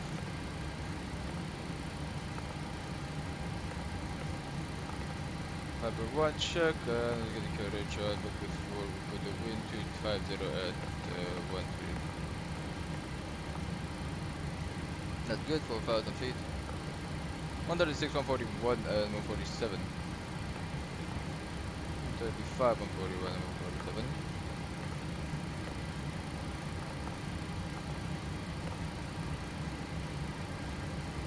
QRH off, 147 in here. As we're gonna be using AC off, that's why we have different speeds. There we go. So everything else looking pretty good. We're gonna be closing the doors outside, and there we go.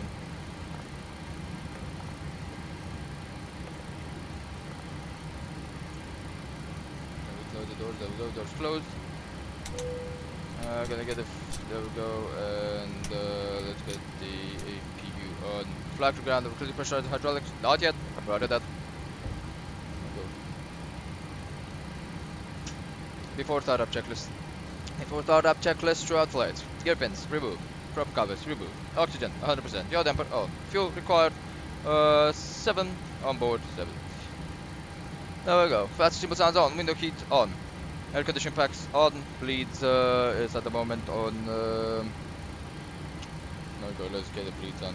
All of them. Thank you. Precision mode selector, auto check. Instruments cross check. Cross check will look the same. Auto brake is gonna go to RTO. Wait for that, and there we go. Right, speed brake is down, D10. We do have it in the parking brake is set. There we go. Stabilizer, trim color switches are normal, and radios radar transponder radios are set. The Ils Approach engineer wanted to decimate that we have an DC radar. It's been checked on the TCAS in here, and we're gonna be setting the weather radar and the transponder set on standby. There we go. Ryanair trim 30 takeoff briefing discussed by has been completed. TFNC and CDU has been set, and 1 on ES bags, and 1 is plus 40, which that means 96.95.2 with the 147 on the ES bags, and flight directors both odd position, LEMD, and there we go. Right. Stab trim, gonna be setting the stabilizer trim once, there we go, with special hydraulic until they are out of here, so there we go. Looking good, that means that the APU is on. Come on, work. Getting the APU on bus, and waiting for the ground crew to disconnect that, and gonna be putting the step trim after. Performance on multiple has been signed and select the airplane mode. Store mobile phone this airplane mode. Flight deck and windows left close, right close. Door denied. Thank you. Passengers probably seated. Don't know about the moment. And we'll say seated doors closed and check if doors closed. Check right. Wait for the ground crew to be completely out of here and yeah. Flight into Dublin. I think we're gonna be eating into Dublin. So yeah. Hope you are enjoying, guys. I'm starving out here to just to get this on time, but I'm doing it for you. There we go. Everything else looking good. 17 degrees is checked into the aircraft interior and is the part of the stand. Flavor. Go ahead. You're clear to pressurize the hydraulics and to start engines. We're gonna be telling you when to start engines. Pressurize the hydraulics. Prepare for engine start. Prepare for engine start. Roger that. Before startup checklist, below the line. Below the line. Air condition backs off. Check. Anti-collision lights on. Check. Parking brake set. Check. All transponder. Keep it like that. Check.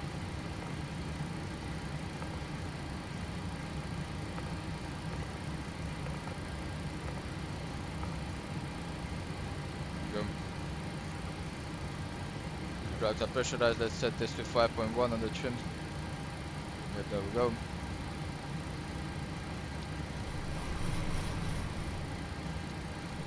Right then. There we go. Now before startup checklist, transponder. Ah, dude. That's a nest.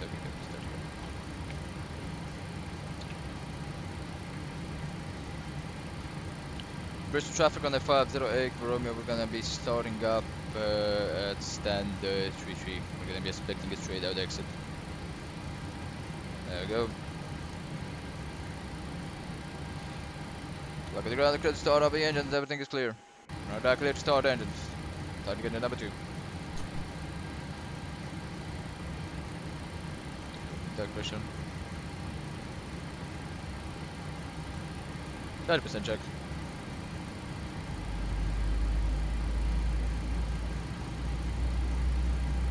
10% check and wireless ignition and the AGT.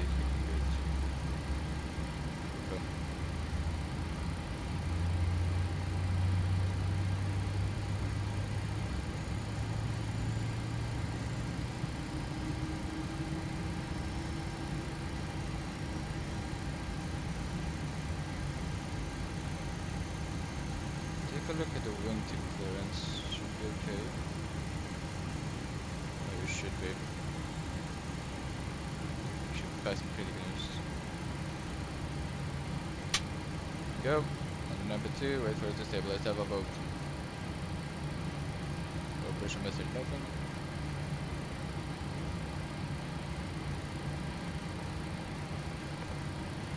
It's really big data here. And stabilize flag, we're gonna start getting number 1.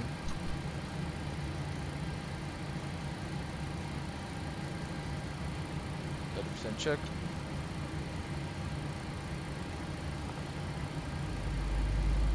Cover open and 1 kicking up with the N2. Check.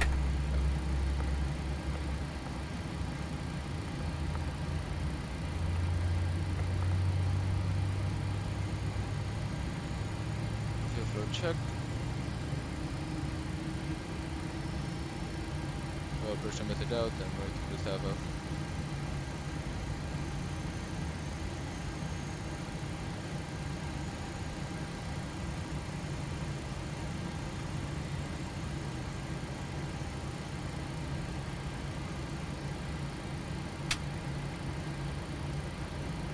Go.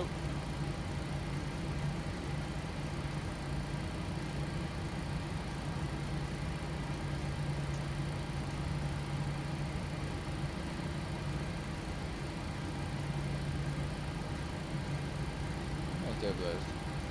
Right. Both engines stable, check. That's looking pretty good. So Gen 1 and Gen 2 can go in here. There we go. Go like that. Repeat. Auto check. Continues. And let's start testing out everything. So there we go. And that's that. Everything else is looking good. Go that and that there, and there we go, guys. Let's full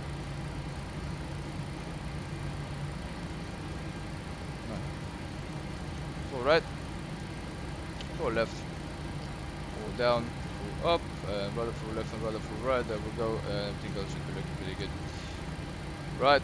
So then the APU will go to off position, and everything else look good. Before taxi checklist, generators on, APU off, SAS switch is continuous, probe heat on. Anti-ice is off. Air conditioning packs auto bleed. Isolation valve auto check. Isolation valve is auto.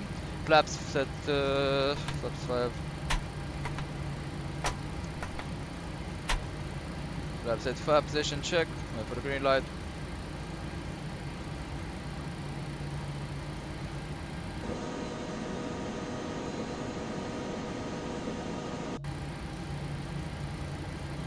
Verified takeoff speed 135, 141, 147. 135, 141, 147. Check takeoff speed verified. Flap set 5 unit light check. Flap ladder trim 5.1 units set. There we go. Cell level idle detent. Flight control check. Recall check. Before taxi checklist is complete, we'll go to taxi. You have any ATC?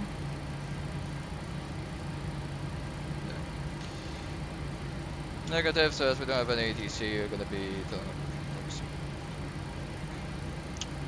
Bristol traffic, Ryanair 508 Romeo, we're going to be beginning our taxi, exiting the stands, exiting the terminal of Whiskey 4, then left on Zulu, and hold short Alpha, runway 27.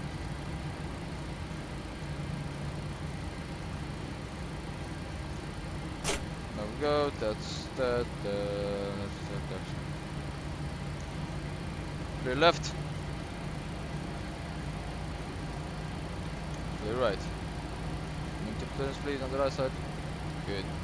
Thank you. Taxi lights. Only taxi.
That when it drops down.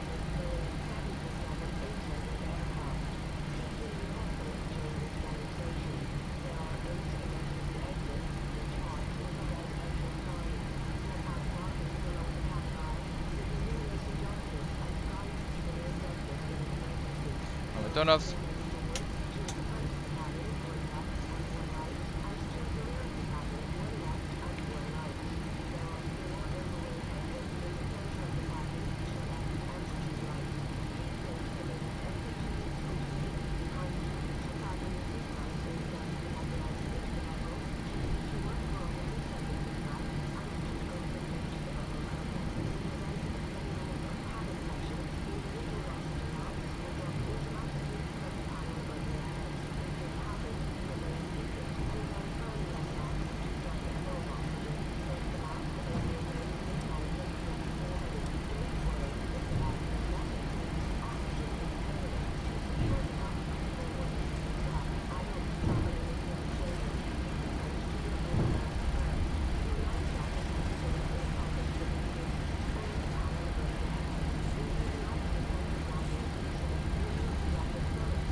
about unbalance, we're gonna have to take a look at that. 20 kilograms unbalance fuel.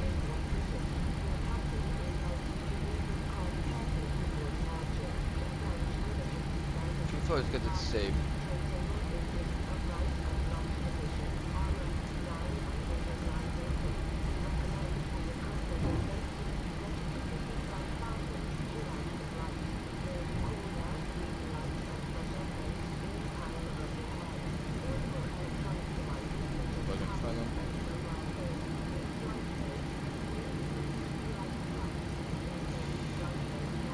Taxi lights off.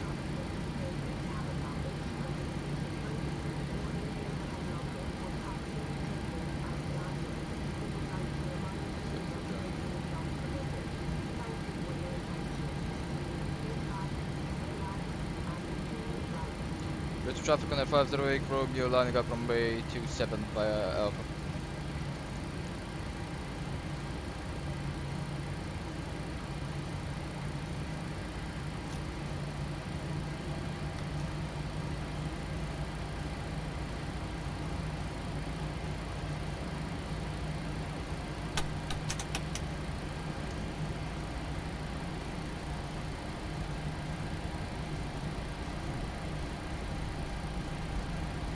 Radar.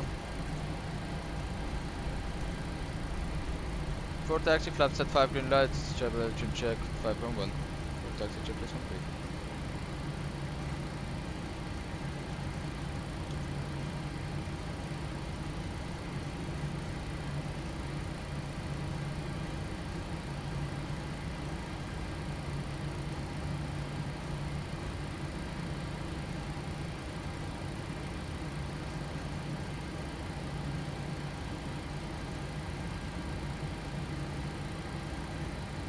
Go. Right, everything else check. Ultra set 147. We're gonna be using the LDAP1 check. That's good. Right, everything else looking good up here. There we go. Right, down here. Looking good. IBTS. There we go. The I1. IBTS. So we need that right hand turn.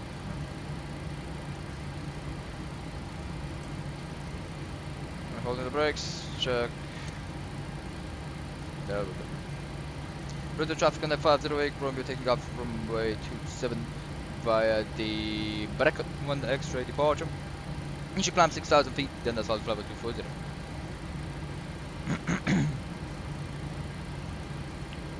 There we go. Time check 40.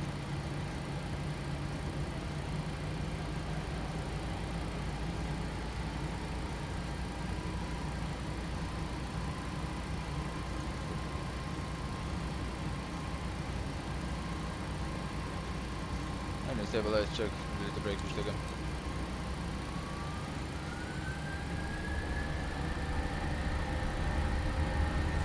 Thrust check, thrust it.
Climb check.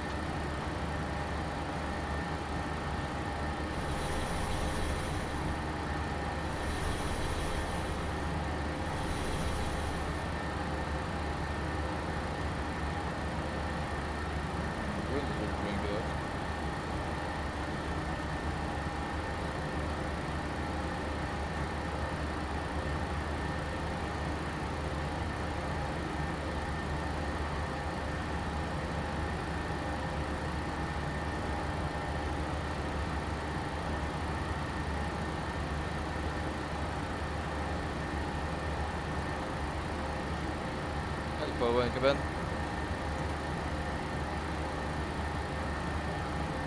Fog up.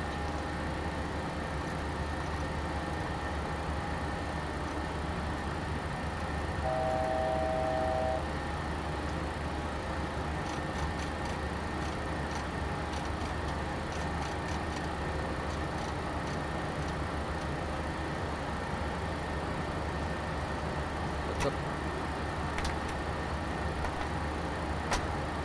Perfect. Check it.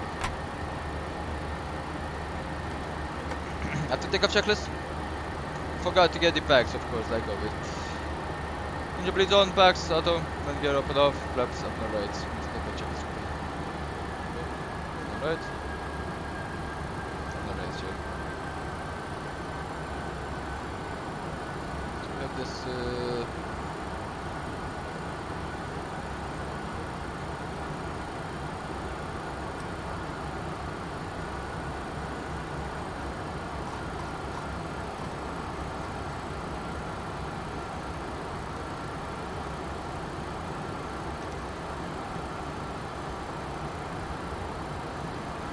Zero.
Thousand check.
swear to have that on no time.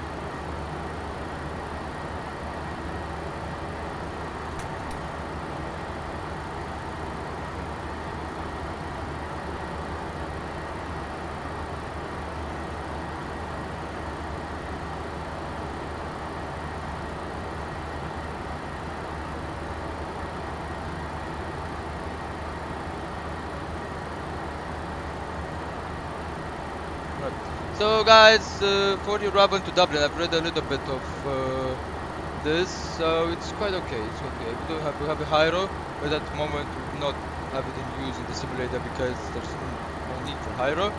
So Hyro number operation for the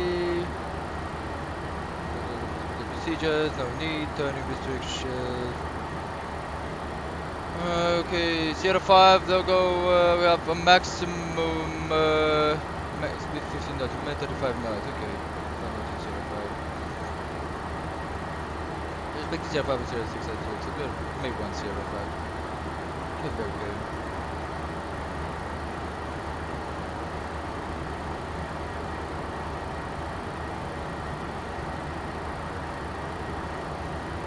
Go to 30, let's take the 242, just 250, the land back to the top. Right. So now the customers. Ladies and gentlemen, this is Cat speaking. I'd like to tell you that we have arrived at cruising altitude. Please sit back, relax, enjoy the flight. Seatbelt sound will be turned off. Won't be much. We'll get to the top of descent and almost ready to get down into Dublin. Thank you so much for choosing Ryanair. I'll get back to you once we're on the descent.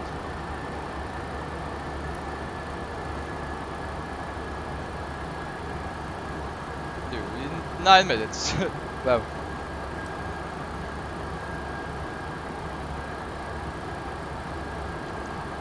Alright, we're gonna be checking the arrival with our first officer. First officer, we're gonna be checking to see if everything else is put in here, which is correct.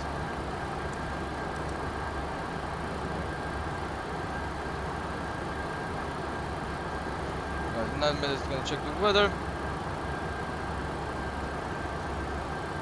7013, fuel cloud letters are unbroken at the QNH is going to be remain the same. So we don't hear anything.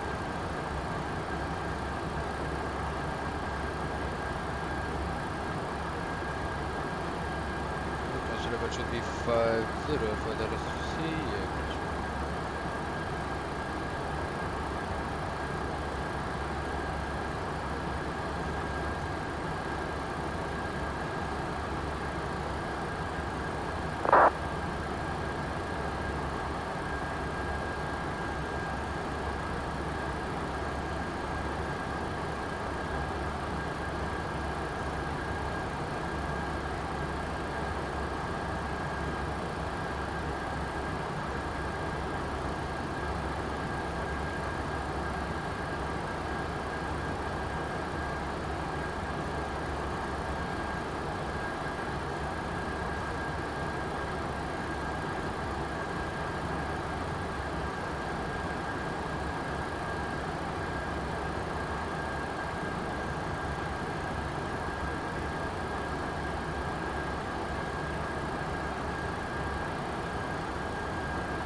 Yeah, I've been on fire for 2008.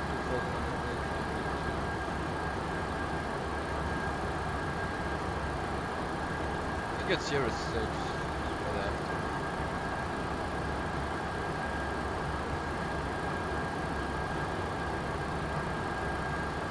Yeah, we can go for the 40 again.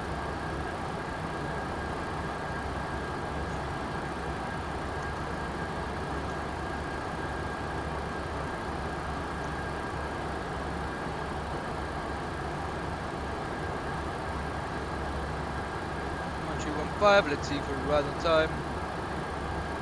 Yeah, 5 minutes in.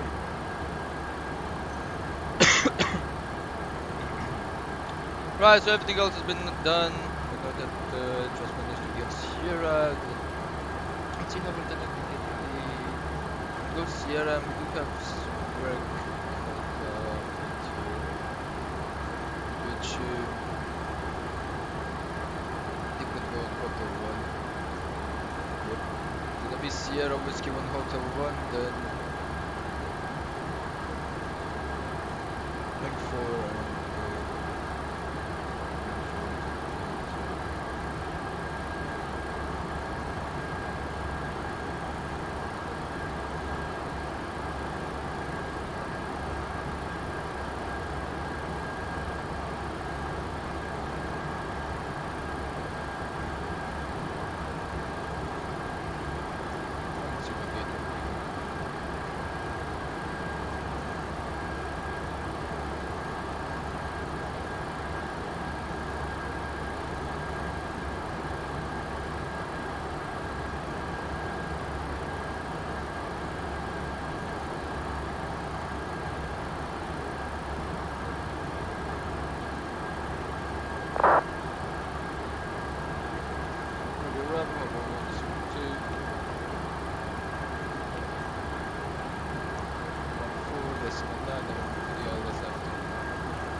right, let's read. So we have how to set okay, and have one, then one in front of felt a kind of problem to see my request, specific speed, okay. So we do have for the arrival, can provide battery. So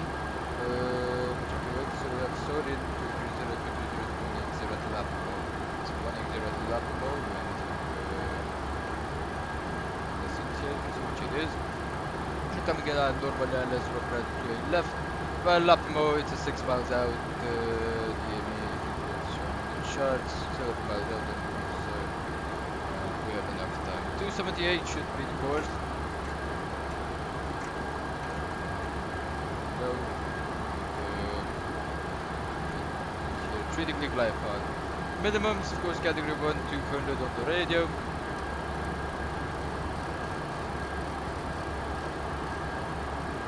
Go.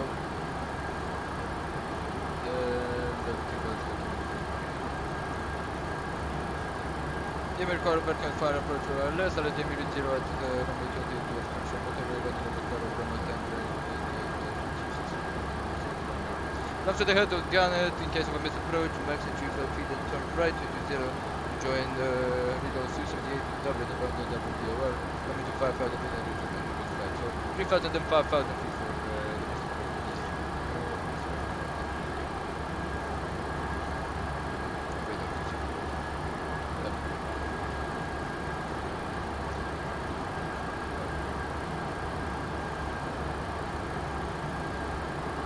good, so we know what we're up to.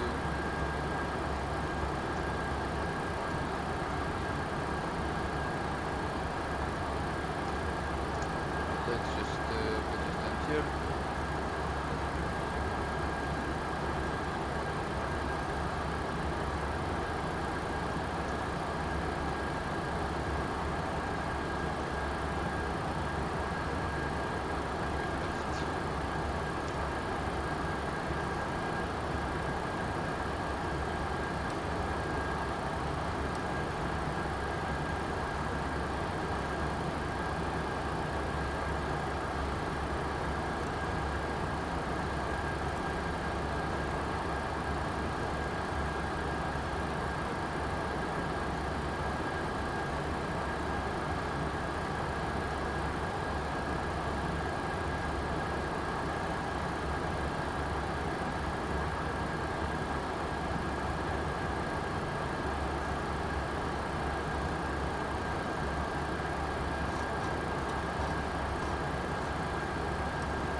Pilot and air airport damage.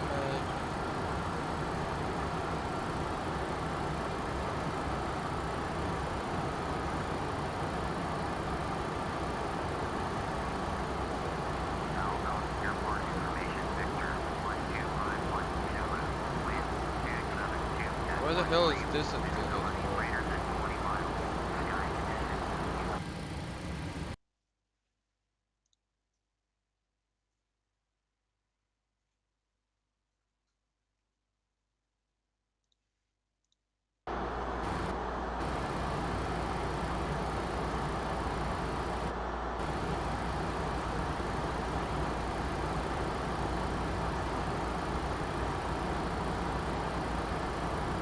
Finally, you're in.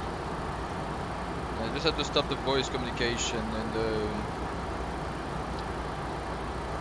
P3D. There we go.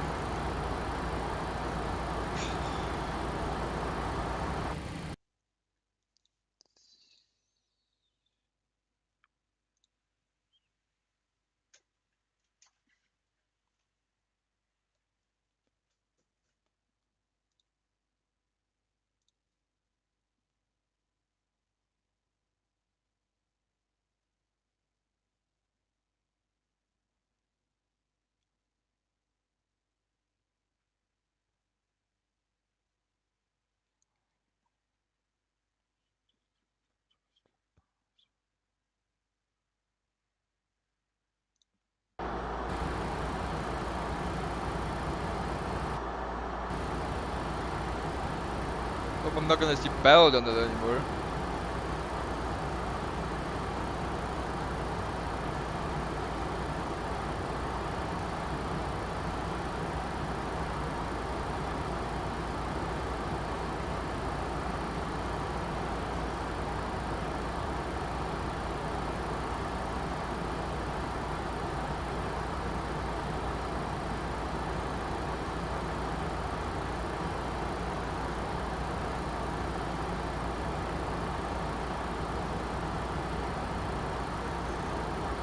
Right, so let's get the approach briefing, guys. So we're gonna be approaching Dublin by the battery 2x3 arrival, respecting 2 restrictions, 1 at 230, 1 at 180. We're gonna be descending by the altitude shown on the chart, expecting ILS from B2 left. It's gonna be after left-hand turn at Lumpo. Joining in the final, expecting a 3-degree glide slope with the ILS minimum 200 and 2,500 altitude to capture the glide. Right. Right, we're expecting 278 on the heading check. Of course, we're going to take flaps 40 for the exit, for the fast out exit. We have a 6 wind correction, which is important here. Let's get the minimum in here.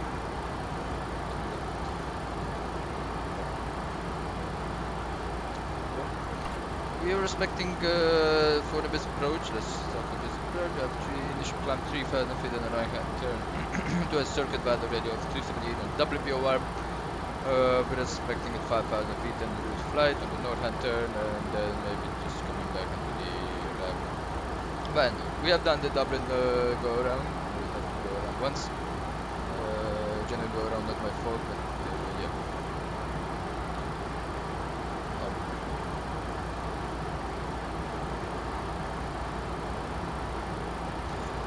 For the noise abandonment, we of course don't need one get a continuous descent. Come again, you can probably see we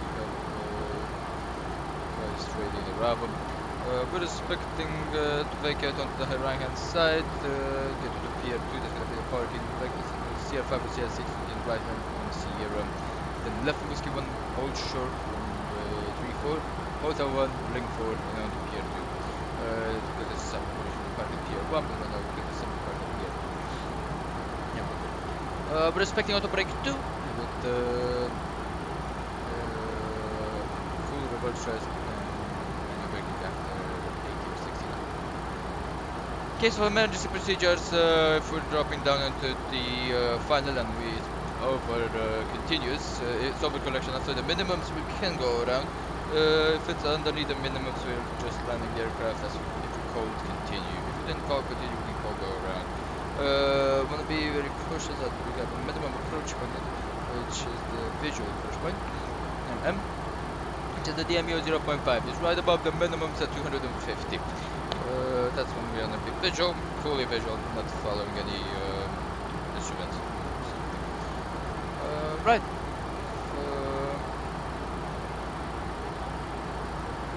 That's that.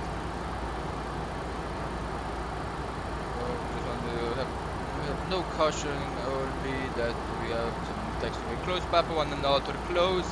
Because of our critical taxiway project, we have already pre-planned the flight, the taxiway around November 4 and should actually be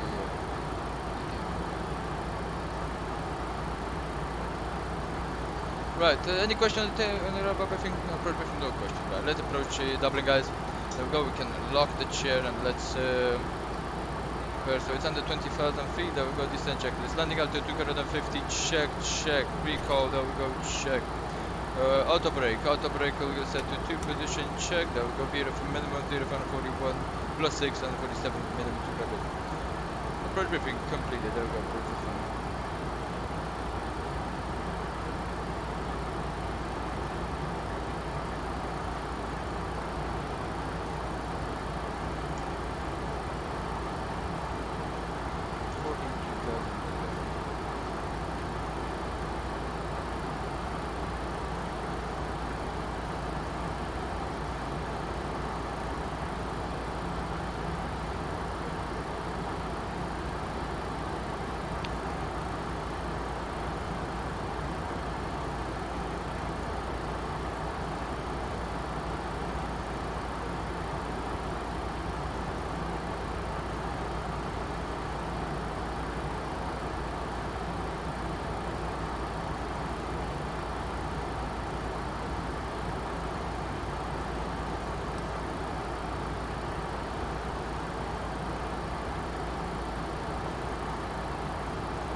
Captain speaking. I'd like to return to your best security fasten. We're almost passing 10,000 feet. And I'll go for the approach into Dublin. Wait to 8 left.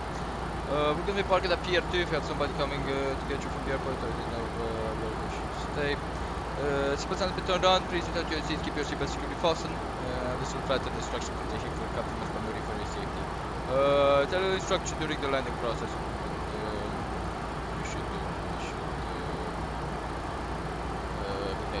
Thanks so much for choosing Ryanair. See if I can actually enjoy the flight.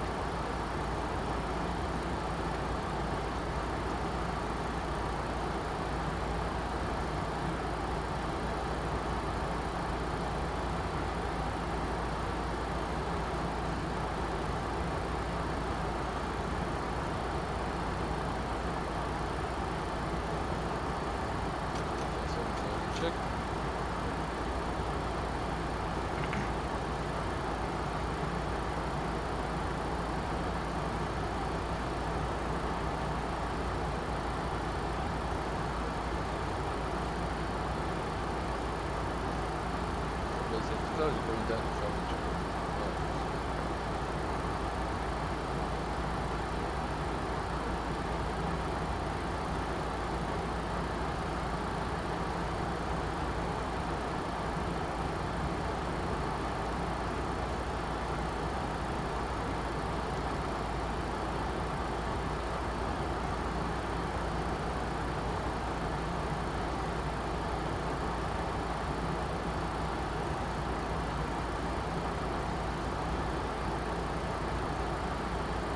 side has a little vibration.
Check, there we go. Attendance.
Radial, and up, and down the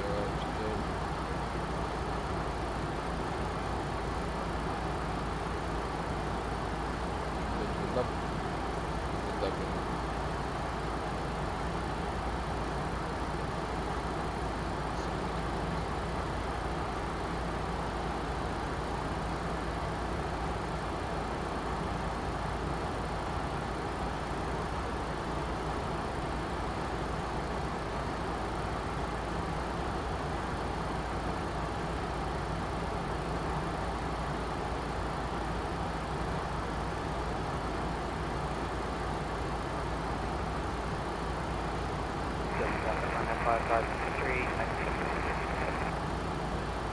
Ultimate final launch, human Juliet 6 for final launch.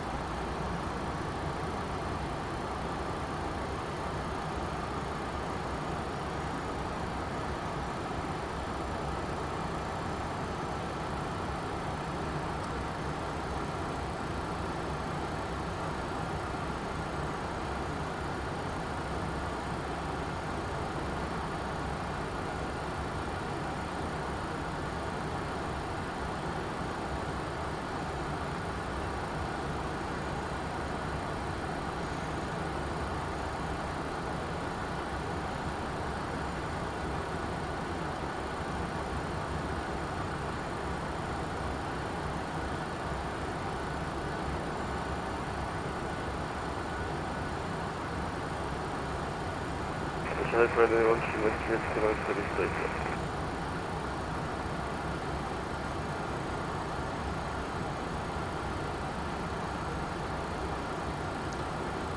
There we go, so we're pretty close.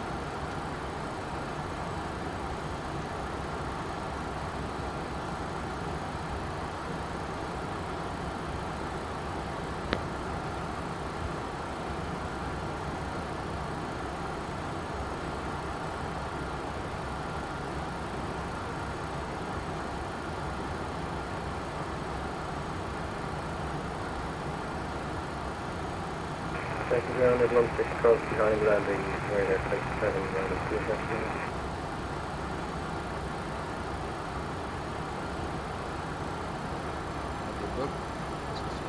Down. 3,000 feet of 180. We have the deceleration point in there, as you can see. Right. Order, so.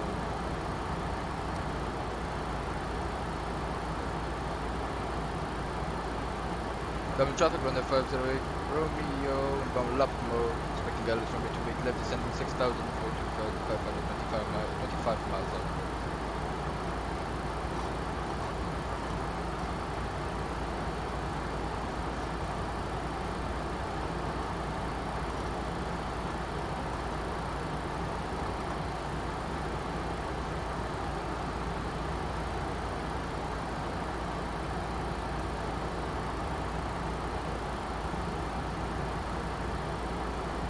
Traffic runway 13 mounted in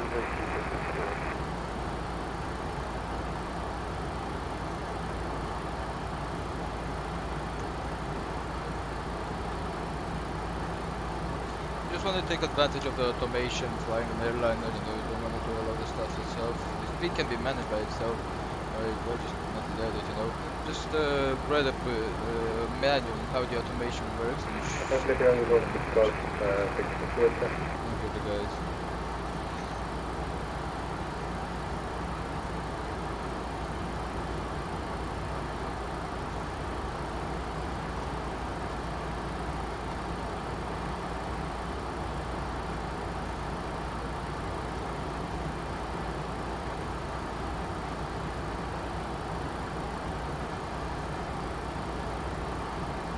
Localizer check, there we go. Wait for the approach checklist.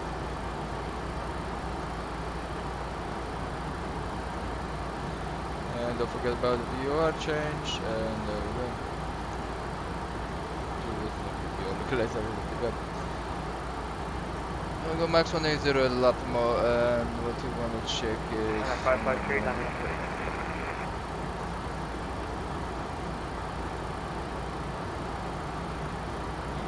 Good. Take a look at the standby needles. There we go, let's put the Alice. 135, see if we got it. There we go. Yep, that's right. Go look like it.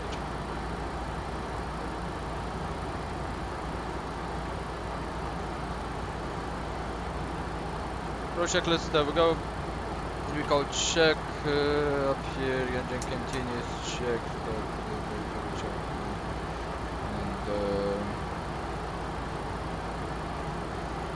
2,000.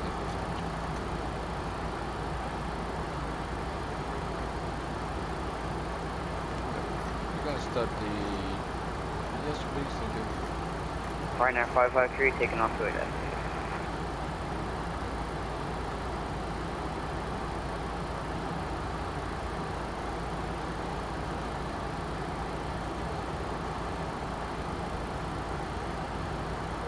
Checklist, let them tell me set when they're ready to check. Checklist will be.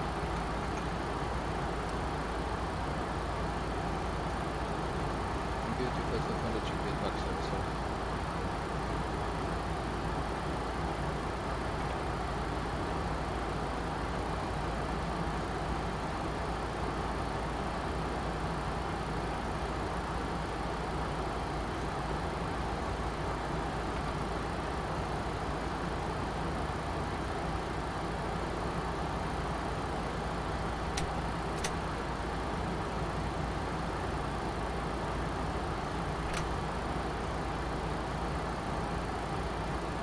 One speed check back.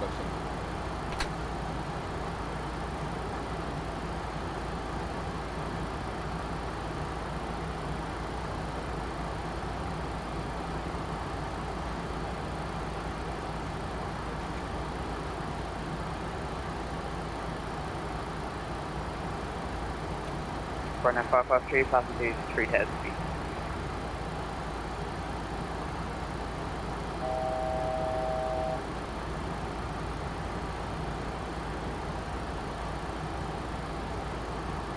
Fast speed check, fast time. You're Gigabyte traffic, Saber 948, push and start.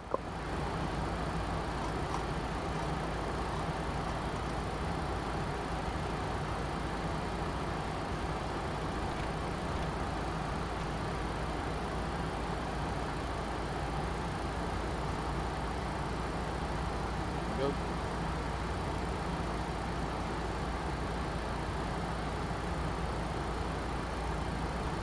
Dublin traffic, run the 508 Romeo on the 10 mile far on the runway to 8 left. Gigabyte traffic for check radio, Saber 948. Ryanair 50 Romeo, hear you 5x5. Thank you, sir. Saber 948, push and start.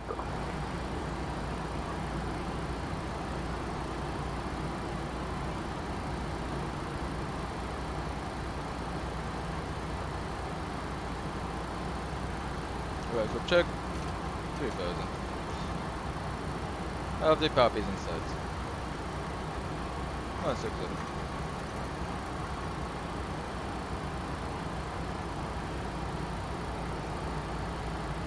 $2,500. Check 2500, sub 16. Good.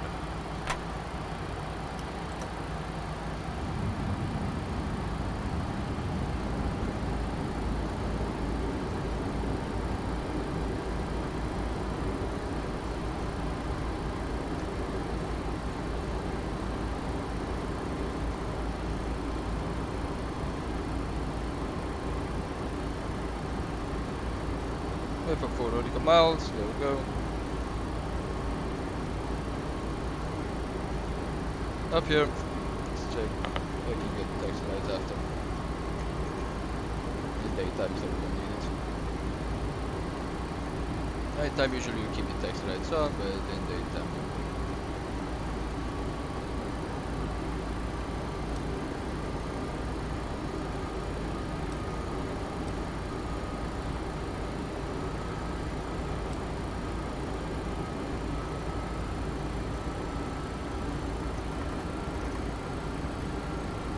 +6, check. 4.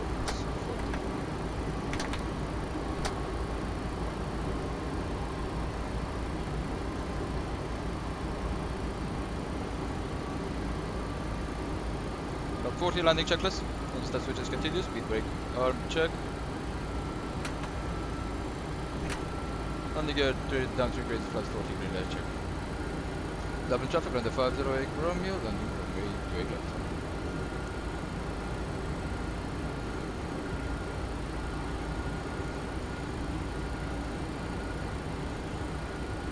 $1,000. 1,000 feet check.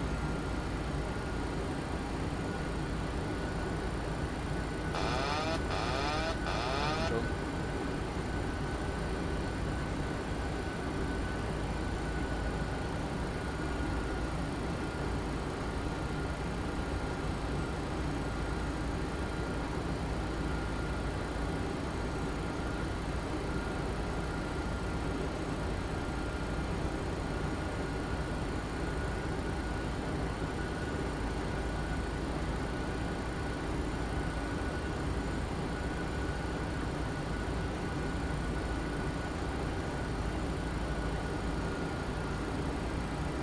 +100.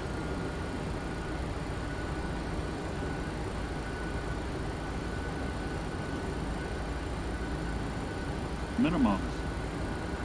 Continue.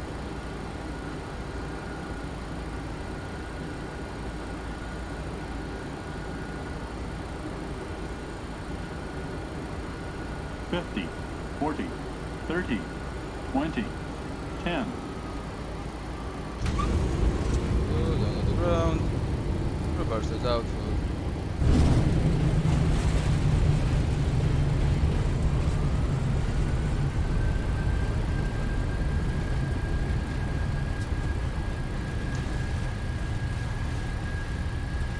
Hey, D-Nose check. D-Nose reverses out. And over. 35 check.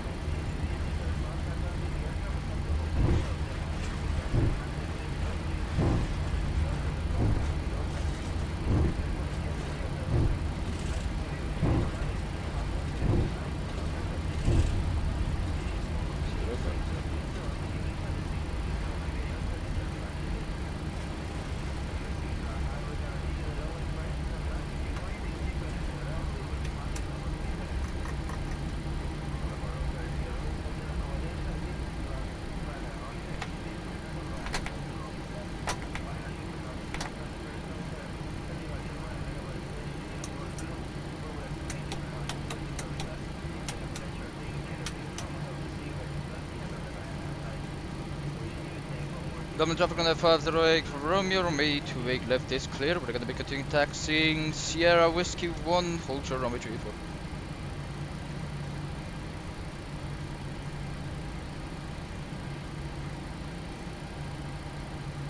No float whatsoever, just came in and just dropped it down. I think it was a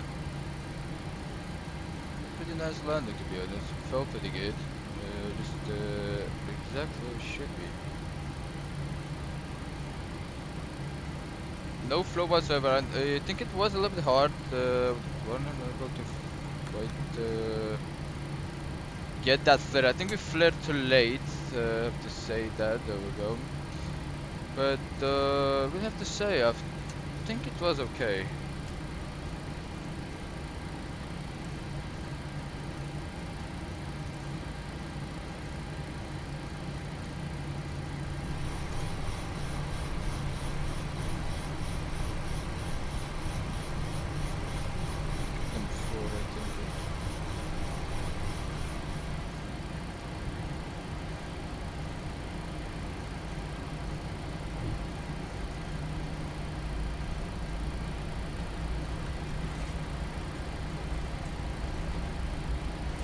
Yeah, it was minus 300 feet per minute, but I don't know why it felt much smoother than that. Minus 290, but it felt much smoother. I mean, yeah, strange, very strange.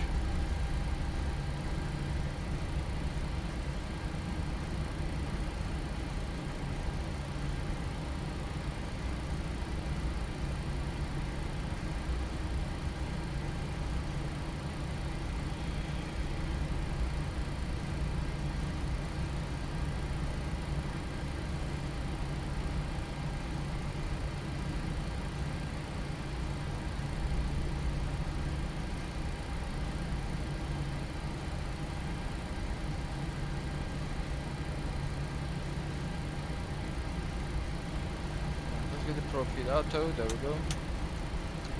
I think those will stay pretty good. The APU won't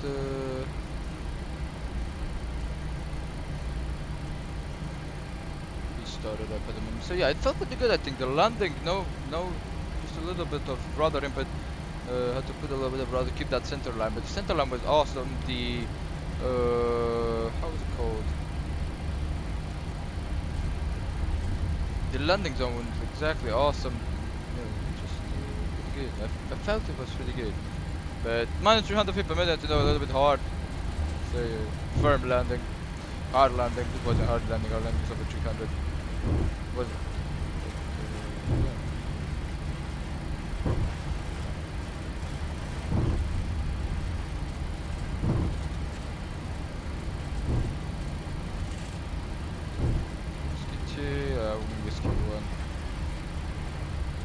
Bravo, in this taxi we call Bravo, wow. It's a very old scenery. I think ORBX did an update, I haven't updated anything in the simulator.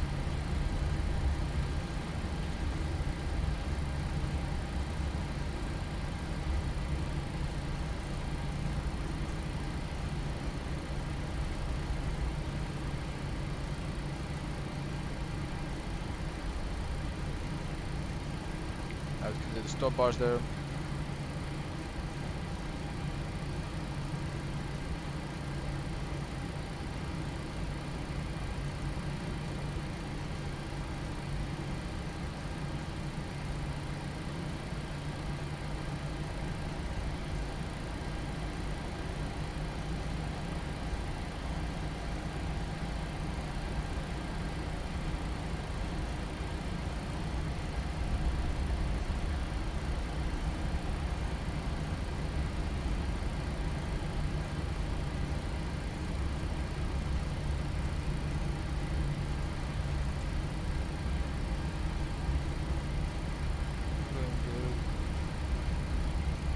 Double traffic on the 508 Romeo crossing runway 34 via Whiskey 1. We're going to be continuing taxi via Hotel 1.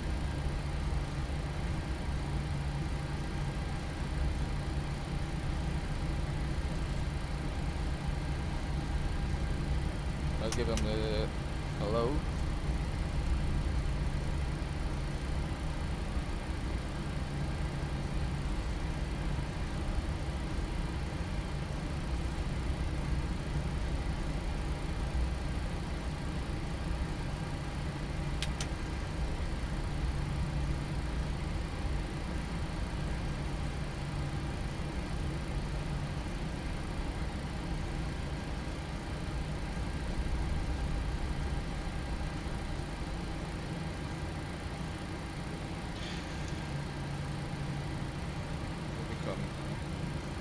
Dublin traffic on M508 Romeo, continuing taxiing by Hotel 1 link for the Pier 2. Man for 8, traffic inside.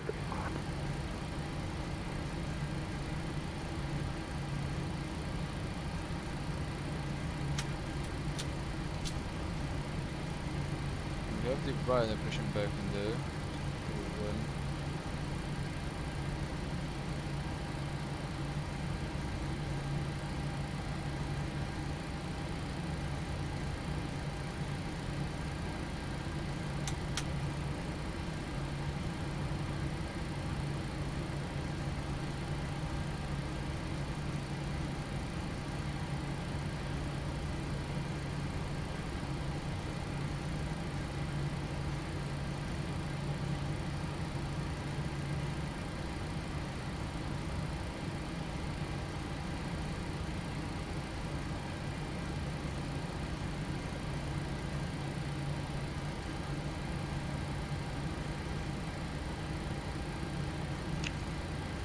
Oh, we should have 202, the gate is, there we go.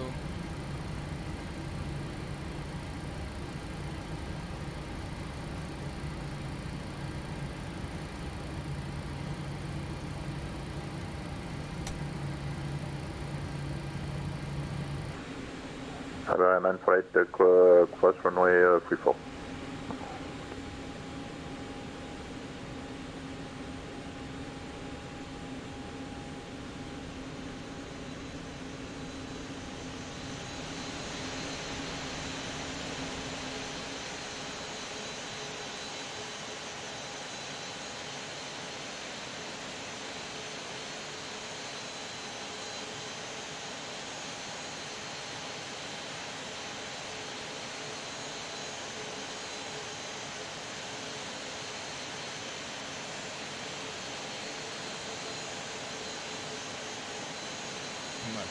Marshalling.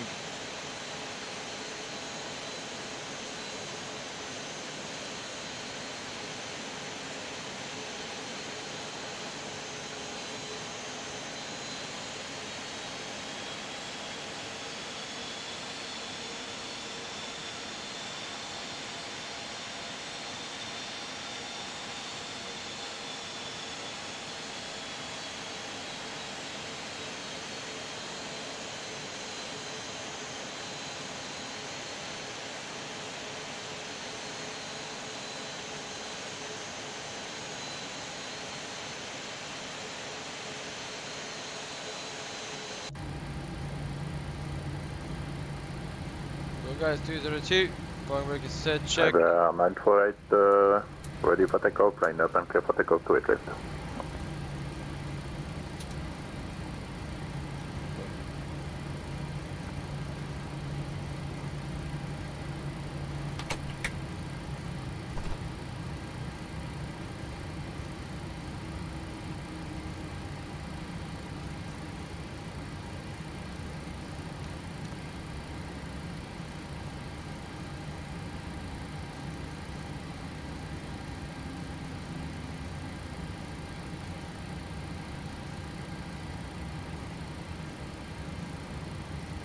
Go 20% check, and collision lights off, position, there we go.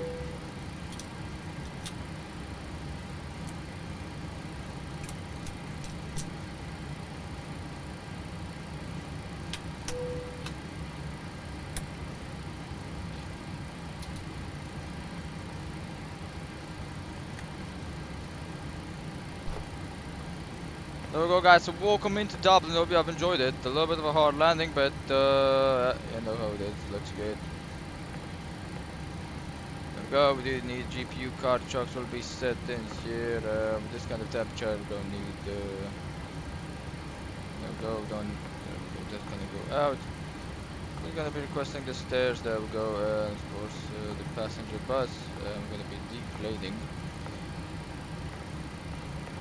And of course, requesting everything, and that's gonna be going like that. There we go, guys. So everything else looking pretty good. We're waiting, as you can see, close flight.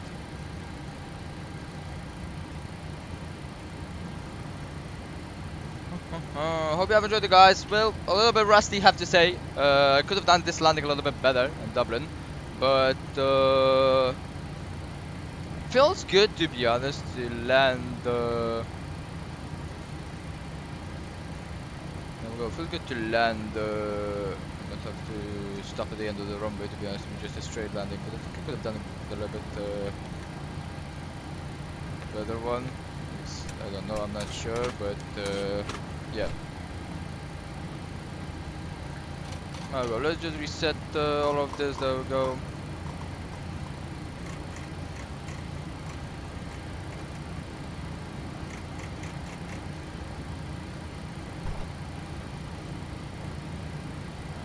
And I want to take a look, and there we go. Start planing, and we're gonna wait for that.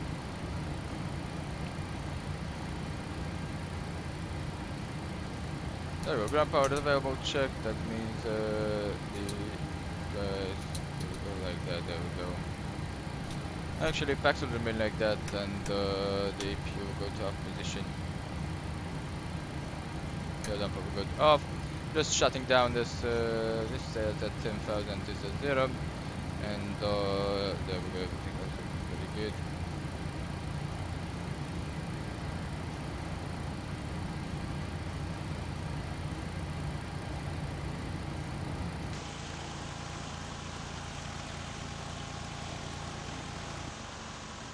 Lovely, that's simply lovely.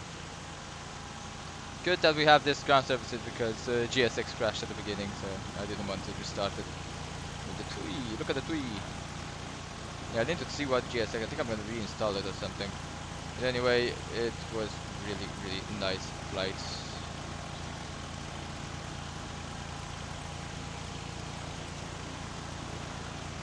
Two really nice flights, and I have to say,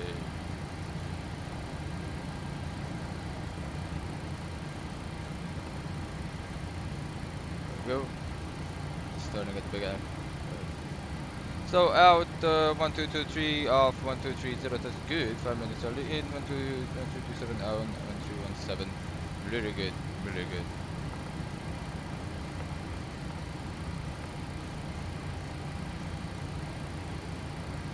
What a fuel use. Yep, looking good.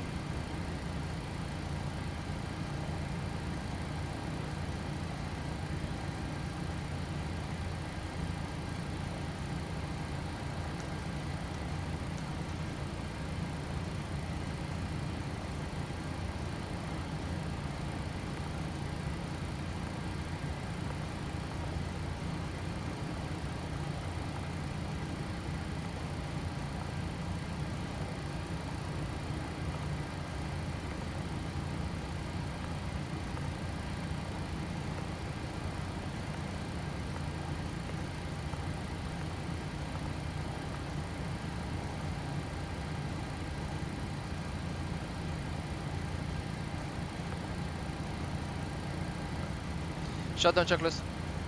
Fuel pumps off. Logical. On GPU. VATSIM gimbal sound is off. Check. Window heat is auto or off. Window heat is gonna go to off. Probe heat auto. NTI is off. Electric hydraulic pumps is off.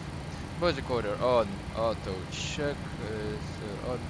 Air conditioning packs auto. Engine bleed on. APU bleed off. Exhaust lights is navigation, task switches is off. Off. Feed breakdown, D10, the flaps are open, no lights, star levels are of course cut off, and weather radar is off on both of them. Negative actually is on the right hand side. About it. Go TCAS of course will go to the off position in here. That. And transponder is 200 on to the standby, 200 on to the standby, there we go. The CVR is in and out, copy the result after. Now the secure checklist a little bit later, just send everything.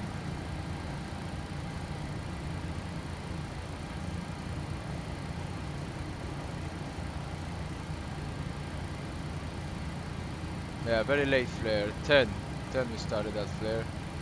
That pitched up very late. So yeah, that was a problem. Should have flared a little bit more, but it's okay. It's okay. We're getting back, guys. How it was, how we were. It's pretty okay.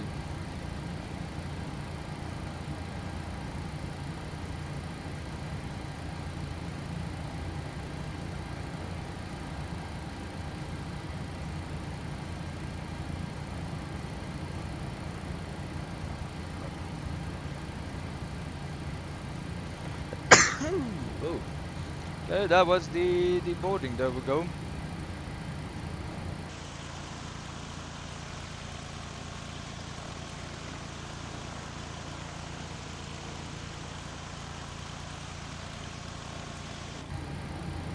Very annoying. It's already getting annoying. Go.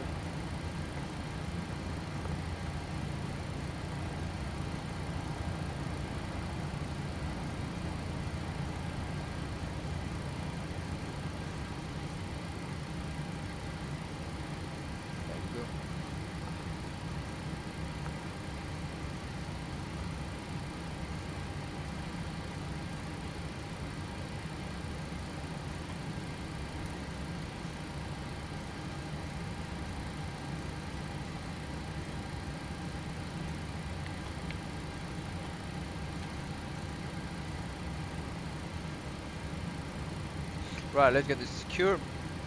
So let's just start securing the aircraft. There we go.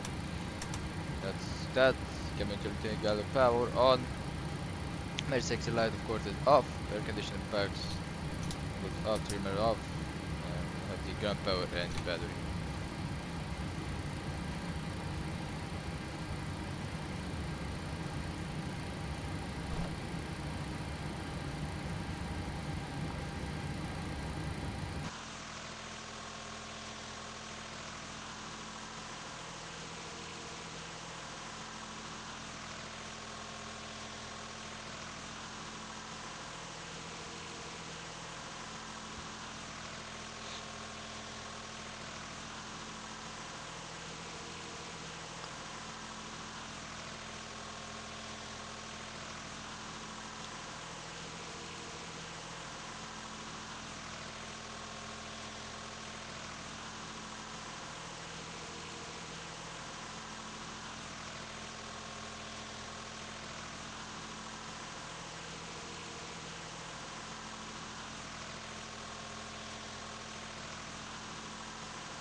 Right guys, so as everything else is set in here, we're gonna be shutting off the aircraft. Really hope you have another flight. Let's take a look. This is gonna stay like this actually. There we go. So yeah, really do hope you guys have enjoyed the flight. Really nice one. Go. So as everything else is checked, I've checked everything, so pretty good. That's the control cabin. There we go. Battery is gonna go to ground power. Let's take a look, check the secure checklist. We're actually gonna do the secure checklist after this. So there we go. Right, secure checklist, our response letter off. There we go, the cabin utility on, emergency exit lights off, air conditioning off, trimmer off, APU ground power is off, and battery is off. There we go. Right, so that was the flight, guys. I really do hope you have enjoyed. I'm gonna leave you guys with some cinematics, that's some nice music. Thank you so much, guys, for watching. I'll talk to you guys. What the fuck is Sodi? You're already annoying me. Stop it. Okay, thank you. Stop it. Stop it. Thank you. Right, so I'll talk to you guys on to Wednesday, I think. Wednesday is gonna be another one live stream with 2 flights. So yeah, thank you so much, guys, for watching. Sit back, relax, enjoy the music, and enjoy the cinematics.